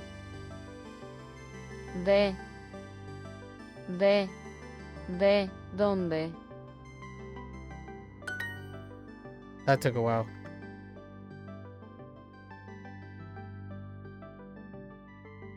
What's a good example of band of... I mean, Squid Game does that already, you know, Sub-Zero? Squid Game does that. Band of unlikely companions. It's hard for me to tally what is not trendy. That's a band of unlikely companions at the moment. A lot of times. I would say if I had to take a guess, at least more than 50% of things portray a band of unlikely companions for mainstream consumption. So right now, I'm eating good. I'm just saying, I'm eating pretty good. Or pretty well right now. I don't think this was always the case though. I think this is a reflection of combating and balancing the internet feels. Like the desire is there. People desire. Didn't have to rub it in. I'm on a cut. Oh yeah, that's right. I'm getting a little bloated now. I've gained some weight from all the media that is. I feel its reception is because it's refreshing right now. People who feel alone can find a lot of catharsis and good feelings from watching shows that involve things working out despite not being the best at everything or not having the ideal friendships and stuff. I think there's a yearning for that. It's unfortunate that in my opinion, it's a little disheartening that it stops at escapism. Like what I mean is the good feeling, the dopamine and stuff stops as a form of escapism, as opposed to in a form of proactive encouragement. So like you don't have to feel good watching those things happen. You can have those things, at least in my opinion. I know this sounds really sappy, but for those who feel alone and they're like watching these shows and they love these shows and they're often wondering like, why can't I have something like that? It's like, you can. But unfortunately, those shows don't really show you or demonstrate to you how those things happen. You have to take a chance on people. At least that's how I'm feeling about it. Like trying to explain it, the narrative on why there's such a heightened portrayal and reliance on shows that take off largely dealing with bands of unlikely companions. Frieren is a band of Frieren's main character cast is a cast of unlikely companions. I might be biased because a lot of things I watch might be the case too. Perhaps there are shows that don't. Solo Leveling, for example. Solo Leveling does not have that. It's a power trip based on one character, right? But for every one of those, I think there are at least 3 or 4 others that are based on companionship, unlikely companionship. And to me, I interpret that as we should encourage proactive behavior like that, because it seems like that's kind of what people like to do or see as a form of escapism. See that people like to support each other, you know, go out, and go to the gym, and suddenly your first thought is, oh man, what kind of friends will I make when I go to the gym?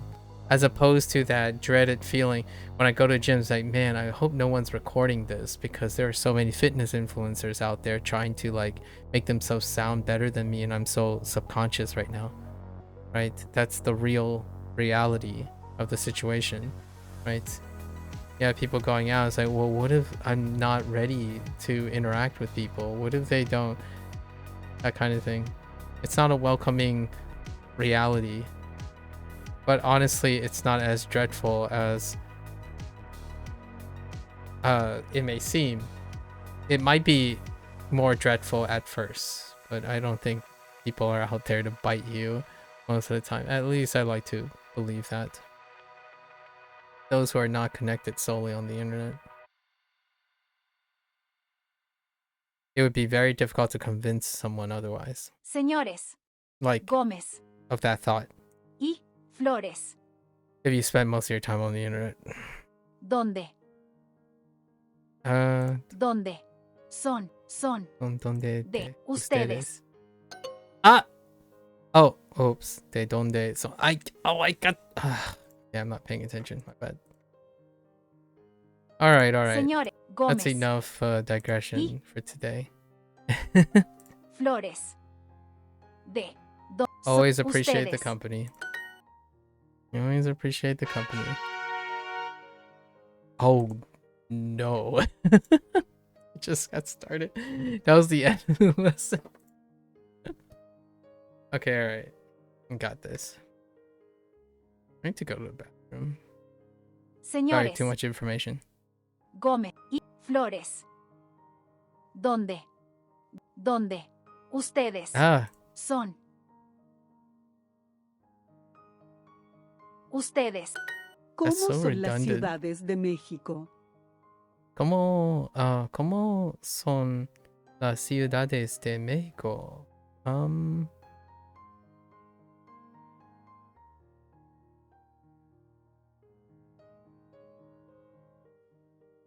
Amanda quiere unas vacaciones en México. Amanda quiere.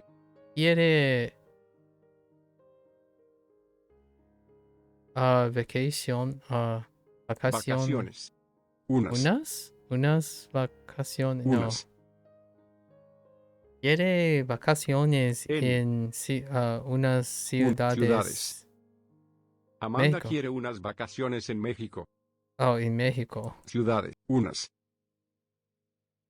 Wait, Amanda quiere unas vacaciones en México. that's feminine. Right. México. Vacaciones is feminine. ¿Cuántos jefes tiene este negocio? ¿Cuántos jefes tiene este negocio? By the way, that edamame pasta, mixed it with some pesto. Oh, now you're just triggering me. And chicken. Okay, I mean, yeah. I mean, you could completely skip the chicken and you got pesto. Listen, pesto, just pour it on anything, okay? I swear, I need to like get myself a lifetime supply of pestos.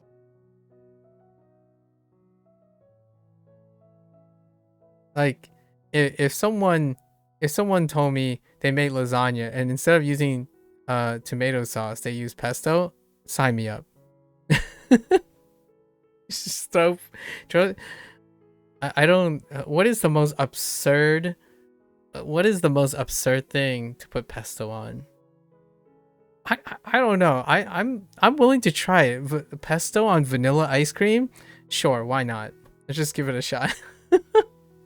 I'm trying to think of something like maybe possibly plausible, but also very gross or sus. Like, I might as well try it. Because, like, if you throw pesto on something, I mean, it's a quality of life item. You don't even need to prepare it or anything. Yeah, and it has a wonderful shelf life. And because of, like, the ingredients that are involved, yes, it could oxidize, but generally the ingredients itself is very, like, spoilage is not egregious because the components that go into pesto are very healthy. Like they keep the bugs away. So it does leave you smelling, but hey, that's what happens. Good stuff. I can pesto. I need some pesto now. Next to like a life supply of kimchi or something. Okay.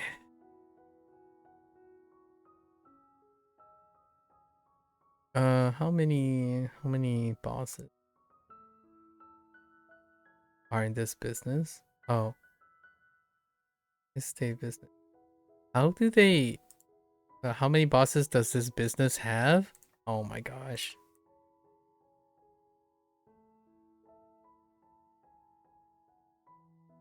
That's a way to phrase that. La escuela quiere comprar unas computadoras. Yeah, I mean, yeah, it's fairly healthy too. It's just really calorie dense. Yep. Yeah. The calorie denseness is, you know, healthy things. That's probably a great hot take, like a deep cut. Not a hot take, but a great deep cut here. Healthy things can still be calorie dense.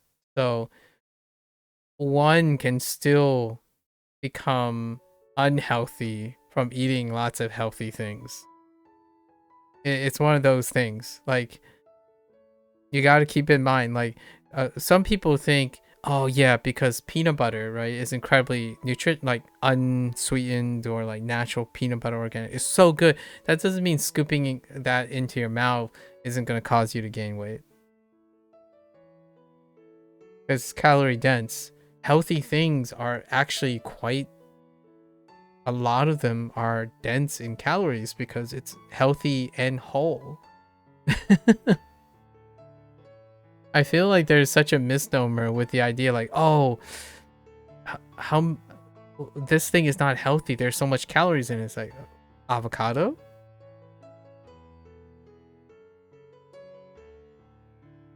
Avocado? So it is such a shame that our body don't be handling the calorie denseness.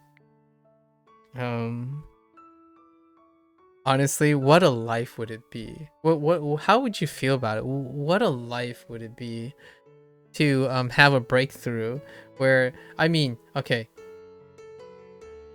we're not going to talk about like accessibility of food and resources and whatnot. That's fair enough. That's understandable. But the life of being able to experience food with the stuff you wanted to eat, man, that's such a utopian thing. How like, granted, if we're so we're not considering the thing about food shortage and feeding the population and stuff, but think about if the one concern about the quality of food, like the meeting the satisfaction of eating, think about making food one of the solutions to making people happy without the consequence of overeating, right? Like, instead of the resources going into, like, I don't know, weapons, they just eat and the conflict resolves itself because food is always good. That is such a weird. I need an anime and a science fiction that creating a potential utopia based around the idea that almost all solutions and resources are contributed to the development of food because food resolves conflicts, as opposed to all the other resources we contribute to, like weapons and stockpiling rare materials. Could be a Black Mirror. Black Mirror's coming back, by the way. I saw Netflix drop the new trailer for the next Black Mirror. It's been a long time. I am excited. Even if it falls flat or something not ambitious, I'm on board. The next Black Mirror season was teased, so I'm excited. But that would be amazing. Like food engineering, right? So, food engineering. Like imagine instead of space racing or racing towards like money accumulation, product development, or like entertainment, it became food. Because food, the one contentious nature of its demand is, yes, it's always in demand, but it's in demand moderated. But if that cap was removed, how much of it would it distill into resolving conflict? Because food is generally always good, so you can resolve things based on food. Like, okay, you have money, I have money, but what's better than money? I'll give you food. You'll give me food. I need a science fiction like thought experiment show about this. Like, what happens if one of all the downsides of food, like theoretically, some of the major downsides of food, like regulation and supply and stuff, supplants other things. Currency would be replaced by food, because if food is more valuable, right? If food, like, this is absurd to say this, but if food is more valuable than the paper money that we use for currency, that sounds like an excellent, wonderful thought experiment. I'm not saying all of this happens. There's just so many things, but my thought is, oh man, there's something so unadulteratedly pure and visceral about saying, okay, I can't give you millions of dollars every day, but what if I told you you can eat the food you want to eat, assured, every day, in exchange for the millions of dollars every single day? And my thought was, who would be, like, across a whole human sampling, who would be more happy over their course of their life? All the money or the food? Now, we're not, of course, you can do the thing like, well, what if they use the money to buy the food? The exchange is you would live in a universe where food is not always good versus a universe where food is always good. Which universe would you go? Would you take the red pill or would you take the blue pill? And my thought was, oh my gosh, like, you can't eat money, and money is always arbitrarily viewed as bad or good. You're passing on, no, but food is always good. Remember, like, we're making the condition that you take away the drawbacks of food. So we're talking about diabetes, obesity, food allergies. We're talking about that. Instead of using a world in which you leverage money, right, and all the other things to compensate for happiness. And like, yeah, but you wouldn't be fat anymore. Like, and I'm not saying, you might be thinking, no way, this can't happen. It's like, well, that's kind of what we're trying to do, right? Technology, science, pharmacology, and whatnot, they're trying to find a way to mitigate a lot of the things we rely on. One of the things that, in my opinion, online and everywhere, vastly outweigh the happiness of others. When you talk about money, you have a whole spectrum of suspicion, skepticism, pros and cons, negatives and stuff. But when you think about food, the joy of food, which unifies so much of culture, like, it transcends language, right? Because it's a visceral experience. It's so much closer to the human aspect. Take all the R&D from, now I'm just being very general and hyperbolic, but take all the R&D of weapons making and the hostility and the cultural clashes, supplant it with food development. That sounds like a crazy, wonderful thought experiment. Not that it's possible now, because it's like a chicken or the egg thing, right? Natural habitats and evolution and adaptation and whatnot occurred the way they occurred because humans don't have that type of clairvoyance, right? But it would be a fun show to watch. Just thinking, hey, Sub-Zero, you know, I think you suck a lot, so here's some food to make you suck less. I mean by your mood, sucky mood, not like your personality or something. Like people solve problem by eating. You know, like that sounds so amazing. We still do it now, but it's second fiddle. It's second fiddle. Why do I think food as a solution is second fiddle? Because you can't eat too much of it, and you can become dependent on food, right? It has to be moderated.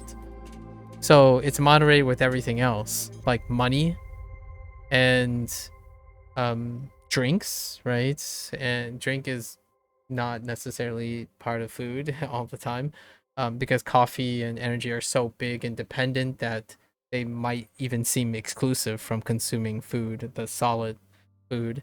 And then you have like entertainment, right? Various forms of entertainment, whatever is to your fancy. And my thought was, man, if food's moderation problem and supply, right? Because money has that too, and entertainment has that, content has a finite amount. That'd be so amazing. It's such a wonderful way to think. Like online is unanimous. Like we're not unanimous, but it's almost hotly. It can be debatable, but I would say I would have more people who agree with me that food is programming and stuff and things that dealing with food and trying to relate based on food is ultimately a win-win most of the time compared to other forms of ways to provide humans with some appreciation for their happiness and their quality of life, like money. Money is up in there. It's a mixed bag.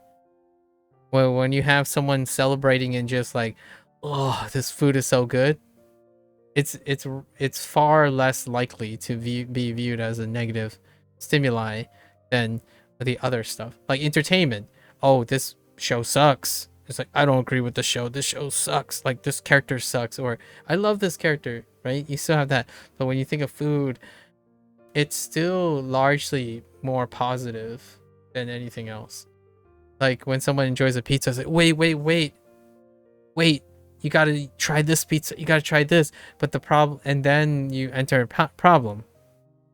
Moderation. Fat. Health. Sucks. Like, don't even at me right now. I would be like, what? 1,000 calories and it's not a problem?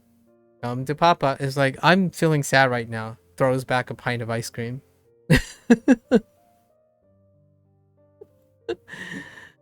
It's such a gluttonous thing, but I think food is easily one of the sinful universals of human condition. And it's a shame that there are, you know, the current natural state of society, we contribute so much R&D to things that tangentially make food even more of a problem than they are an asset to conflict resolution.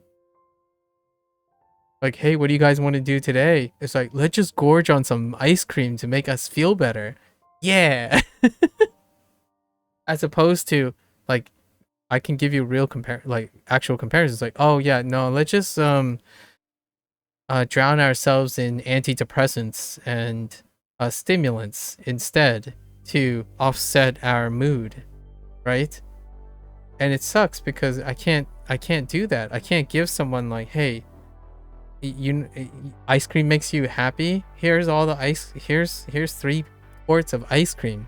Go to town. Make yourself, as opposed to the alternative. What's the alternative? Buy some antidepressants, drink some alcohol, right? There are so many other things that compete with food, largely because, in my opinion, weight sucks. Calories, like the detriments of excess eating, kind of takes away from that. But when people enjoy food, it's like, it's electric. It doesn't need language. I mean, you might not even need to see it because you can smell it. You can hear food. Like when you eat, it's cross-modal, right? And there are enough scientific evidence, in my opinion, to demonstrate that the more senses you tackle while eating, seeing your food, hearing your food, feeling your food, the crunch, smelling your food, they're there, and hearing your food, the crunch is causing a hearing effect. It's such a wonderful, accessible thing. Innovation and workforce would stop completely. We would all be at home eating and surviving by default. I know, right? Obviously, there would be like, in a science fiction world, you would have to figure out how they balance being productive and just plain gorging on your food. But it would be a little bit more toned down version. Like, how would people eat, right? Do they work to eat? Think about that. That's so crazy. I mean, think about like, oh, I have to go to work, because if I go to work and I work for 3 hours, I get to eat, because the eating is the most important part. It's the most delightful part of someone's life. But this is not true in the current society. In fact, I actually think most people don't even care enough about what they have to eat, because it takes a lot of effort. And I'm not calling the people lazy. I'm saying they believe in their life there's a lot of more important things, and sure enough, it might actually be more important than eating a healthy diet, or eating a diet that makes them happy and at the same time not be overweight or unhealthy, right? But boy, do people's lives change so much when they tweak and able to make food an exciting part of their lives. Like, I'm saying this because I didn't look forward to eating at all. Like, it was not until I was 28, maybe 29, when I started thinking, oh, hey, lunchtime is coming up. This is an opportunity to go explore something else. Because now I'm properly not calorically surplus to enjoy some food. Like, you have to wait to enjoy food, right? If you enjoy food. And then because of that weight and that moderation and all the necessary things, we decided to, in my opinion, in the United States, decide to make it as convenient as possible. And in my opinion, even that convenience cheapened food. Not in so many ways than greediness, making money, being unhealthy. That convenience cheapened the aspect of food, right? Like, only recently has there been increasing more appreciation for food exploration and cooking and whatnot. It goes to show you that food really does play second fiddle to like video games as a dopamine source, and I don't know, content creation and doom scrolling. I mean, don't even get me started on how people prefer to doom scroll and jam their mouths with non-pesto products. Yes, I'm biased. You should be jamming some pesto. Some homemade pesto with some edamame pasta instead of your, like, I don't know, your six pound bag of Doritos or something while doom scrolling. Because personally, even if you're doom scrolling like fitness nutritionists and stuff, it still doesn't cause the person to want to invest in their eating habits. Imagine. All right, I'm done spilling about food. I always wanted to write books, or I wanted other people to write books, because I suck at writing books about like these hypothetical situations. Like, who cares about a utopia about having one, uniformed hive mind? I want a science fiction that deals with the idea that food has supplanted the international currency of humankind. What then? What then? Like, people barter with food. I mean, you could kind of say, well, isn't that just like the old times? It's like, yes, but now we want a modern society take on on bartering with food. Simpler times, while at the same time complicated. All right. La escuela quiere comprar unas computadoras. La escuela quiere comprar unas computadoras. Oh, la escuela quiere comprar unas computadoras. Unas computadoras. ¿Dónde estudian Juan y María? I only say this now, but I really dislike eating back then. Like,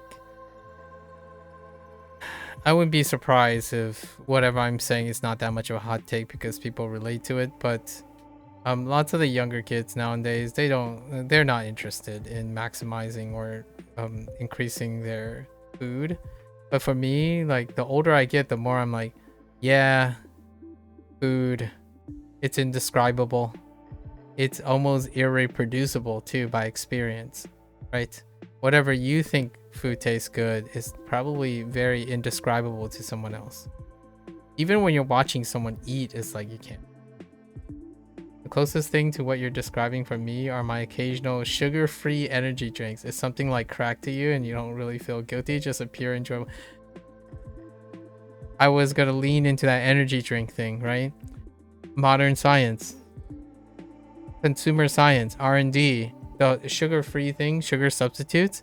Now, yes, there are like still extraneous circumstances, but these are the consequences of R&D, right?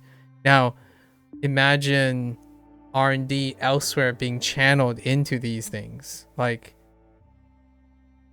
how do we make the wonderful taste of garlic and crushed basil and olive oil emulsion taste so good, but at 1/10 the caloric density?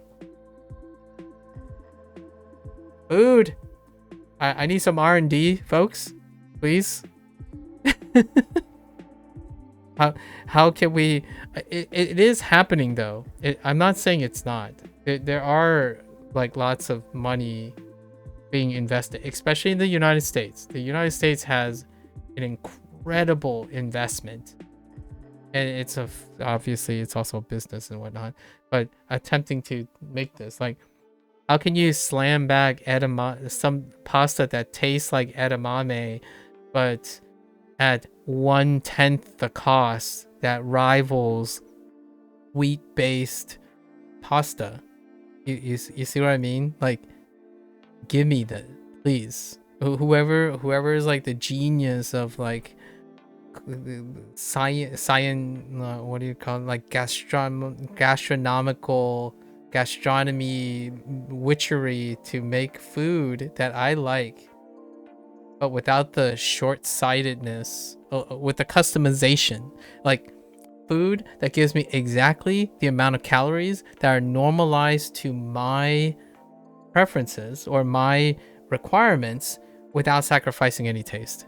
That sounds like a utopia to me. Like, for example, this is a Star Trek reference. I love Star Trek. It's already been said, but disclaimer, I really like Star Trek. Like, what did they have those? They have materializers, right?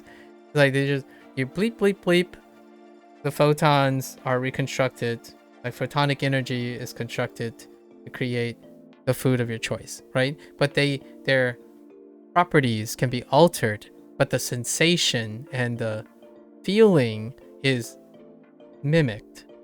So then you can, like, how can you have the pleasure of chugging back a Mountain Dew with all its glorious sugarcane sugar but none of the calories.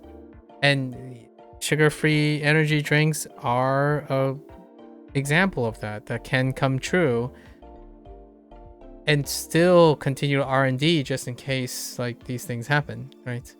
I would love to go to my local bubble tea place, which there isn't one here, and be like, yo, hit me up, I'll be back tomorrow, and the day after, and the day after that, and it'll be like as much as a cost of a bottle of water, right? R&D, cost effectiveness, and no drawbacks on my blood sugar. And right, if you drink bubble tea every day, you're probably gonna have you're probably gonna be diabetic very soon. So that kind of thing. Like think about this: having synthetic, I know this sounds crazy, but having synthetic Wagyu at like competitive prices, but no animal was harmed because it's synthetic, and it gave you that melt in your mouth feeling in which you feel like your heart is gonna skip a beat, but it doesn't lead to pre-hypertension and a possible heart attack in like a matter of months from consumption. Oh jeez. Honestly, I never had the opportunity to eat Wagyu, but I almost feel like I'm already getting too old to even consume it without having a heart attack.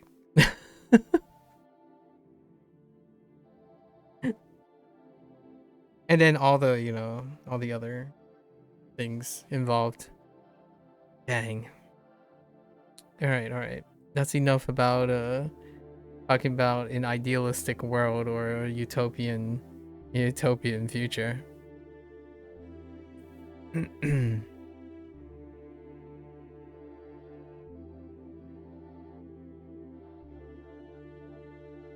El señor Pérez escribe unas cartas.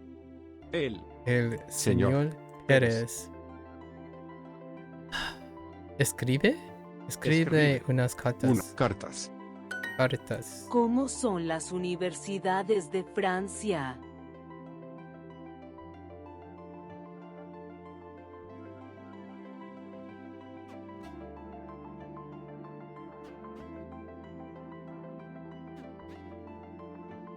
Okay. Las mujeres estudian en las universidades de España.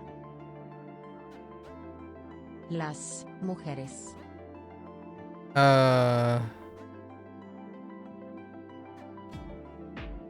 Estudian en las universidades de España. Las mujeres estudian en las universidades de España. Nosotras somos madres. Okay. Ellas no estudian con nosotras. ¿Por qué?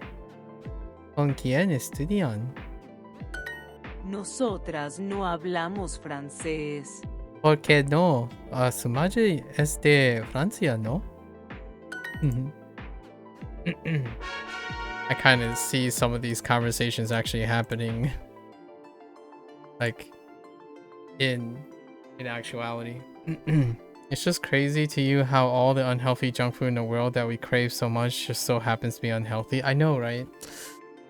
Like, why do I feel like there was natural substitutes that are generally as good? Sometimes it almost feels like a video game. Everything is balanced. Good food, there gotta be a catch. I know, right? Oh,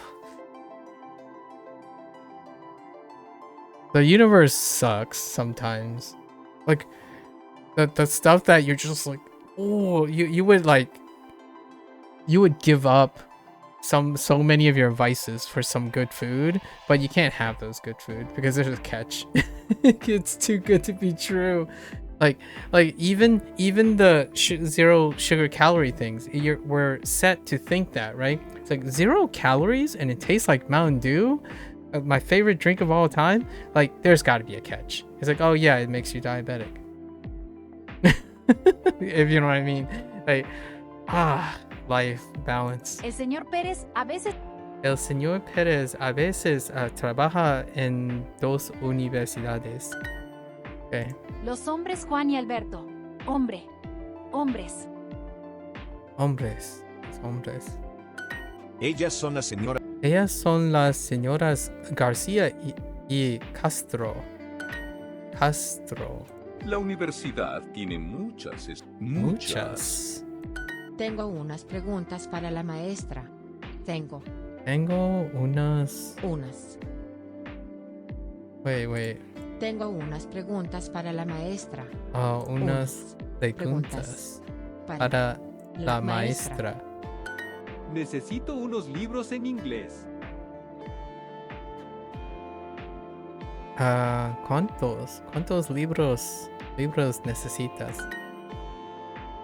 For the record though, I think life is I'm not saying I don't like this life. I think if you're able to diversify and know moderation, there's so many aspects of life that's kind of nice, because if something is so very efficient, then humans tend to hyper focus on it, then maybe life becomes less colorful.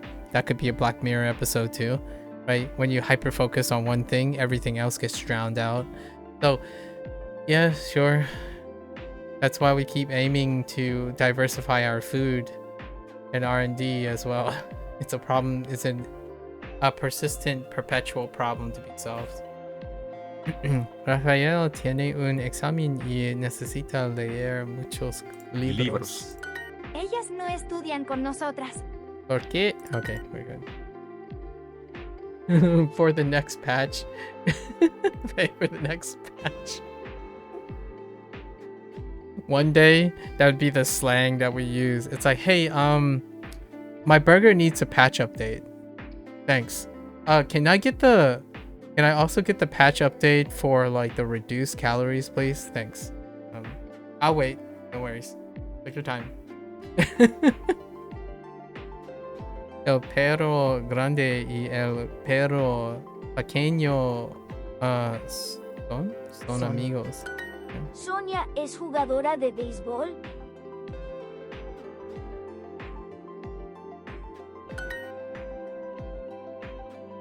La clase. La clase tiene tres hombres. Y cuatro mujeres. Ellas nunca estudian los fines de semana. Okay. They does not. They never study. Mi hermano y yo somos de París. Nosotros hablamos francés y estudiamos español básico en la escuela. El español es difícil. Básico, that's subject, right? El hermano hablar. No, they totally habla. ¿Es de España? No es de España. No habla francés? That's wrong. Oh, el español es difícil. Okay, fine. Or imagine burgers and pizza was healthy before, but they nerfed it in a patch and we all forgot about it. You're too sober for this. Yeah, I feel like the balance patches, we need to stop with the balance patches. Nature needs to stop with the balance patches. You know what I mean? We need to make food a little bit more slightly OP, as opposed to like trying to balance food.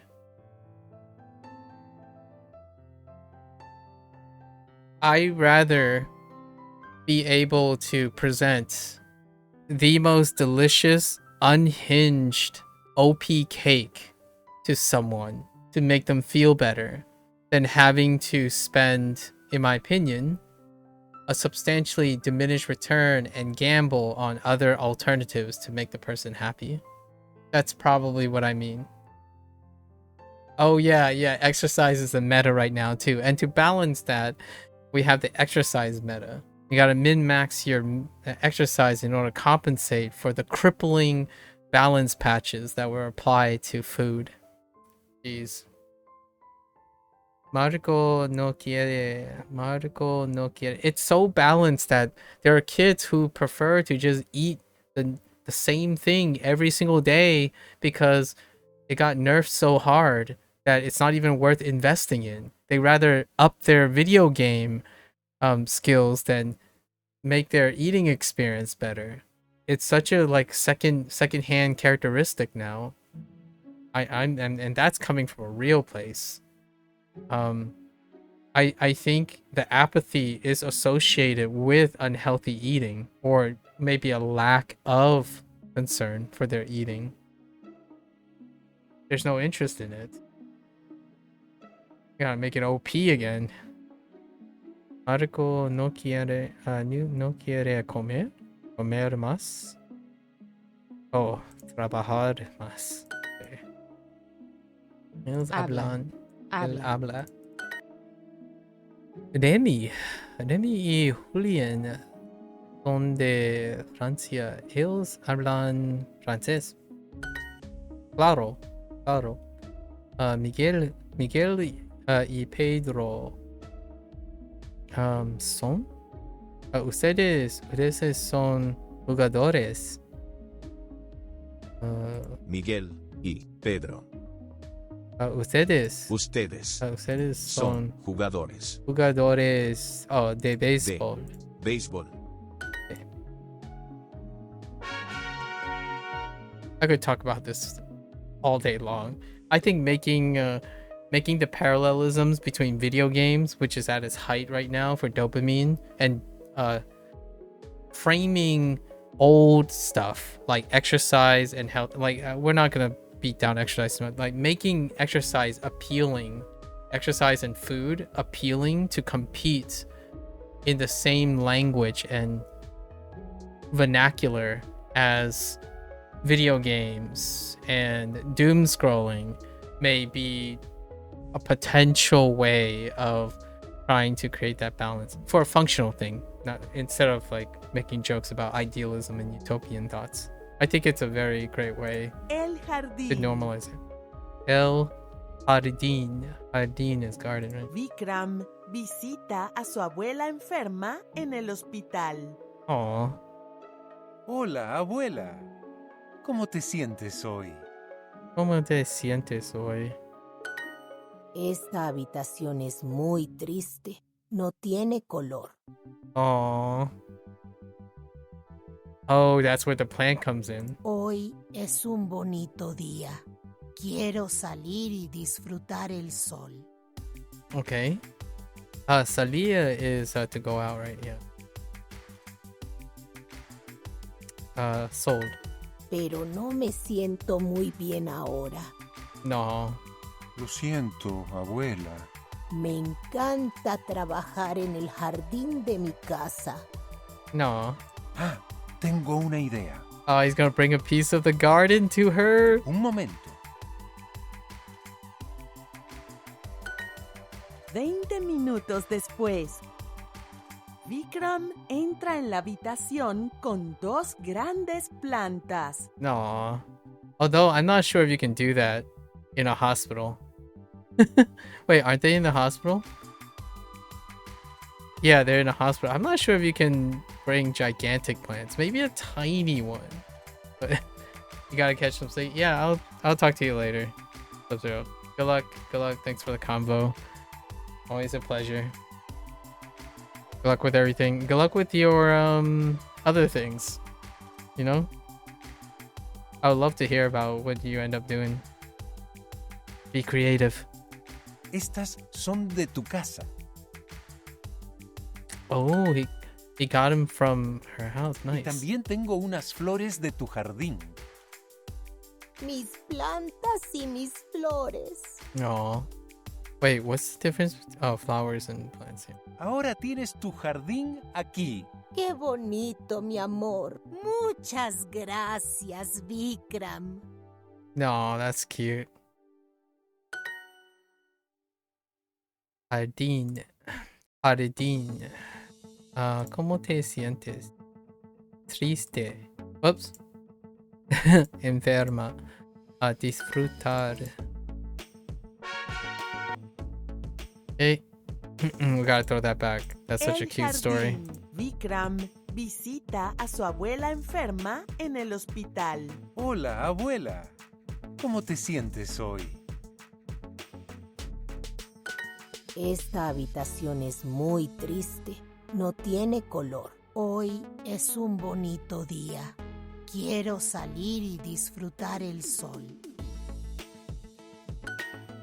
I wonder what they did with the... Is this a generated voice? It's pretty good. Pero no me siento muy bien ahora. Lo siento, abuela.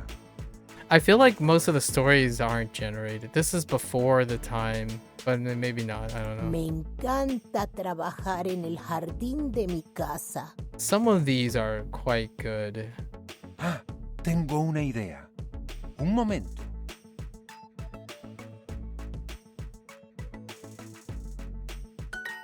Veinte minutos después, Vikram entra en la habitación con dos grandes plantas. I'm pretty sure that I feel like the stories are separate from the synthetic ones that they use for the other lessons. Estas son de tu casa.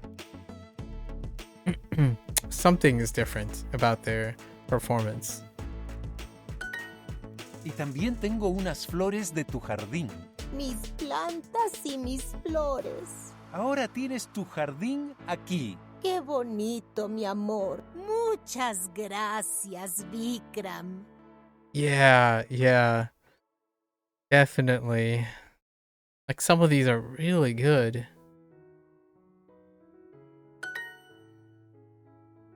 Abuela. Después.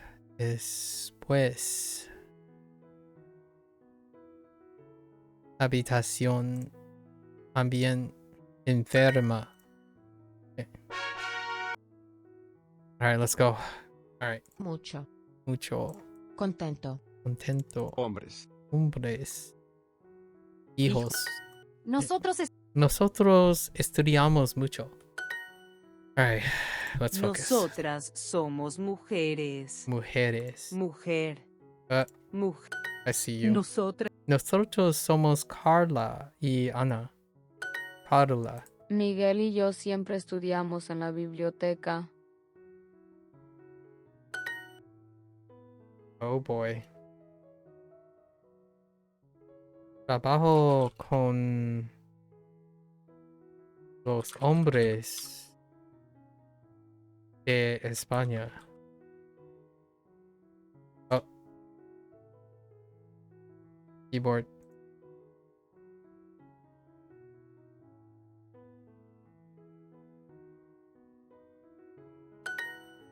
Nosotros somos hombres.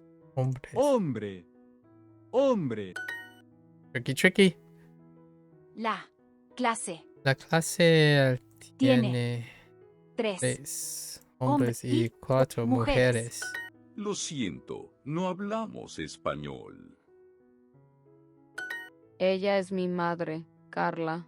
Somos de Cuba. Nosotras hablamos poco inglés. Carla no habla bien inglés. Esta oficina tiene 10 mujeres.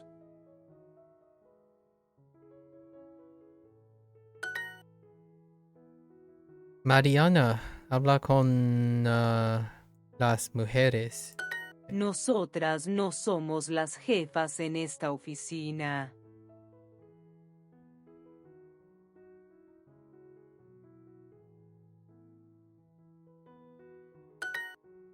¿Eh? La universidad. Tú y yo hablamos inglés. Oops. Inglés. Very well, muy bien.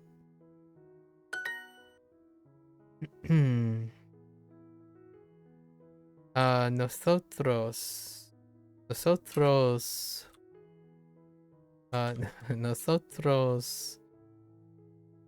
somos estudiantes de Europa. Lo siento. No, no hablamos español.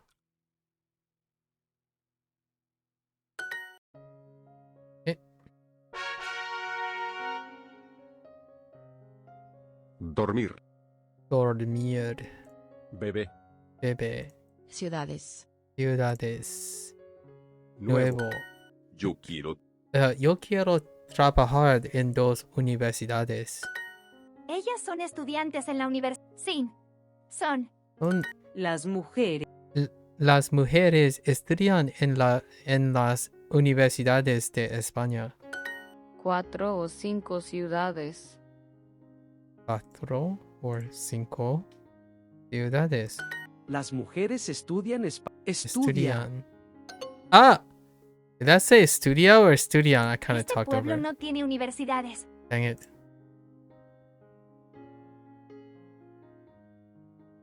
Mi mamá y mi papá hablan poco español. Ellos son de Inglaterra. I guess you could say they're ingleses. Son ingleses? Is that how that? Oh, I didn't even realize you had is. Yeah, estudian. Estudian. Okay. Yo estudio las ciudades de México.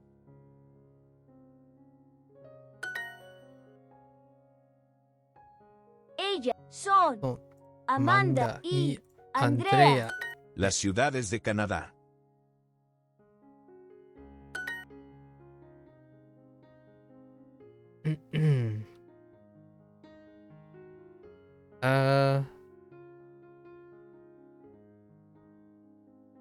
Los hombres, hombres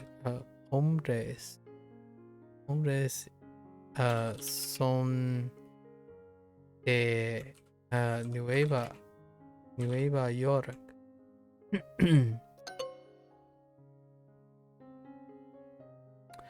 Ellos, oh, whoops, they, oh.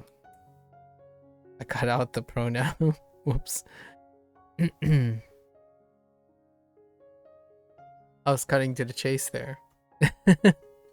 ¿Cómo?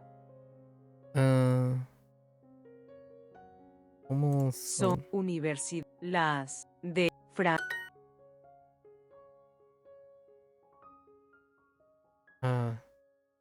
Ellos son estudiantes en la universidad.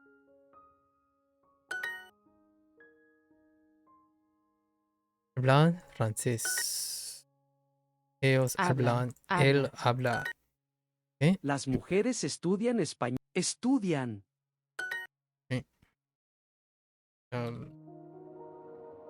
Ellos son los hombres. Ellos son los hombres de Nueva York. Okay. Alright. Su. ¿Cuánto? Su. ¿Cuándo? ¿Cuánto? Jugador. También. María y Carla. María y Carla, ¿ustedes son amigas? Amigas. Aquí. Conmigo. Dormir.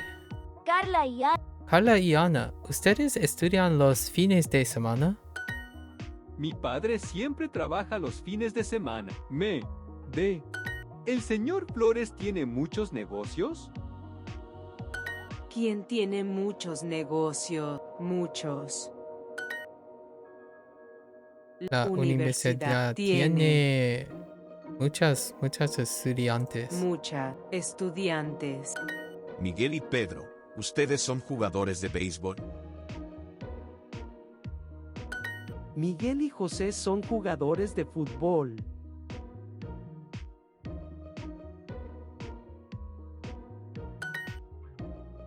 ¿Ustedes son jugadores? Oh, Jugadoras. there it is. Okay. Yo tengo muchas amigas en esta clase.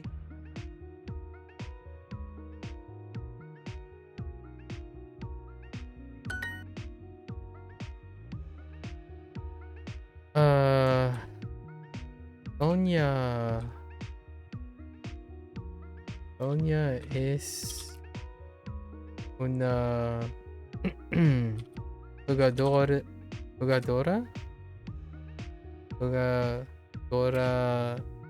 de béisbol.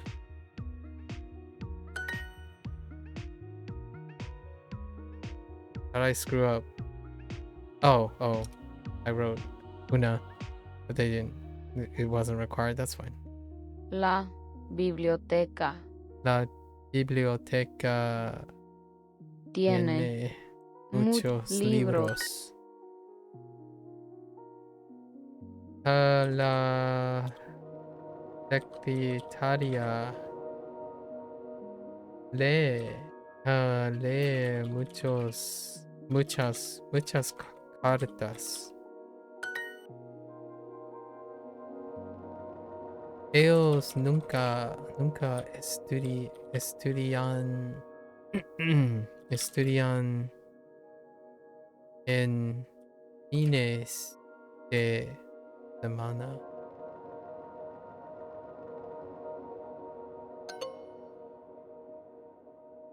Oh. Wait. Oh, los. Oh, right. On the los. Whoops. María y Carla. Ustedes son amigas.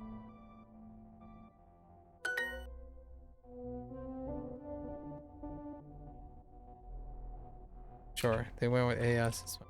Ellas nunca estudian los fines de... I gotta be careful about that one. Mucho. ¿Cuánto? Esposo.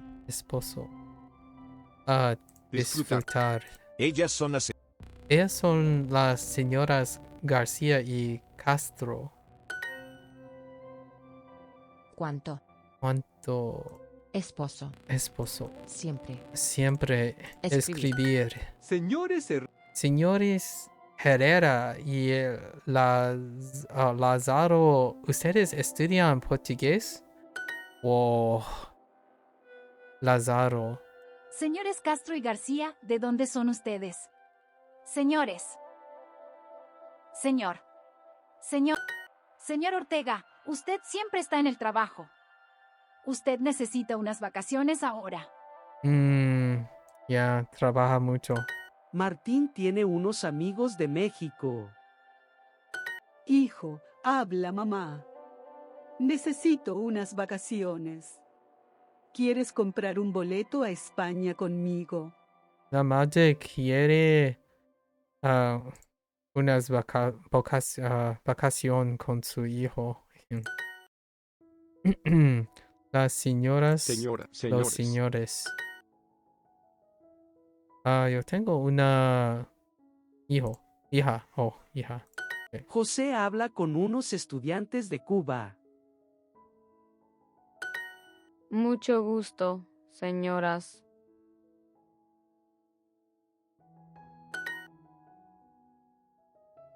Amanda quiere vacaciones en México. Unas vacaciones. La escuela quiere comprar unas computadoras.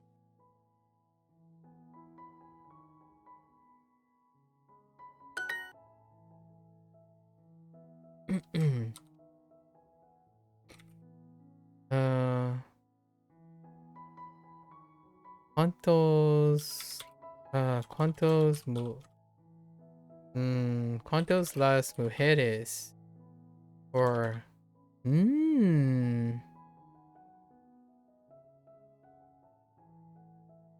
¿Cuántas mujeres? Oh, I'm not sure if I could get away with that. Let's see. ¿Cuántas mujeres?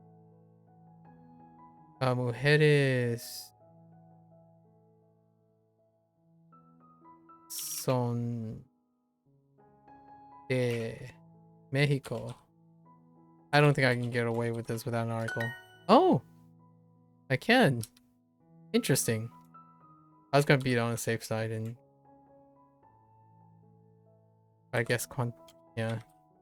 ¿Cuántas hijas? ¿Cuántas hijas tú tienes?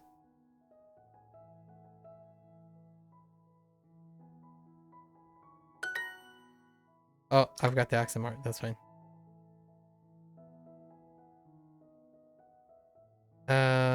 ¿Cuántas mujeres? Okay.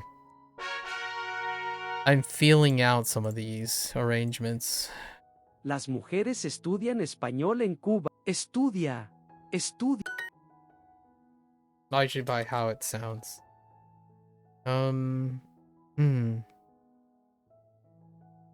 Ellos son los hombres de Nueva York.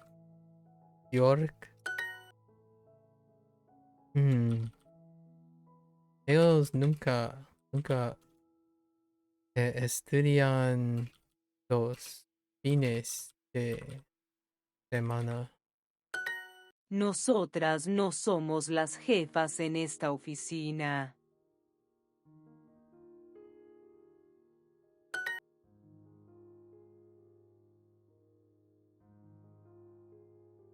Señores García y Castro, García, ¿de dónde son ustedes?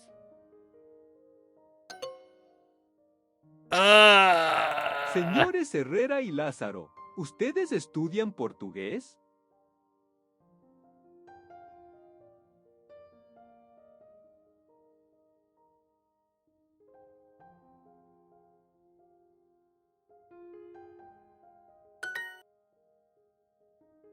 Pedro y Juan, ¿de dónde son ustedes? Nosotros somos los jefes en la oficina. Oh, no somos los jefes en la oficina.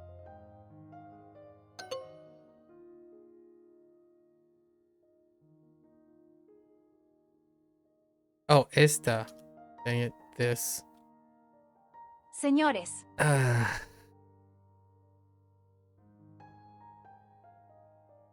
Gómez y Flores. ¿De dónde son ustedes?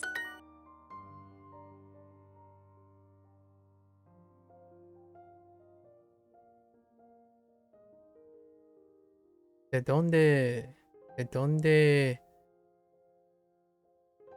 son ustedes? Oh, or usted. Oh, or usted. Oh, okay. I see what you're. Martín, Miguel y Martín. ¿Qué estudian ustedes? Pedro y yo no son los jefes. Y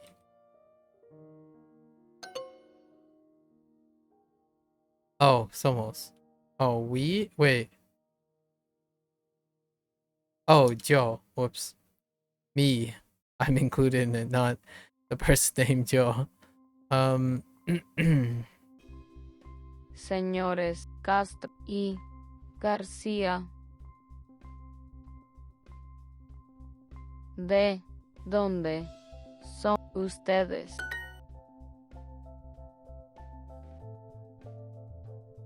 Nosotros no somos los jefes en esta oficina.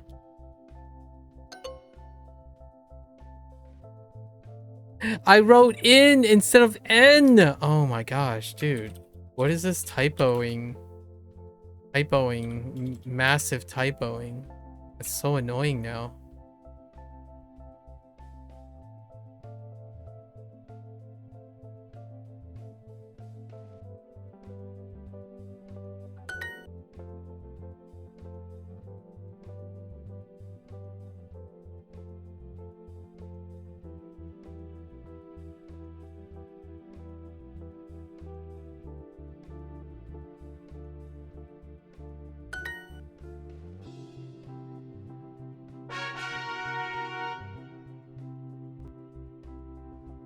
Alright. Keep going. Carla y Ana, ¿ustedes estudian los fines de semana?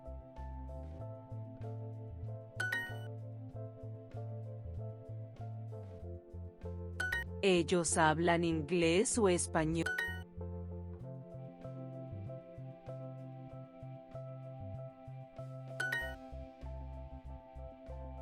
Jugador.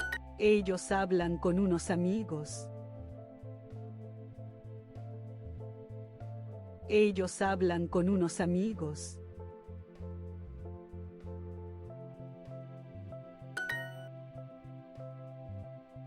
Estudia.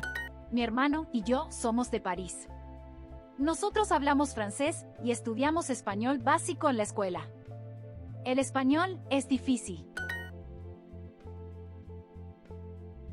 Señores. ¿Cuántos? Amigos. ¿Tienes?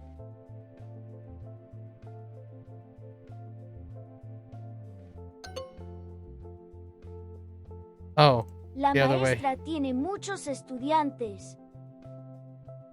No necesito vacaciones.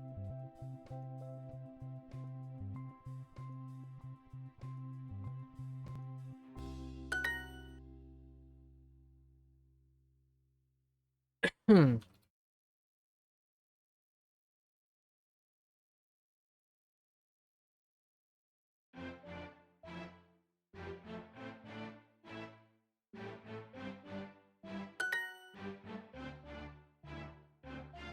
Miguel y Martín.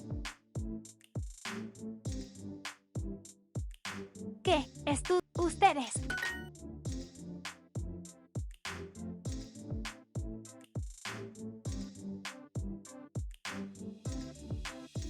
We're gonna do ellos están estudiando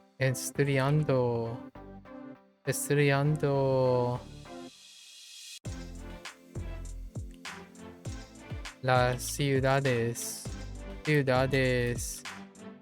de Europa. ¿Cómo son las universidades de Francia?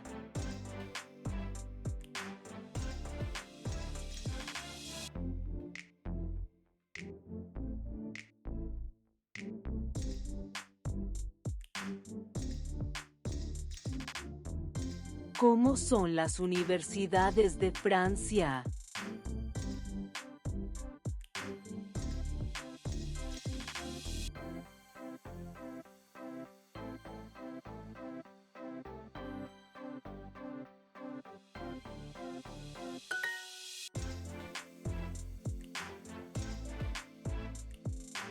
Señor Rivera. Rivera.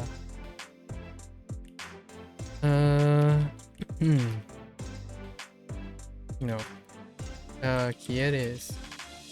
¿Quieres unas vacaciones?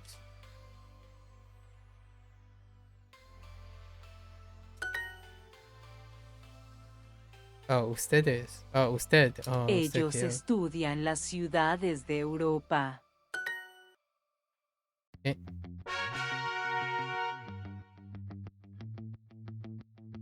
Personalized practice. Go, go, go.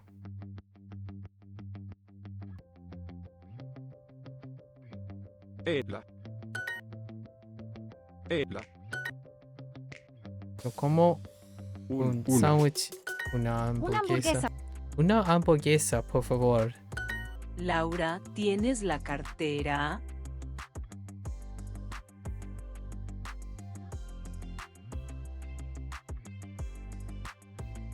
Sí, tengo un hermano y una hermana. Un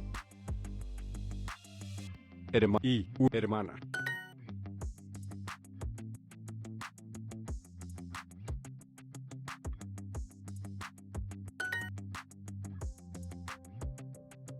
Ella es una mujer. Things are getting a little bit more complicated now from their personalized practice. Kind of see it.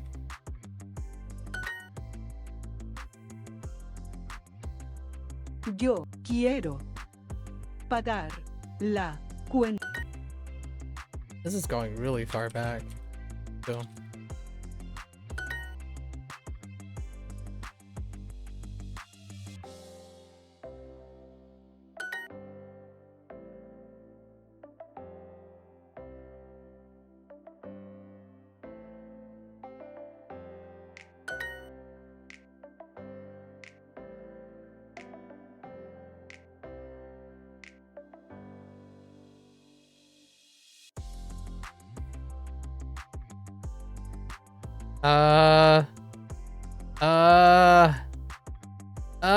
Oh, sorry.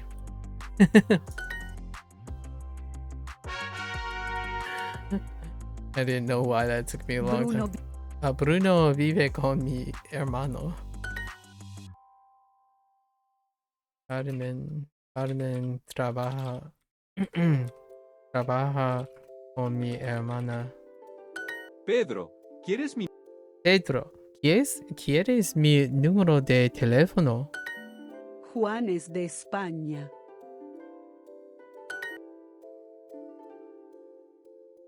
Tienes mi número de teléfono.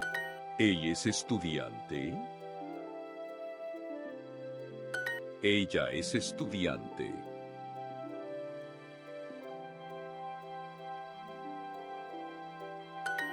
Yo hablo portugués y español.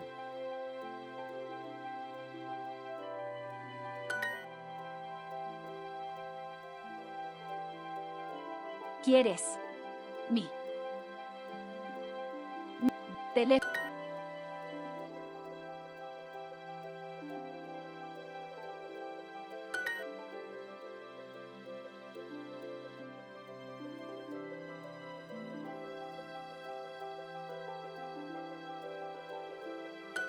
Yo vivo en México. Yo vivo en México. Yo vivo... Ana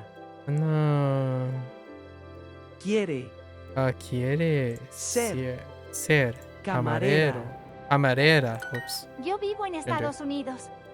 Yo vivo en los Estados Unidos.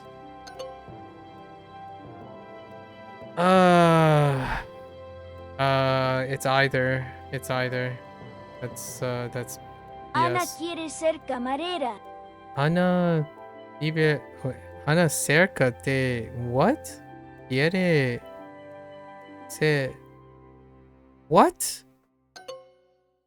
Ana quiere ser camarera. Oh. Ana quiere ser camarera. Yo vivo en Estados Unidos. Oh, it doesn't matter because I'm supposed to be typing what she says, not what I want to say. So it's a transcript. Sí. Sí, yo quiero ser maestro de francés. El número de teléfono. Pedro. Pedro, ¿quieres mi número de teléfono? ¿Eres de España?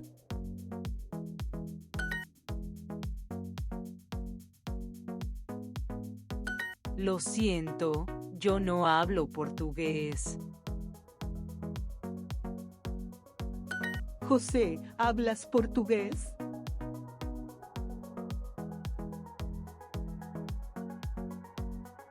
What the... Oh.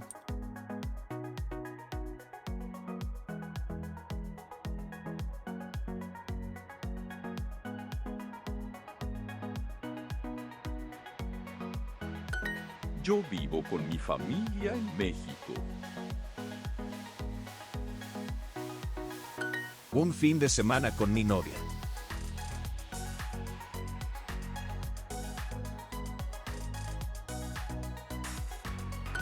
Ana quiere ser camarera. Juan es de España. Juan es de España.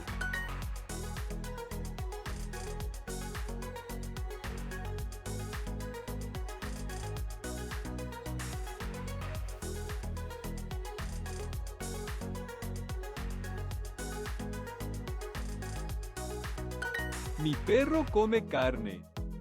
Mi perro come carne. ¿Eh? ¿Tienes un perro? Ah, ¿tienes un perro? Oh, oops. ¿Tienes un perro? That was a speech thing. Okay. Mi amiga Sofía es de España.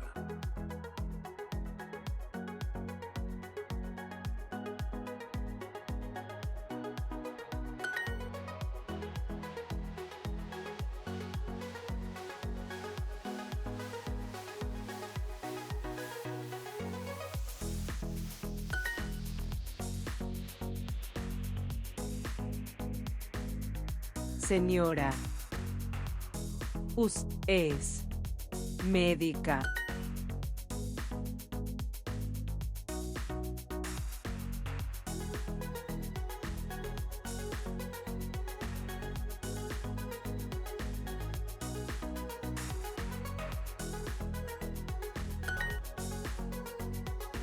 Señorita Rivera, usted es una maestra.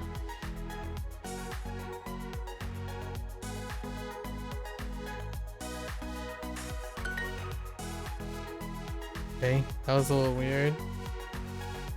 That was probably a unit about professions.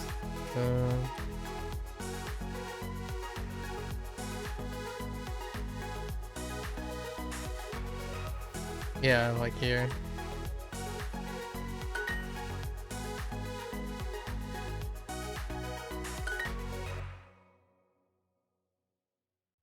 Ella no tiene un teléfono.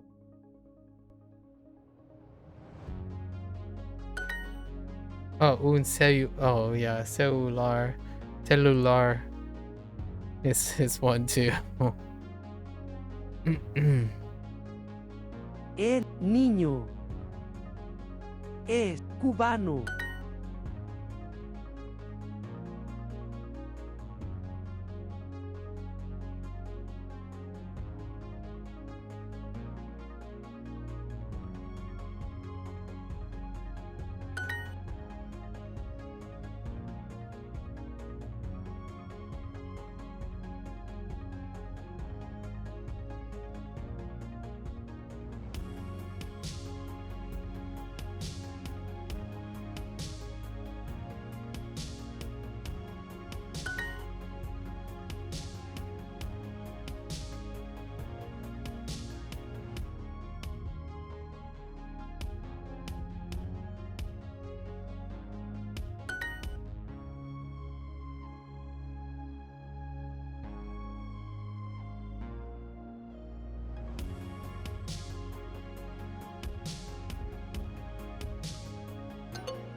Oh, it is. Whoops.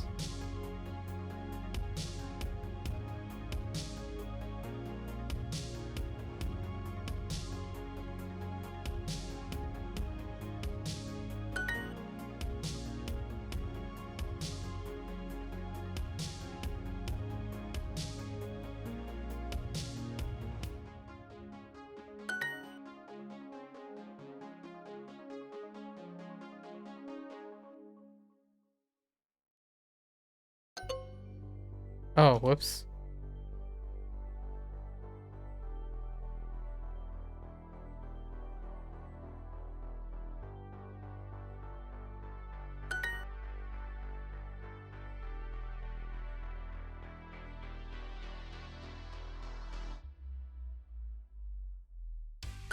Yo vivo en un pueblo en España.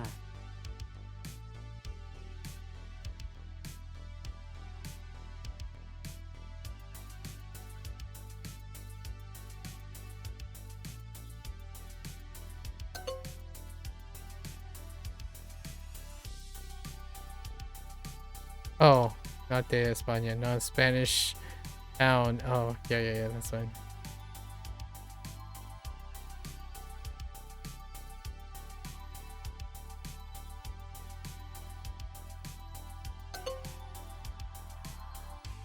It is. I keep getting them mixed up. Oh, that's so frustratingly annoying that I keep doing the you into me, not the I into them. Yo quiero ser español. Oops.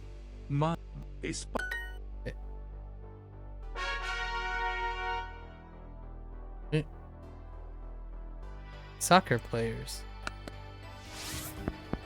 Welcome back to Lucy is Listening, where I uncover hidden messages in everyday conversations. Before we listen in, here are some words you should know. Estudiamos. Estudiamos. Fútbol. Fútbol. Jugadoras. Jugadores. Ustedes. I'm your host, Lucy, and today we're listening to some odd characters on campus.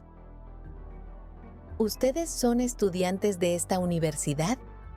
Sí, mi amigo Luis y yo estudiamos aquí. ¿Y ustedes son amigas? ¿Y ustedes son amigas? Sí, somos 5 amigas. ¿De dónde son? Nosotras somos de Guatemala. Nosotras somos de Guatemala. ¿Son estudiantes también? Sí, y los fines de semana nosotras somos jugadoras de fútbol.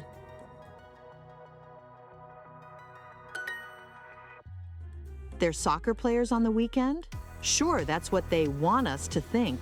Sounds like a cover for secret agents in disguise. Oh, come on. What's wrong with I'll soccer get to the players? bottom of this. Remember, I'm always listening. Yeah, sometimes the web animation doesn't work. Alright. Los hombres son de Francia. Las estudiantes hablan inglés. La estudiantes habla inglés. Hablan. Oops. I said hablan. ¿Ellos hablan inglés o español?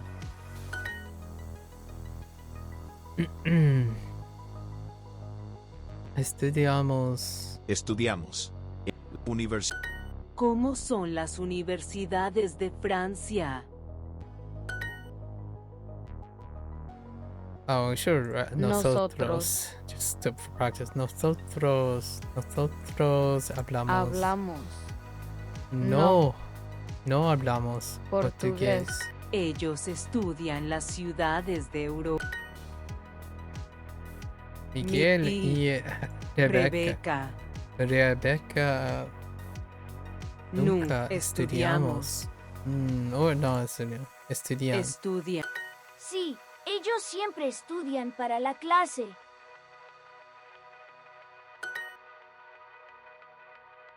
Ellas son Sara y Gloria.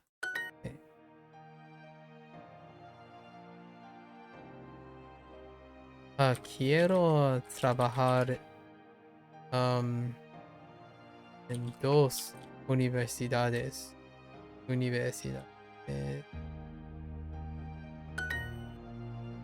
Trabajar. Oh, no. La clase La clase tiene 3 hombres y 4 4 mujeres.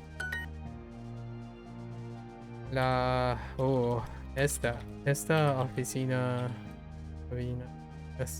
oficina tiene 10 mujeres. Nosotros no hablamos inglés. Nosotros somos hombres. Do I need a no? El señor García tiene muchos amigos, muchos años. Señores Herrera y Lázaro, ¿ustedes estudian portugués? Las jugadoras de fútbol hablan inglés. Amanda quiere unas vacaciones en México. El niño quiere ser jugador de fútbol. Juan, ¿tienes ¿Tienes muchas preguntas? Mucho gusto, señoras.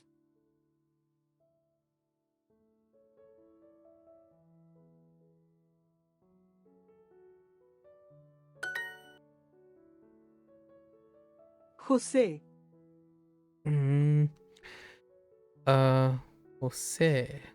José habla con unos estudiantes de Cuba. Inglaterra tiene muchos jugadores de fútbol.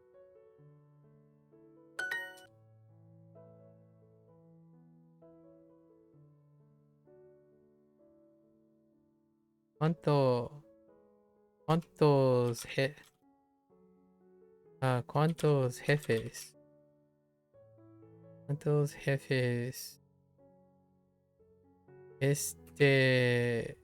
negocio?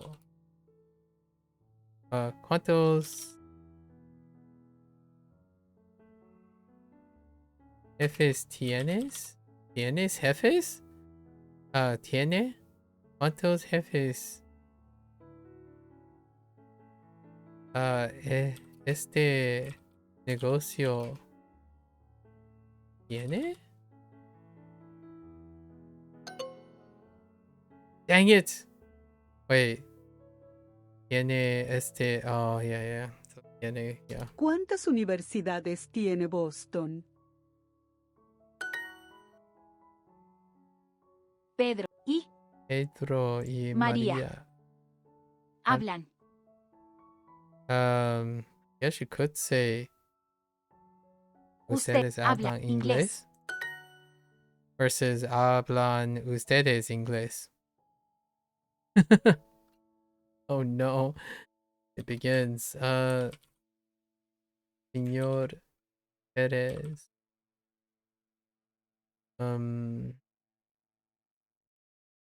Está escribiendo. Oh, escribiendo. ¿Yeah? Escribiendo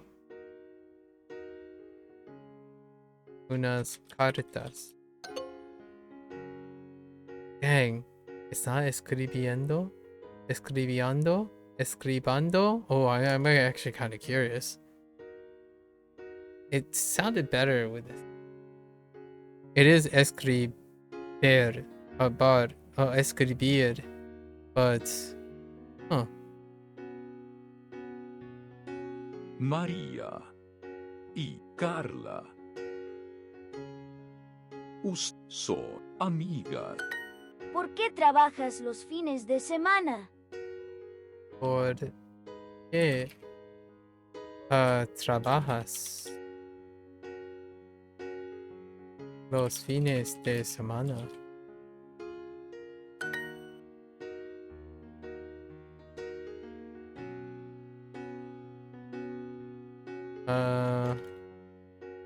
¿Cuántos jefes tiene este negocio?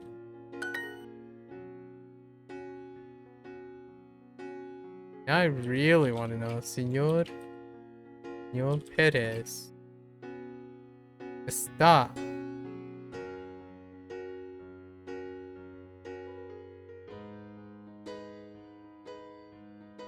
I guess not. I'll just escribe las cartas. I'll just wait. It's fine.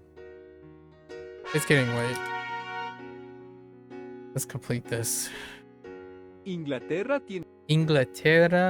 tiene muchos jugadores de fútbol.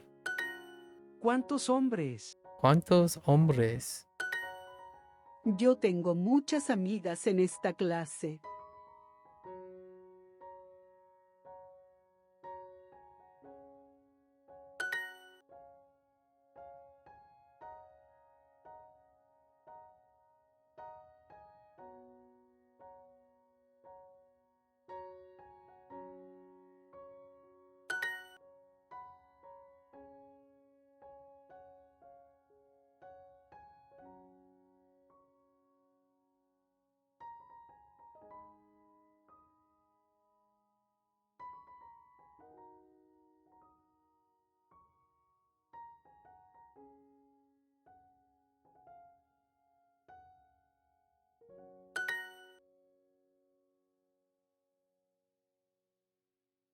Ellos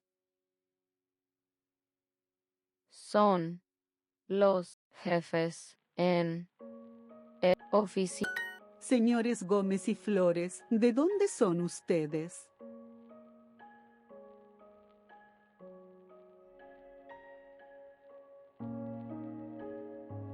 I don't remember their names.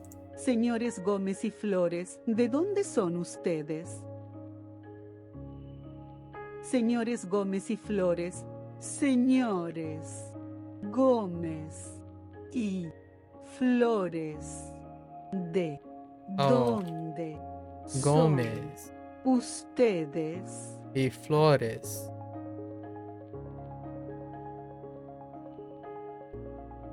Hola, estoy de volta, señor MAKU. Estoy de mi alta is I'm back. Yeah, I know. Señores Gómez y Flores, ¿de dónde son ustedes? Señores Gómez y Flores, ¿de dónde son ustedes? I don't know if that's how you spell their name.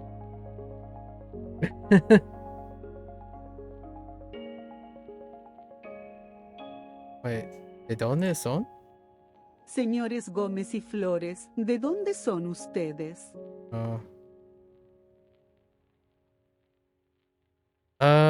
Not good with names, I can tell you that.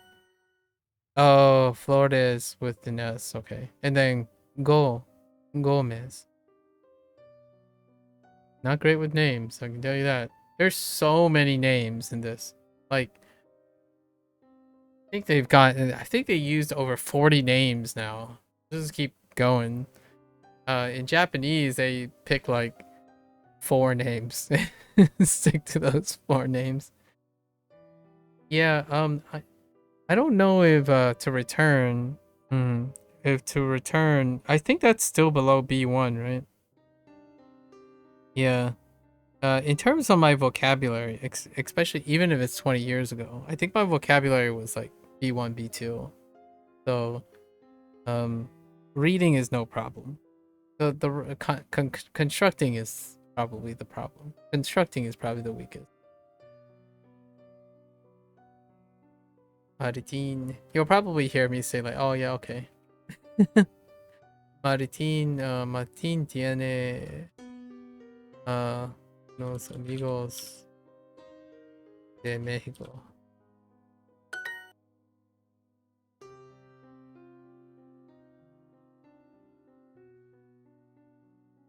I was gonna say something else, but not as funny after I said it in my head. ¿Cuántas hijas? ¿Cuántas hijas tienes? Rebecca y Sonia, so how was your wherever you were going? Me and Sub-Zero went a little bit off the rails when it came to talking about food in a conceptual way. Rebecca y Sonia son amigas en Facebook. I'm just kidding. Not how you say. That's how you say Facebook, but I just wanted to be a little dramatic. Ellas son mujeres. Las de Francia. You are using Microsoft Copilot for French conversation practice and you did some flashcards? Oh, that's nice. Oh, you know what? That's a great point about Microsoft Copilot. I could choose Microsoft Copilot instead of ChatGPT for my May start project. Huh. Nosotros no somos jugadores de fútbol. ¿Cuántas universidades tiene Boston? ChatGPT Premium's way better. It's not a competition. We're using what tools are available. It's free too. That's fine. Yeah, we're not really hitting the. It's not a competition. It's just using tools. I mean, we could even use Gemini. Like the voice gets choppy sometimes, and it might just shut off. That's fine. We're not really using it for the voice. It's more for construction. But if it was, I'd be winning. Yeah. Yeah. We're just using it for construction. We've already reached a stage of pronunciation. Most of it is largely for construction. Like, give me an example of... I'm gonna read everything, both sides. So, that's not the intended functionality I'm looking for. So, yeah. Like, type me an example, I don't know. Type me of an example of a dietary plan for a, I don't know, for a marathon runner in Spanish. And then I'll just read it. And then I'll like customize it using Spanish and stuff. So more functionally learning than trying to have a role-playing conversation. I think most of my language learning is not going to be focused on having conversation directly, but acquiring conversation through writing and constructing and learning. ¿Cuántas universidades tiene Boston? It's very similar to how I acquired English, as opposed to those who focus primarily on conversational things. I think conversation is fantastic in the long run. However, I think learning a language and learning something while learning the language is kind of my wheelhouse. And I don't expect to be collaborating with anyone anytime in the future. I have a high pre-selection standard for doing that, so and it's gonna be in Chinese.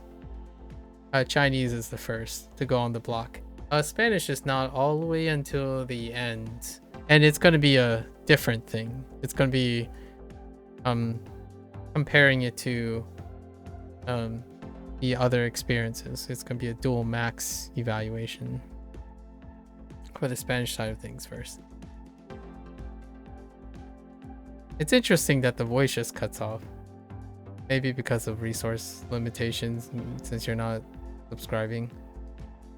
Like, we're cutting you off now. Too much. ¿Cuántas universidades tiene Boston? I haven't decided what I'm gonna use though. That's a great point though. It's a good point to make. Like after 20 minutes, I'll talk and it just dies. Okay. Then you have to restart it. Oh, that's interesting. So, and then you start a new session and it goes for another 20 minutes and then it dies? Is it like reproducible? If it does, I'm guessing it's a timer of use, session use. That's kind of an interesting way of negotiating the things. Huh.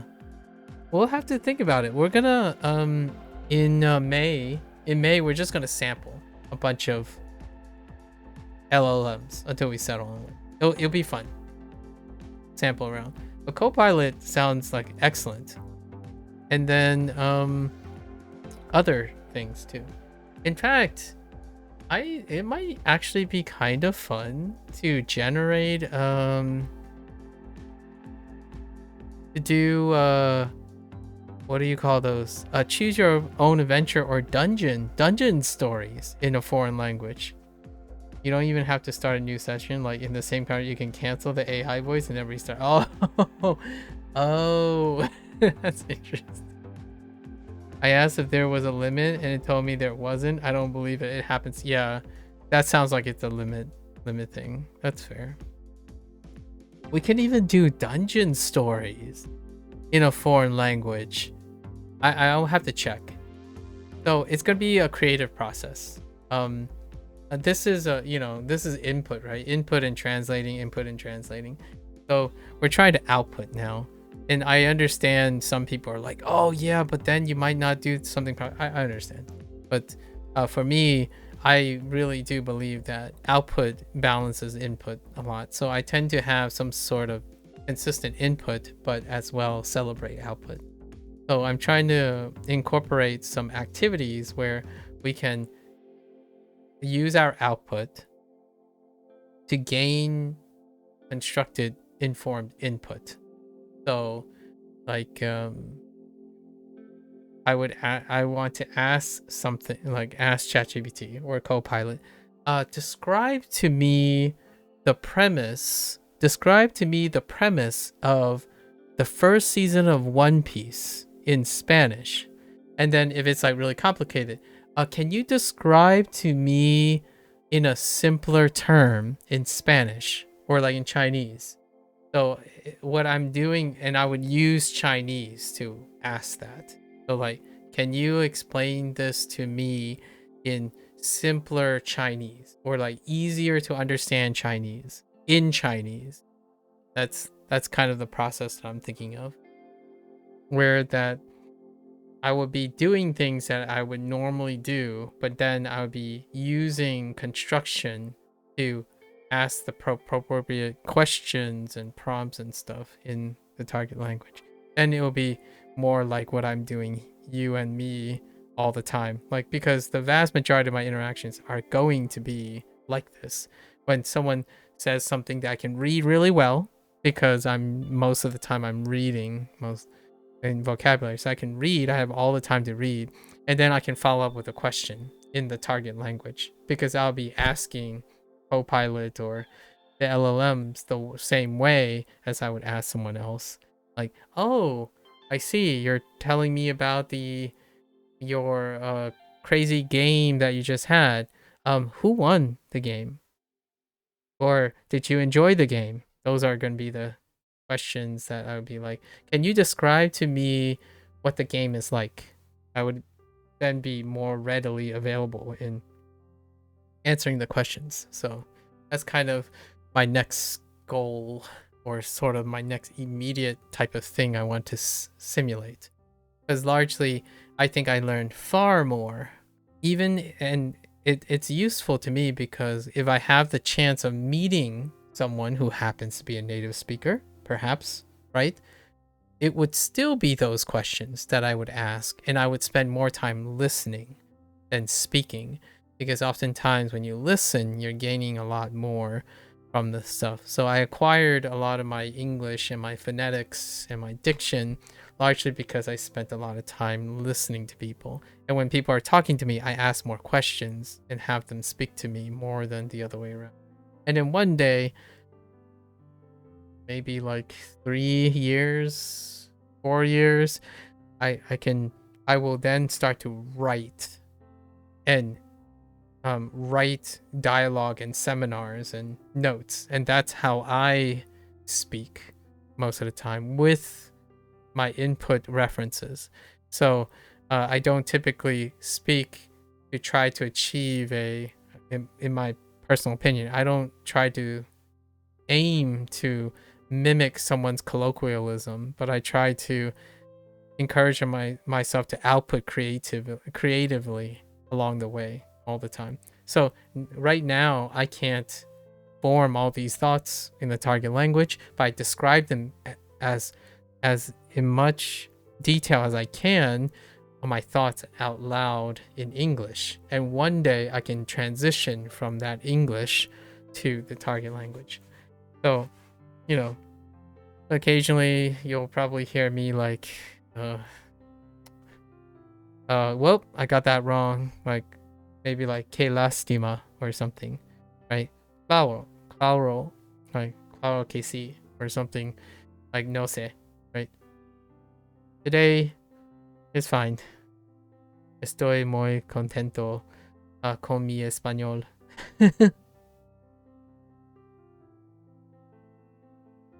¿Cuántas universidades tiene Boston? Let's see. The W. No, yaya. Sorry. Yaya. No. One day someone's just gonna type this. I don't know how Mandarins laugh. I don't know how how to laugh in Mandarin. What did they type? That's a good example. I mean that's a good thing. Yo, search showing. All right. Tell me how to laugh in Mandarin on the internet. I need more internet slang. ¿Cuántas universidades tiene Boston? ¿Cuándo tienes las universidades?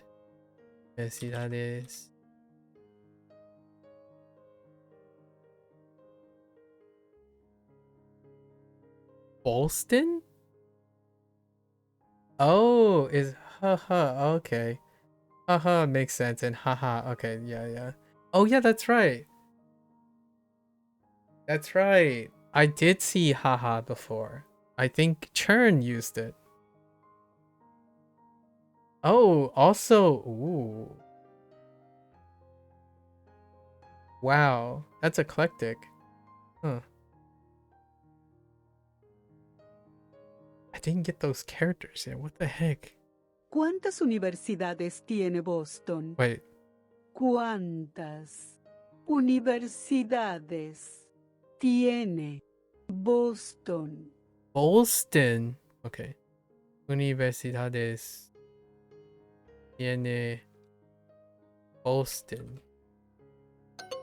Son of a bee sting. Wait, I forgot to conjugate cuantas. Whoops. I don't want to talk about it. Let's just pretend that happened.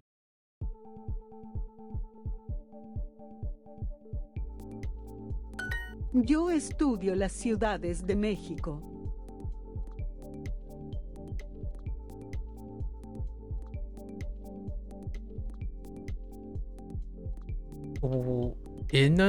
Yo estudio las ciudades de México. Ciudades. Wait, oh, okay.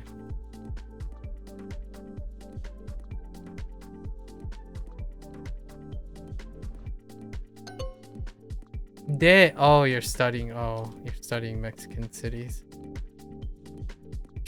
I'm having trouble just understanding what they're trying to say, really, because those are some weird ones.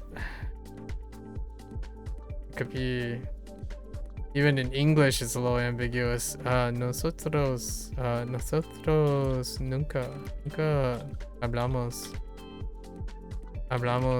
con Carlos. We never speak to Carlos. What did Carlos even ever do to you, man? Tengo unas preguntas para la maestra.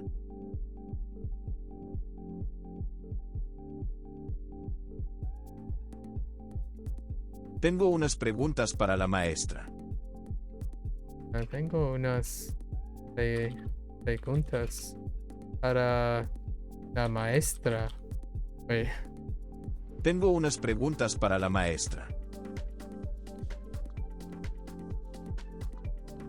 Tengo unas preguntas para la maestra. Okay.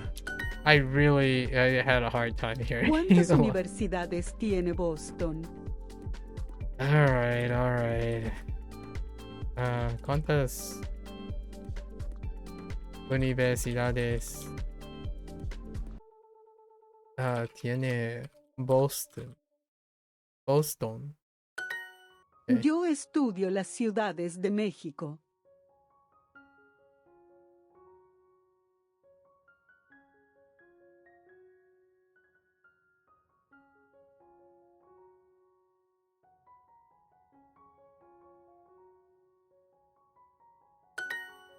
Okay. Oh. Long day. Our trophy. Let's go. Juan. Juan. ¿Tienes muchas preguntas? ¿Ne? ¿Qué? How do you say in Spanish, like, ne? How do you equivocate ne in Spanish? Juan. ¿Qué?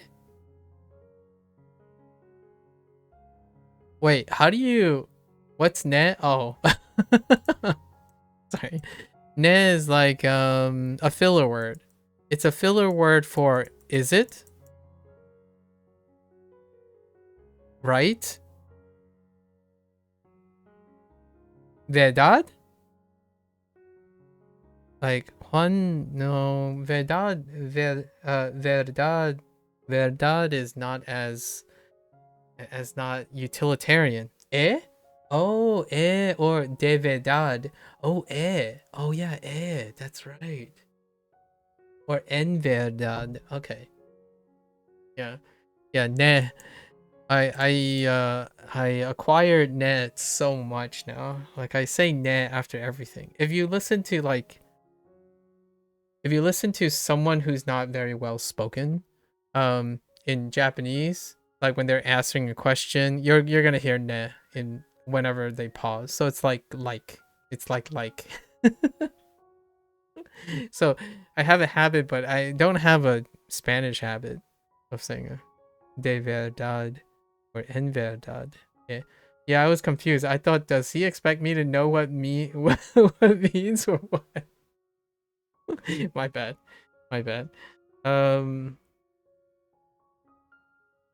Yeah.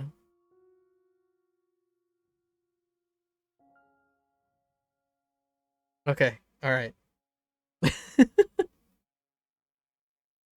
I think I say ne more than all the other filler words that yeah. Other than shema, right? 这是什么? Shema is just what?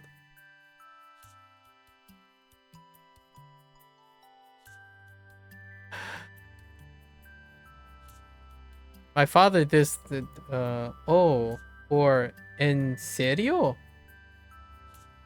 Oh, interesting. En serio. What about French? You got a French filler word? Like what do French end with?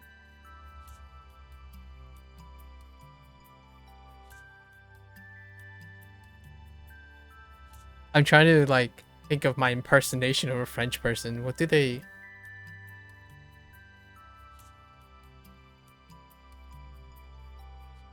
I'm like making hand gestures, trying to like elicit like a French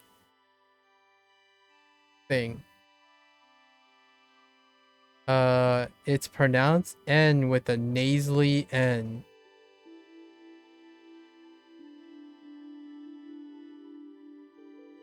Nye. N? N? I don't know how to do a nasally N.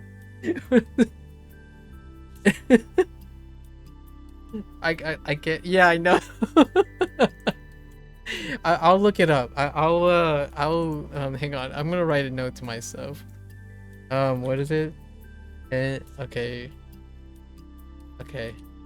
I'll look it up and get back to you on that. I like filler words. Filler words are fun. Yeah, ne. Ne is the classic filler word for Japanese. So, like, so desu ne. あ、はい。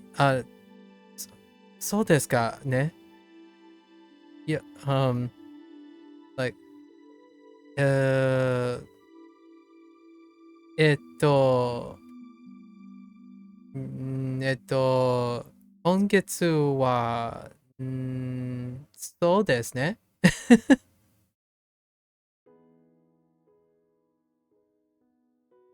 Yeah, yeah. It's so like do you like this many questions? Like this is kind of like you know like that, dislike. Sorry, I can't do it without picturing a Western SoCal girl or an LA girl. You would have to look this up. I'm not sure if you're familiar with what I'm thinking about, but in the United States, there's a very characteristic like thing that I try to channel when I'm saying, like, isn't this just like the best thing in the world? Like, you know, like this is like the coolest thing that's ever happened. Like, yeah, in Spanish, that like depends on the country. Yeah, I figured. Yeah, Spanish, too much. I don't even know what British people do. I should ask, who's my Brit guy? I should ask Procol what he uses as a filler word.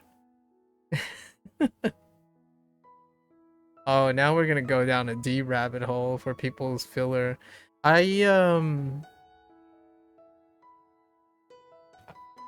My English over the years, largely, you would make a conscious effort to replace the filler words with body language and or tempo changes in your like different types of speech. So whenever I say the word it would come with a pause.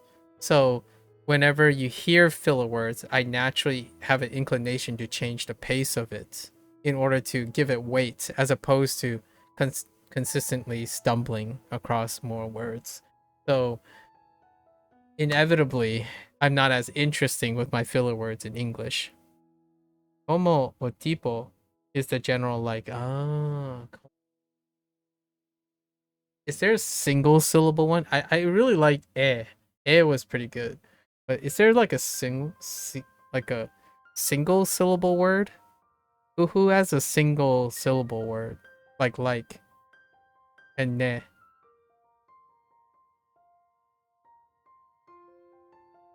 Ma. I guess ma would work in Chinese. It's just a question marker. Like ma. 这是什么? Nah, ma and ma kind of gets. It's kind of like ma and ma, I suppose. Tipo, interesting. I was told that tipo also means uncle. is that still on brand too? One. So, in Spain, apparently, hear me out, or in parts of somewhere, or yeah, that's what I mean.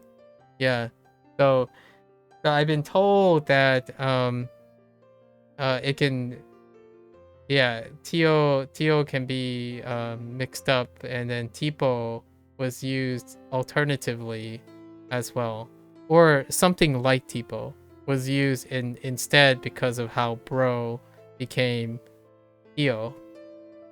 That's what someone, I think it was Nico said, like, oh, be careful, like, in case you could get it mixed up, like they might not be talking about someone's uncle.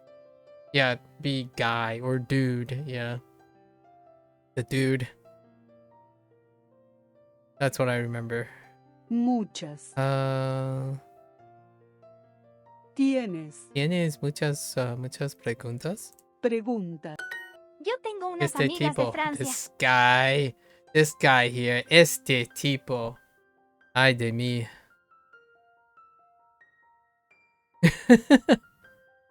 I just kidding. Joking. That's all. That's what I think of when someone says this guy, like this guy here. Lost cause.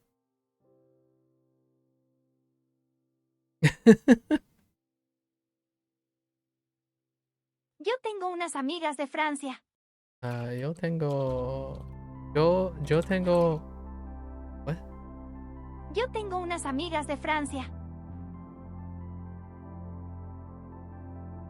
I swear I don't hear. I think I heard it.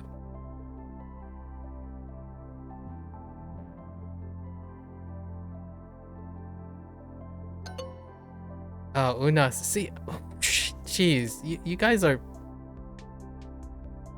synthetic voices. It's okay. It's okay. I'm fine.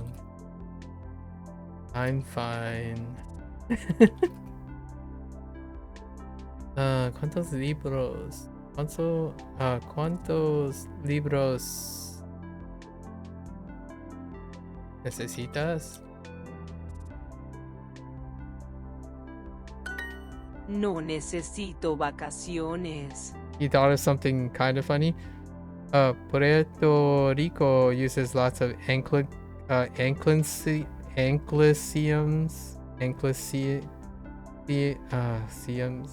in their Spanish, so they might just say English words with Puerto Rican accent. For example, hamburger, hamburger,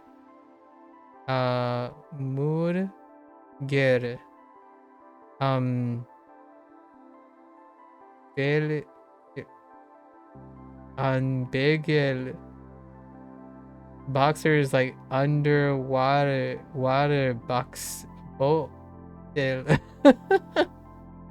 Oh, so the hamburger. Oh, okay. I get what you mean though. I do that with do you ever read things now in English with a French accent? I what I mean is, like, I like reading English in different things. Because you can. It's kind of like a cheap way of trying to have. Yeah, I do it all the time, and I hope no one's like.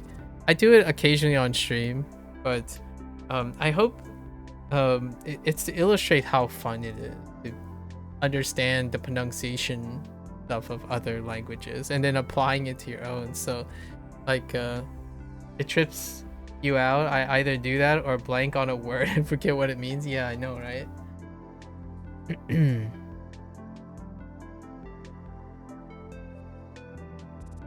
No necesito vacaciones. No necesito what? Vacaciones?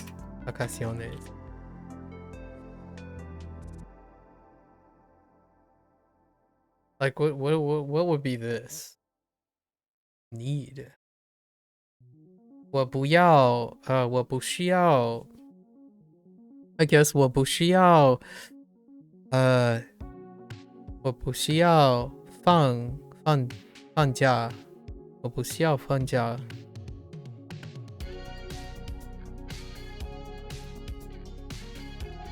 But how do I make this sound Mandarin? No, No, what? No, no, sido, ba,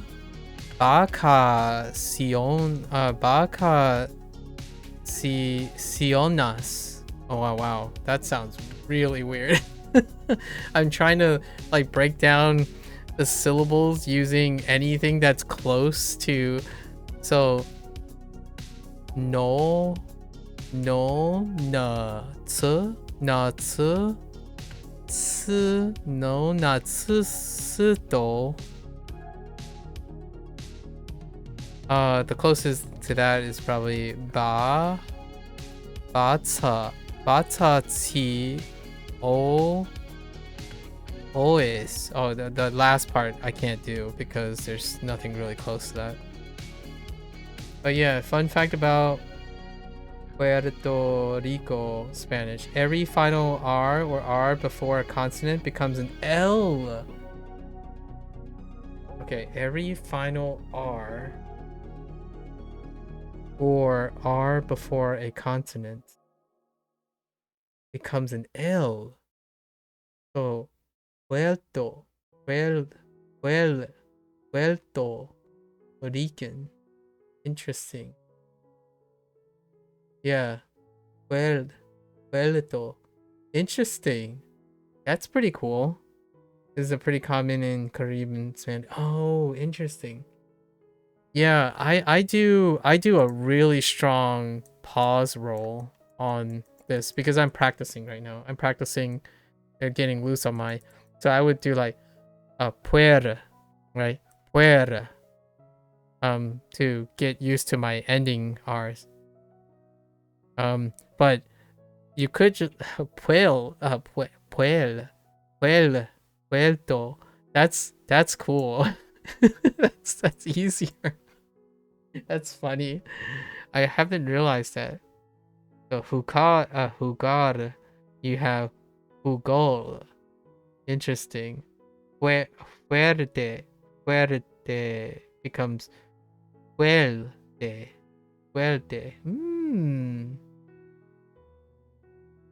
Yeah, and people would probably just think of Puerto Rican. I see. I think my NRs are probably the strongest. Right now, my beginning R's are second, and my middle R's are non-existent. I can only 2-tap right now, which makes sense. It's been a really long time since I spoke. So, like, dormir, right? Dormir, or like Ramon, right? And then you have like eros. It's like meh.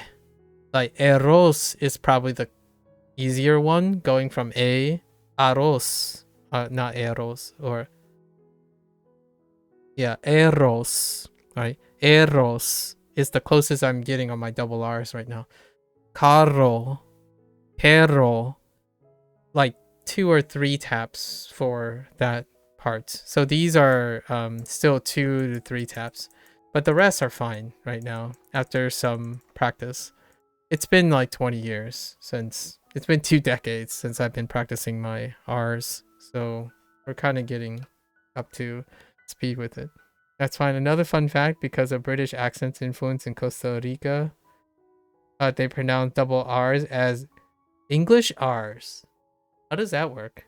I don't even know what an English R is. like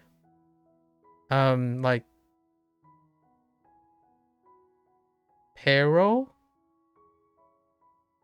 Oh, like just regular R, like a pero, like car. Oh, okay. Intriguing. Costa Rica. Yeah, like that. Pero. Like, oh, really? Oh, these are really fun facts. I had no idea there was Anglicisms that deep.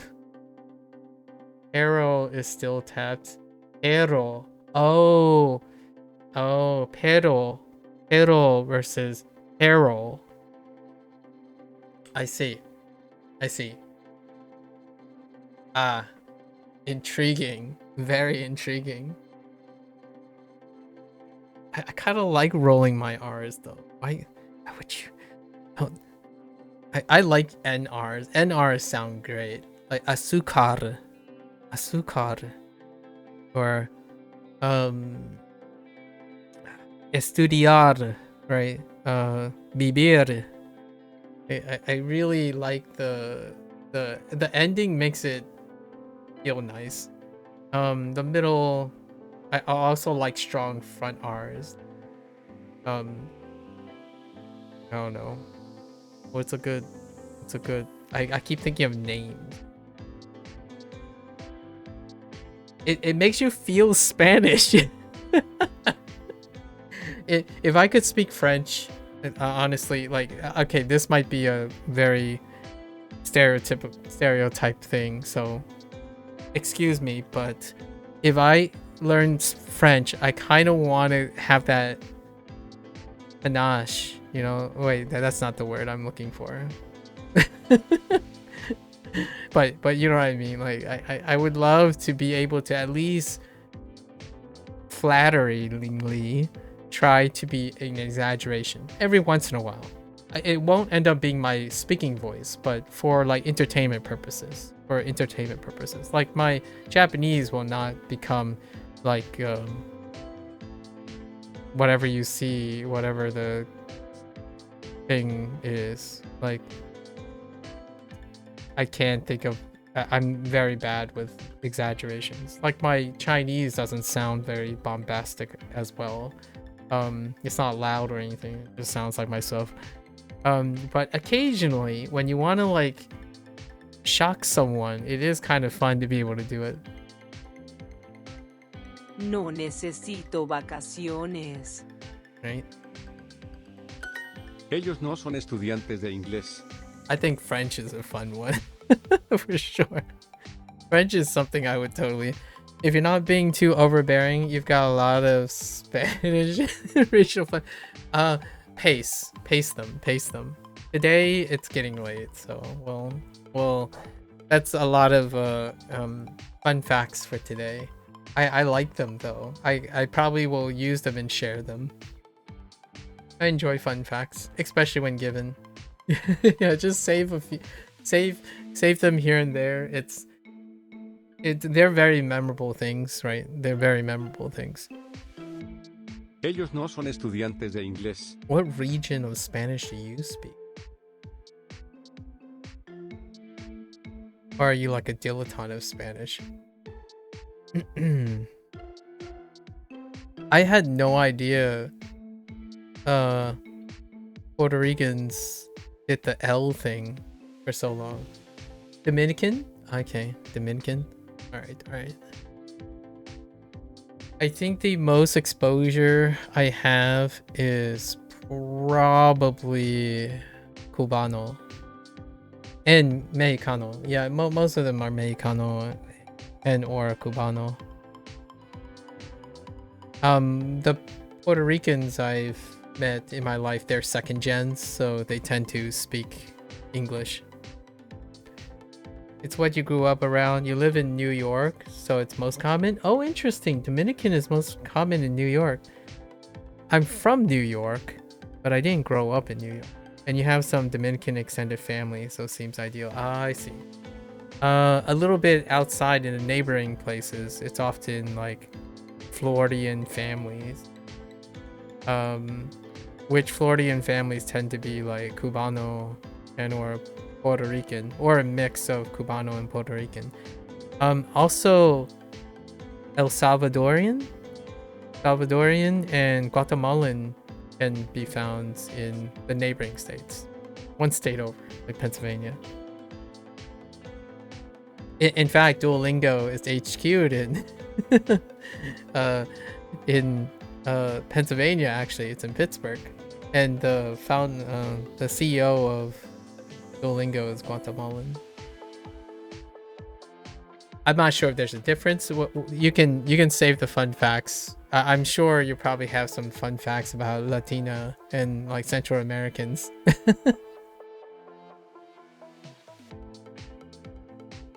Most of the Guatemalans and El Salvadorians are second generation, so they don't speak Spanish, if at all, anymore. So their parents speak, but not them. So I don't often have an opportunity to hear if there is a difference.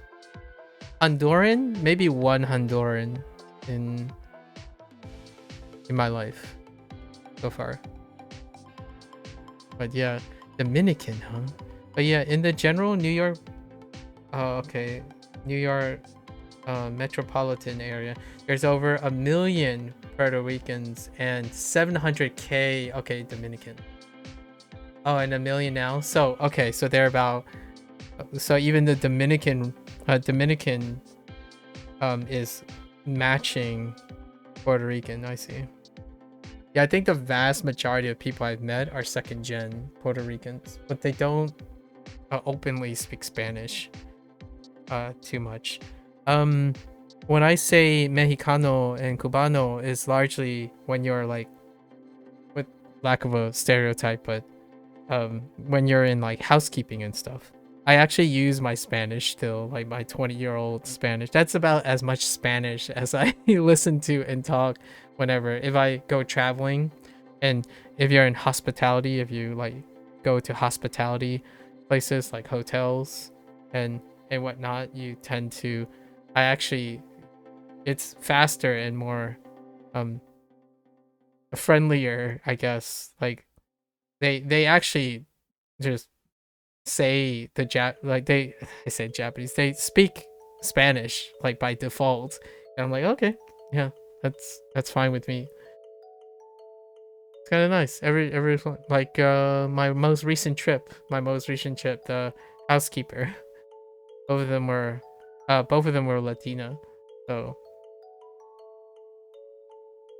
and I used to like volunteer, so I help out with like cleaning and whatnot, like housekeeping and stuff. So you get a lot of opportunity to encounter people that are in housekeeping and whatnot that end up speaking Spanish. You hear them a lot.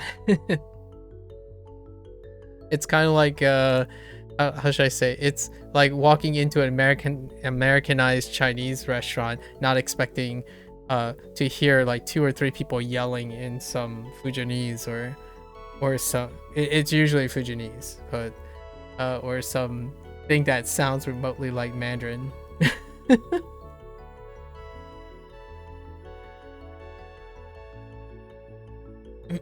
Yeah, lots of Puerto Ricans don't teach their kids Spanish, yeah, to help them assimilate. Yep, lots of Dominicans do though. Oh, interesting. Intriguing. So lots of second and even third gen Dominicans speak Spanish. Yeah, but Puerto Ricans are definitely less common. I agree. That's my impression too. Maybe for pragmatism, my parents are the same for Mandarin. Like the only time they stopped worrying about me learning other languages is when they already knew I made it with English, right? So early in our life, they literally ripped us and moved us to a English school, and yeah, and now I'm trying to learn again. But yeah, second gens, the family may end up just being very pragmatic. It's understandable. But that's pretty neat that Dominicans. Okay, give me one thing that makes Dominican Spanish stand out.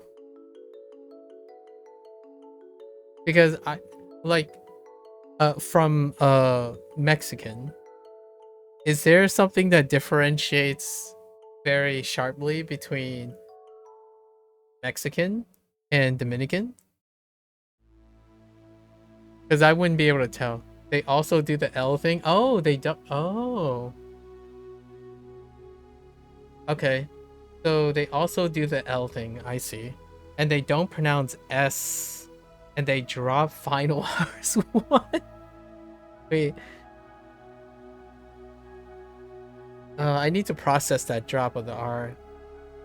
Jugar instead of jugar. Oh man, jugar. Comer? It's a comer. Oh.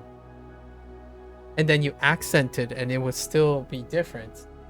That works. That works. Huh. I'll have to keep that in mind in the future. That's really neat. The L thing in combined with the... Interesting. So is this like a really sharp cut off, or do they kind of trail rispy? Like just straight up, there's no R sound at all? Oh, eta. I did hear eta before. Ah? Oh. It's just straight up gone. Okay. Oh, people don't like R's. I'll keep that in mind. I'll try to listen for it in the future. So I know that there's a high population. You'll give an example. Let me see. Okay. Okay, one example for the night. And then let me Ellos finish no this. son estudiantes de inglés. Ellos. Ellos son estudiantes. Estudiantes. Ellos no son estudiantes de Oh, inglés. no son estudiantes de inglés. Inglés. Ellos no son estudiantes de inglés. They are not students of English. Okay. Señores Herrera y Lázaro, ¿ustedes estudian portugués?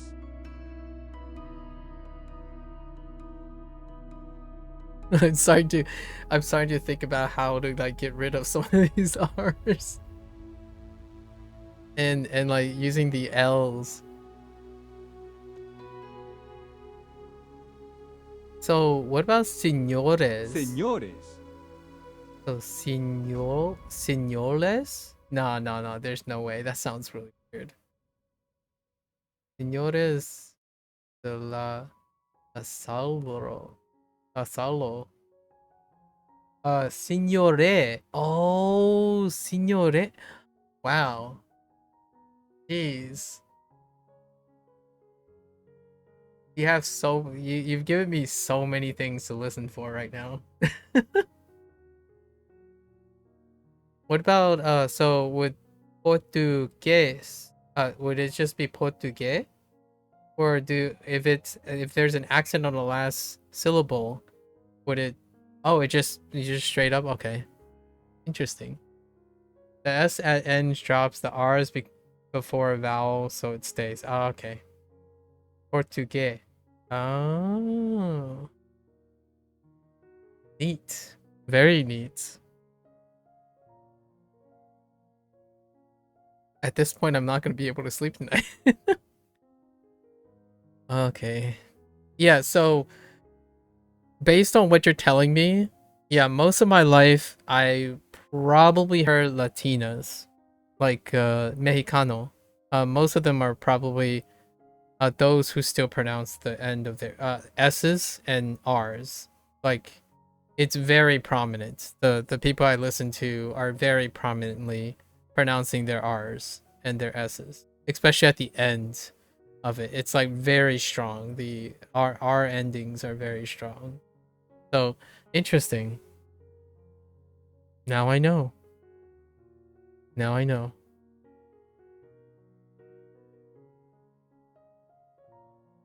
Ustedes estudian portugués. Portugués. Okay. Yeah, that's almost a purely Caribbean thing. Some other countries do it too, but on a way smaller scale. I see. Nico pretty much scared that person off. But I was listening to a clip that person posted of Chilean, right? And I was just listening to this clip over and over again, and I'm like, I have no idea what this person's saying until you went to the comment section and wrote out in what they said in Spanish, and I'm like, now you can hear it. But boy howdy, like, it's there, Natives struggle to understand Chilean. Like it's there though. You know what I mean? Like if you know where you're listening to, like you would have to live there for maybe a week or two before you acclimate to it. Even if you have Spanish examples. Okay, example sentence incoming. Okay, English translation. There is an apple over there I really want to eat. Neutral stamp. Neutral Spanish. Hay una manzana allá que me está dando ganas de comer. Okay. So we have hay una manzana allá que me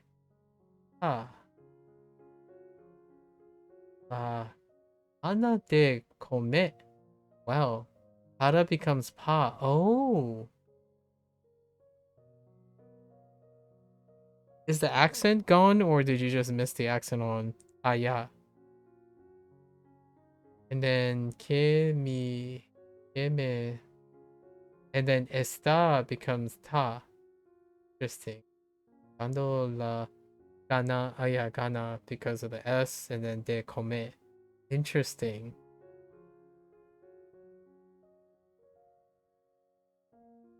I like how it's called neutral Spanish. It isn't really accentuated. I just wrote it because the pronunciation changed.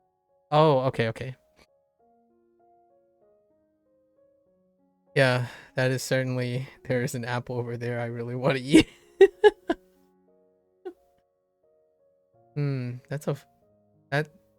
So your example sentence was there's an apple over there I really want to eat. Are you hungry? I'm kidding. Yeah, so come ana oh you're a bit okay. I like pa. Pa sounds great instead of para. I get why they would drop that.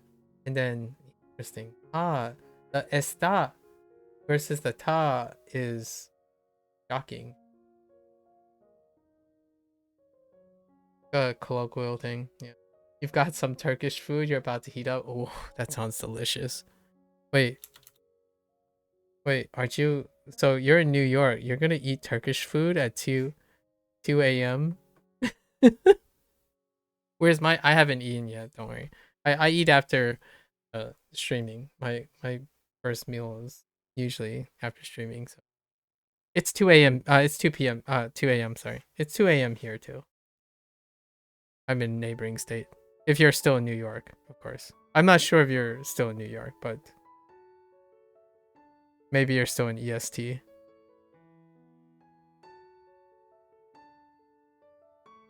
You order 2 order of chicken kebabs with rice.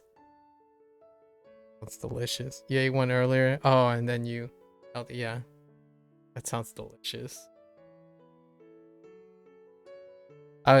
Before I started streaming today, I watched a clip of a what's his name, Brandon, or no, the Australian guy. He was preparing the HSP, the halal snack pack, the Australian halal snack pack. And my immediately when I think of New York City, I just think of like your pickup. Just walk the streets and pick up a halal plate bowl somewhere, you know. Late night munchies.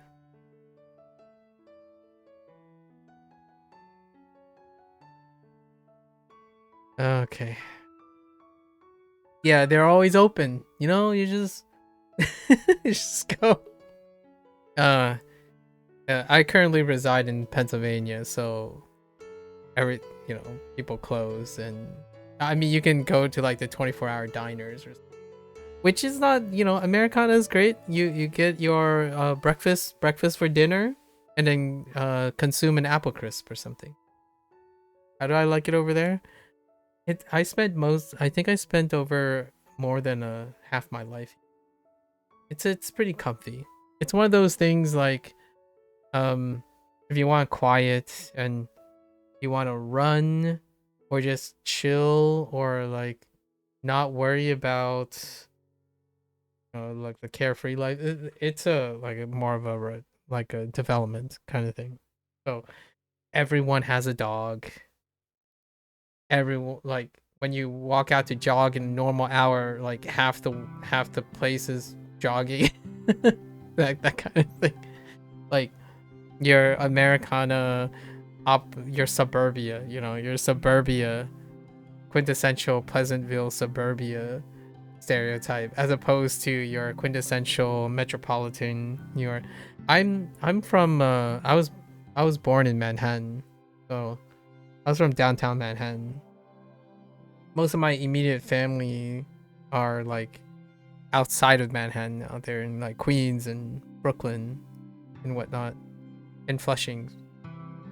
Actually, I'm not sure if I have anyone now I know in Flushings, but they're in the greater New York City area.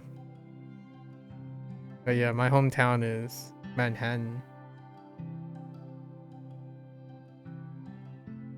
Lo siento. That's kind of neat. So you're a New Yorker learning French.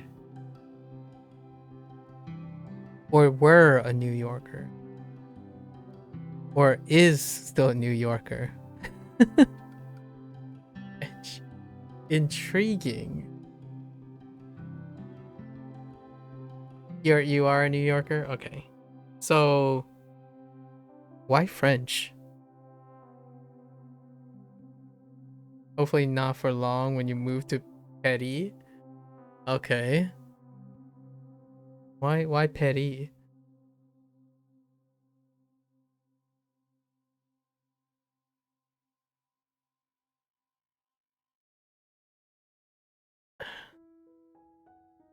There is a big story. Maybe okay, we'll save it for next time. We'll save it for next time. You've always wanted to go. Schools are cheaper. Plus, you like French. Oh, really? You're in the cultural capital of the world. I'm just kidding. That's a little ethnocentric. But you're in one of the cultural capitals of the world, and you like French. Huh. Yeah, school in Europe is way cheaper than US. That's fair, right? Like it's not actually yeah, that's fair. That's fair. Like if we're taking in just that, but we're talking about cultural hubs now. You have like you can pick other countries like Italiano, right? There's a gigantic Italian population in the cultural hub of the world, New York City. Not Italiano, huh? Or what is another? That's in Europe. I'm not sure about. I think German's more Pennsylvania though. Irish Pennsylvania. I feel like although you could argue. Nah, yeah, it's further out. No, you thought about where you would feel most comfortable. Not many options in Europe, at least in your opinion. I see. That's fair enough. Fair enough. Intriguing. Off to Paris with you.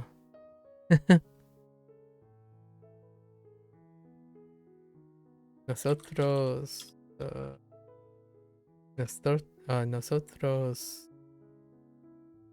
no hablamos español.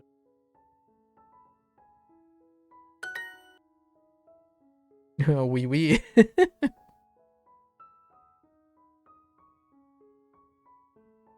Fair enough. Point taken. Nosotros somos secretarias. Do I need an article? Oh, dang it. Nosotras. Las mujeres son de los Estados Unidos. Las mujeres son de los Estados Unidos. They're just gonna go. That's a big decision. Well, I look forward to hearing how that works out in the future. I'm pretty sure I'll still be alive when that happens.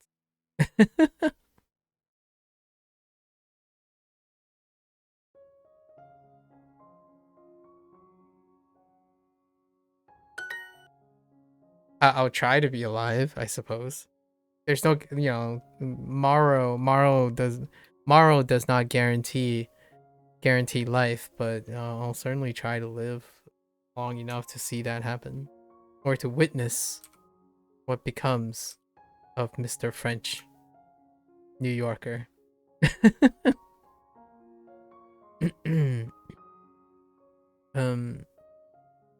Hey. ¿Ustedes? Can I do ustedes? No. What am I doing? Ellas. Ellas son Wanda y Andrea. Tú y yo somos amigos. Why not Spain?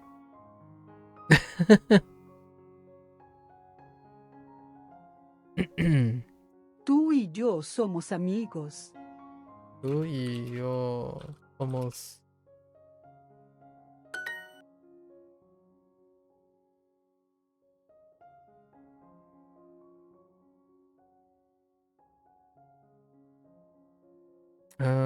nosotros...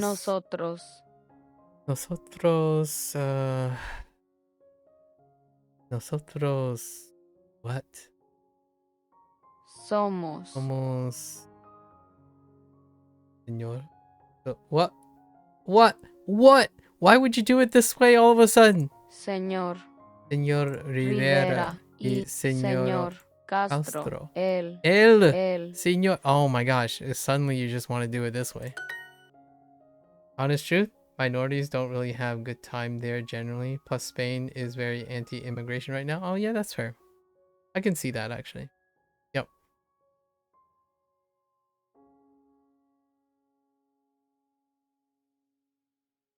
That's a fair point to consider when considering immigration. Pragmatic. You gotta think about it.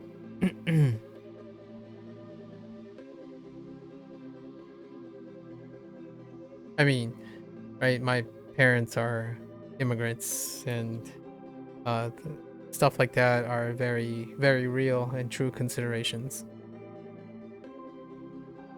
It's not all sunshine and rainbows. El maestro. My parents and I still talk about these things quite a lot. There's things that even my generation, or maybe the generation after, or lots of other generations,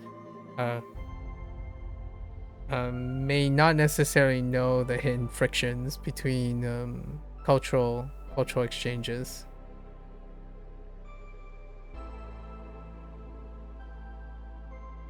Not that we want to preserve them, per se, like the feeling, the animosity, but more being the awareness that it's part of cultural exchanges, right?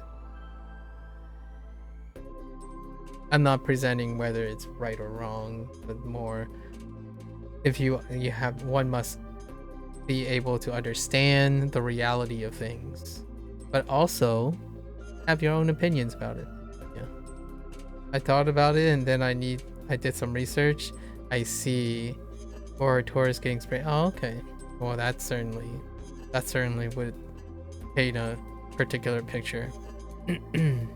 I wonder what the animosity is.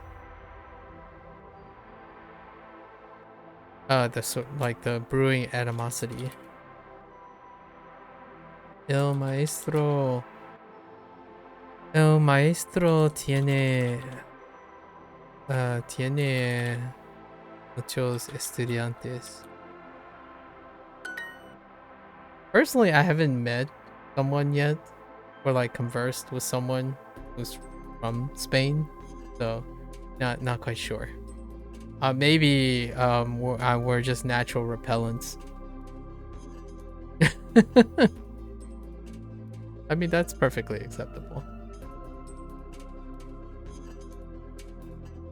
in the words of more of a Chinese pragmatism, it's not our business. Prices are going up because Americans and English people to a lesser scale, often foreigners, buy property and turn them into Airbnbs. Oh yeah. Yeah, I heard about that. Mm-hmm. Yep. That's exceptionally true in very specific countries with strong macroeconomics that is heavily relying on tourism. Yeah. Yep. What is that saying? A tale as old as time. Or in the modern age, right? A tale as old as time. Yep. There's a very interesting one for Okinawa, which Okinawa in Japan, I think that largely became successful. They were able to preserve, but you know, the constant ebb and flow between preservation and commercialism and tourism. So like, what's healthier, an injection of finance to promote tourism or a preservation? And Okinawa is a great example. It's a beautiful place. When I was in New Zealand, that was also one of the talks about like monitoring in New Zealand 20 years ago, almost 20 years ago, was facing a particular transition point where they were encountering a lot of the things that were facing the United States, right? Because recently, and then they were talking about like immigration from Australia and other places where, and then you have the Maori culture, and then how they're negotiating that kind of thing. Yeah. A tale as old as the modern imperial building, empire building period, post-empire building, and colonialism.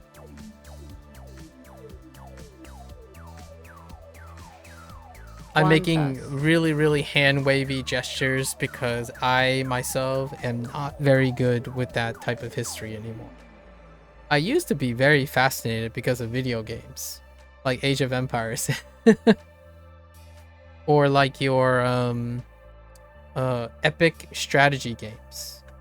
A tale as old as Western imperialism, indeed. A modern empire building, the modern day empire building.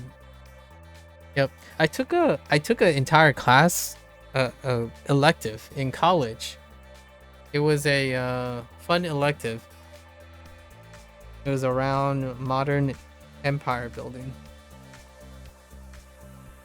You know, going through the histories, looking at contemporary empires. They might, and we're talking about conceptual empire building, of course. Not like an empire doesn't necessarily need an emperor. It can look different. It can be a prime minister, a president, right? A republic. But it deals with the whole like acquisition and unified identity and whatnot. Kappa. Nerd. Fictitious, calm down. Calm down.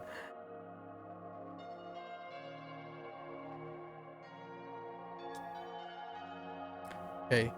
¿Cuántas ne? ¿Cuántas hijas? ¿Cuántas hijas tienes? Tienes. Las mujeres estudian en las universidades de España. Las mujeres estudian en las universidades de España. Okay. Speaking of universities in Spain.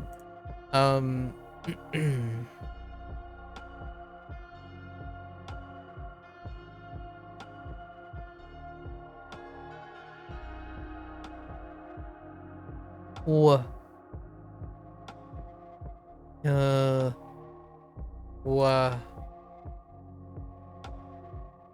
Oh, okay, I'm like, what is going on? Yo tengo unas amigas de Francia.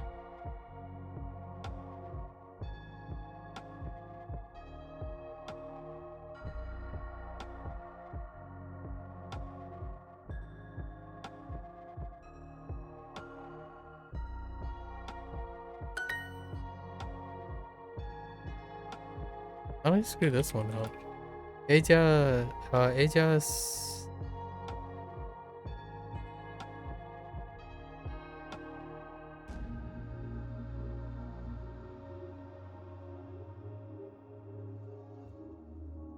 Oh. Nosotras somos secretarias. Okay. Alright, we did it! Unit 10. Dun dun dun dun dun dun dun dun. Okay, let's look. 26. What do we have? The pluralities. So all the pluralities. Señores, señoras. Cuantas. Cuantas is good. Or actually, we already had cuanta, but that's just plural. Unas, unos, vacaciones. Cuanto. So not cuantas or cuantos. Muchas, plural, more. Fines de semana. Ustedes, muchos. Jugador is new for this chapter. Son, hablan. Ellas, universidades, ciudades, estudian. Ellos, hablamos. Nosotros. Oh yeah, and then the we is a new thing in this chapter. So, nosotras estudiamos. Nosotros somos hombres, mujeres. Yeah. Okay. All plurals. So, the most substantial is jugador. It's the only new vocabulary. And then the rest is conjugation. So, nosotras, nosotros. And then the rest is cycle. Yep. And vacaciones. Vacaciones, jugador, jugador, and cuanta. Not too many. Not like it's all conjugation. We gotta normalize our conjugation again. Okay, and then quickly, let's look at our podcast. What do we have? What do we have for our podcast for this evening? On the next episode of One Piece, I'm gonna be king of Espanol. That's weird.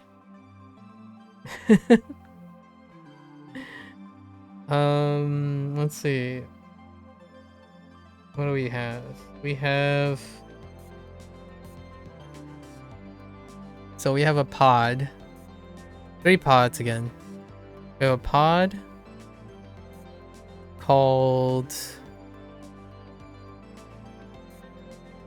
El Rey de los Piratas.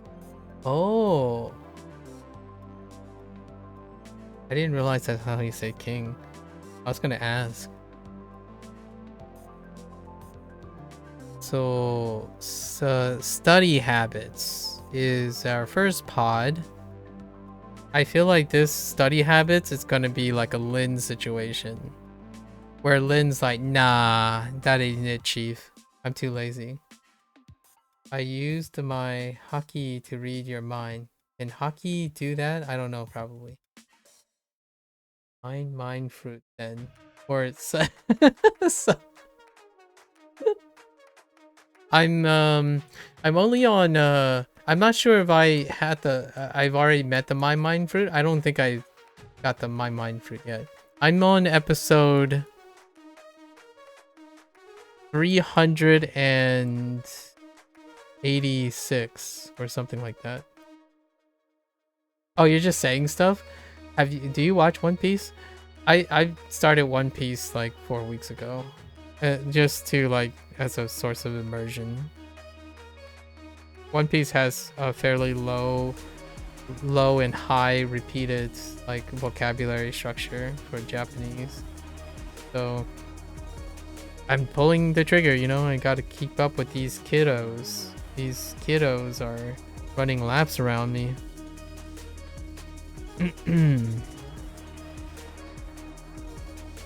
Oh, you're caught up? Oh. Yeah, I have no idea. So I just finished the biggest arc. You caught up 3 years ago. I just the biggest arc that completed was, what's his name? The skeleton guy. No, Water 7. Skeleton guy after Water 7. Brooke. Yes, Brooke. That was the last arc. Brooke.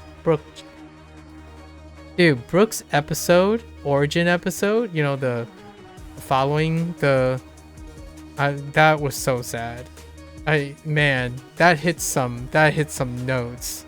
The final, like when they were singing the last song together, while all of the one scene when all of his crewmates died one by one. Yo, that was pretty. That was very poetic. That episode was very powerful. I hope that's the direction that One Piece ends up going. I don't know anymore, but it's crazy. You've got more sadness and pain inbound. Brace yourself. Yeah.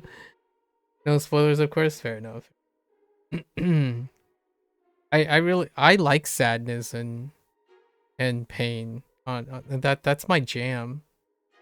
Like Fictitious and I got this understanding that if it's like a really painful and sobering thing, that's where I am. That's where's my jam. I'm all about those life experiences. Overcoming adversity and sacrifice. You'll be fed for a while. I can imagine. What are some of my like? I mean, like I really love Clannad After Story. So,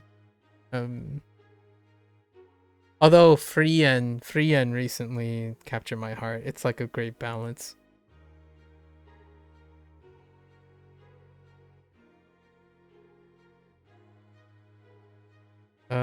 We have studying in Spain of all things. Okay, studying in Spain. It's our second podcast. And then we have a pivot right here. Podcast 3. What do we have? School hallway chat.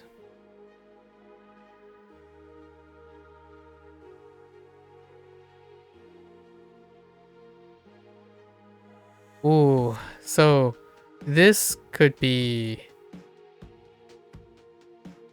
Oh, all these don't even... No, I've been off all the time here. Let's see. I feel like Falstaff could say something funny. I like Falstaff scenes.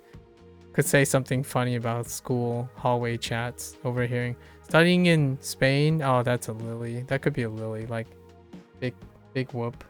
And then what we got for our adventure? Our adventure today is going to be, what should I wear? How does that work with the current unit?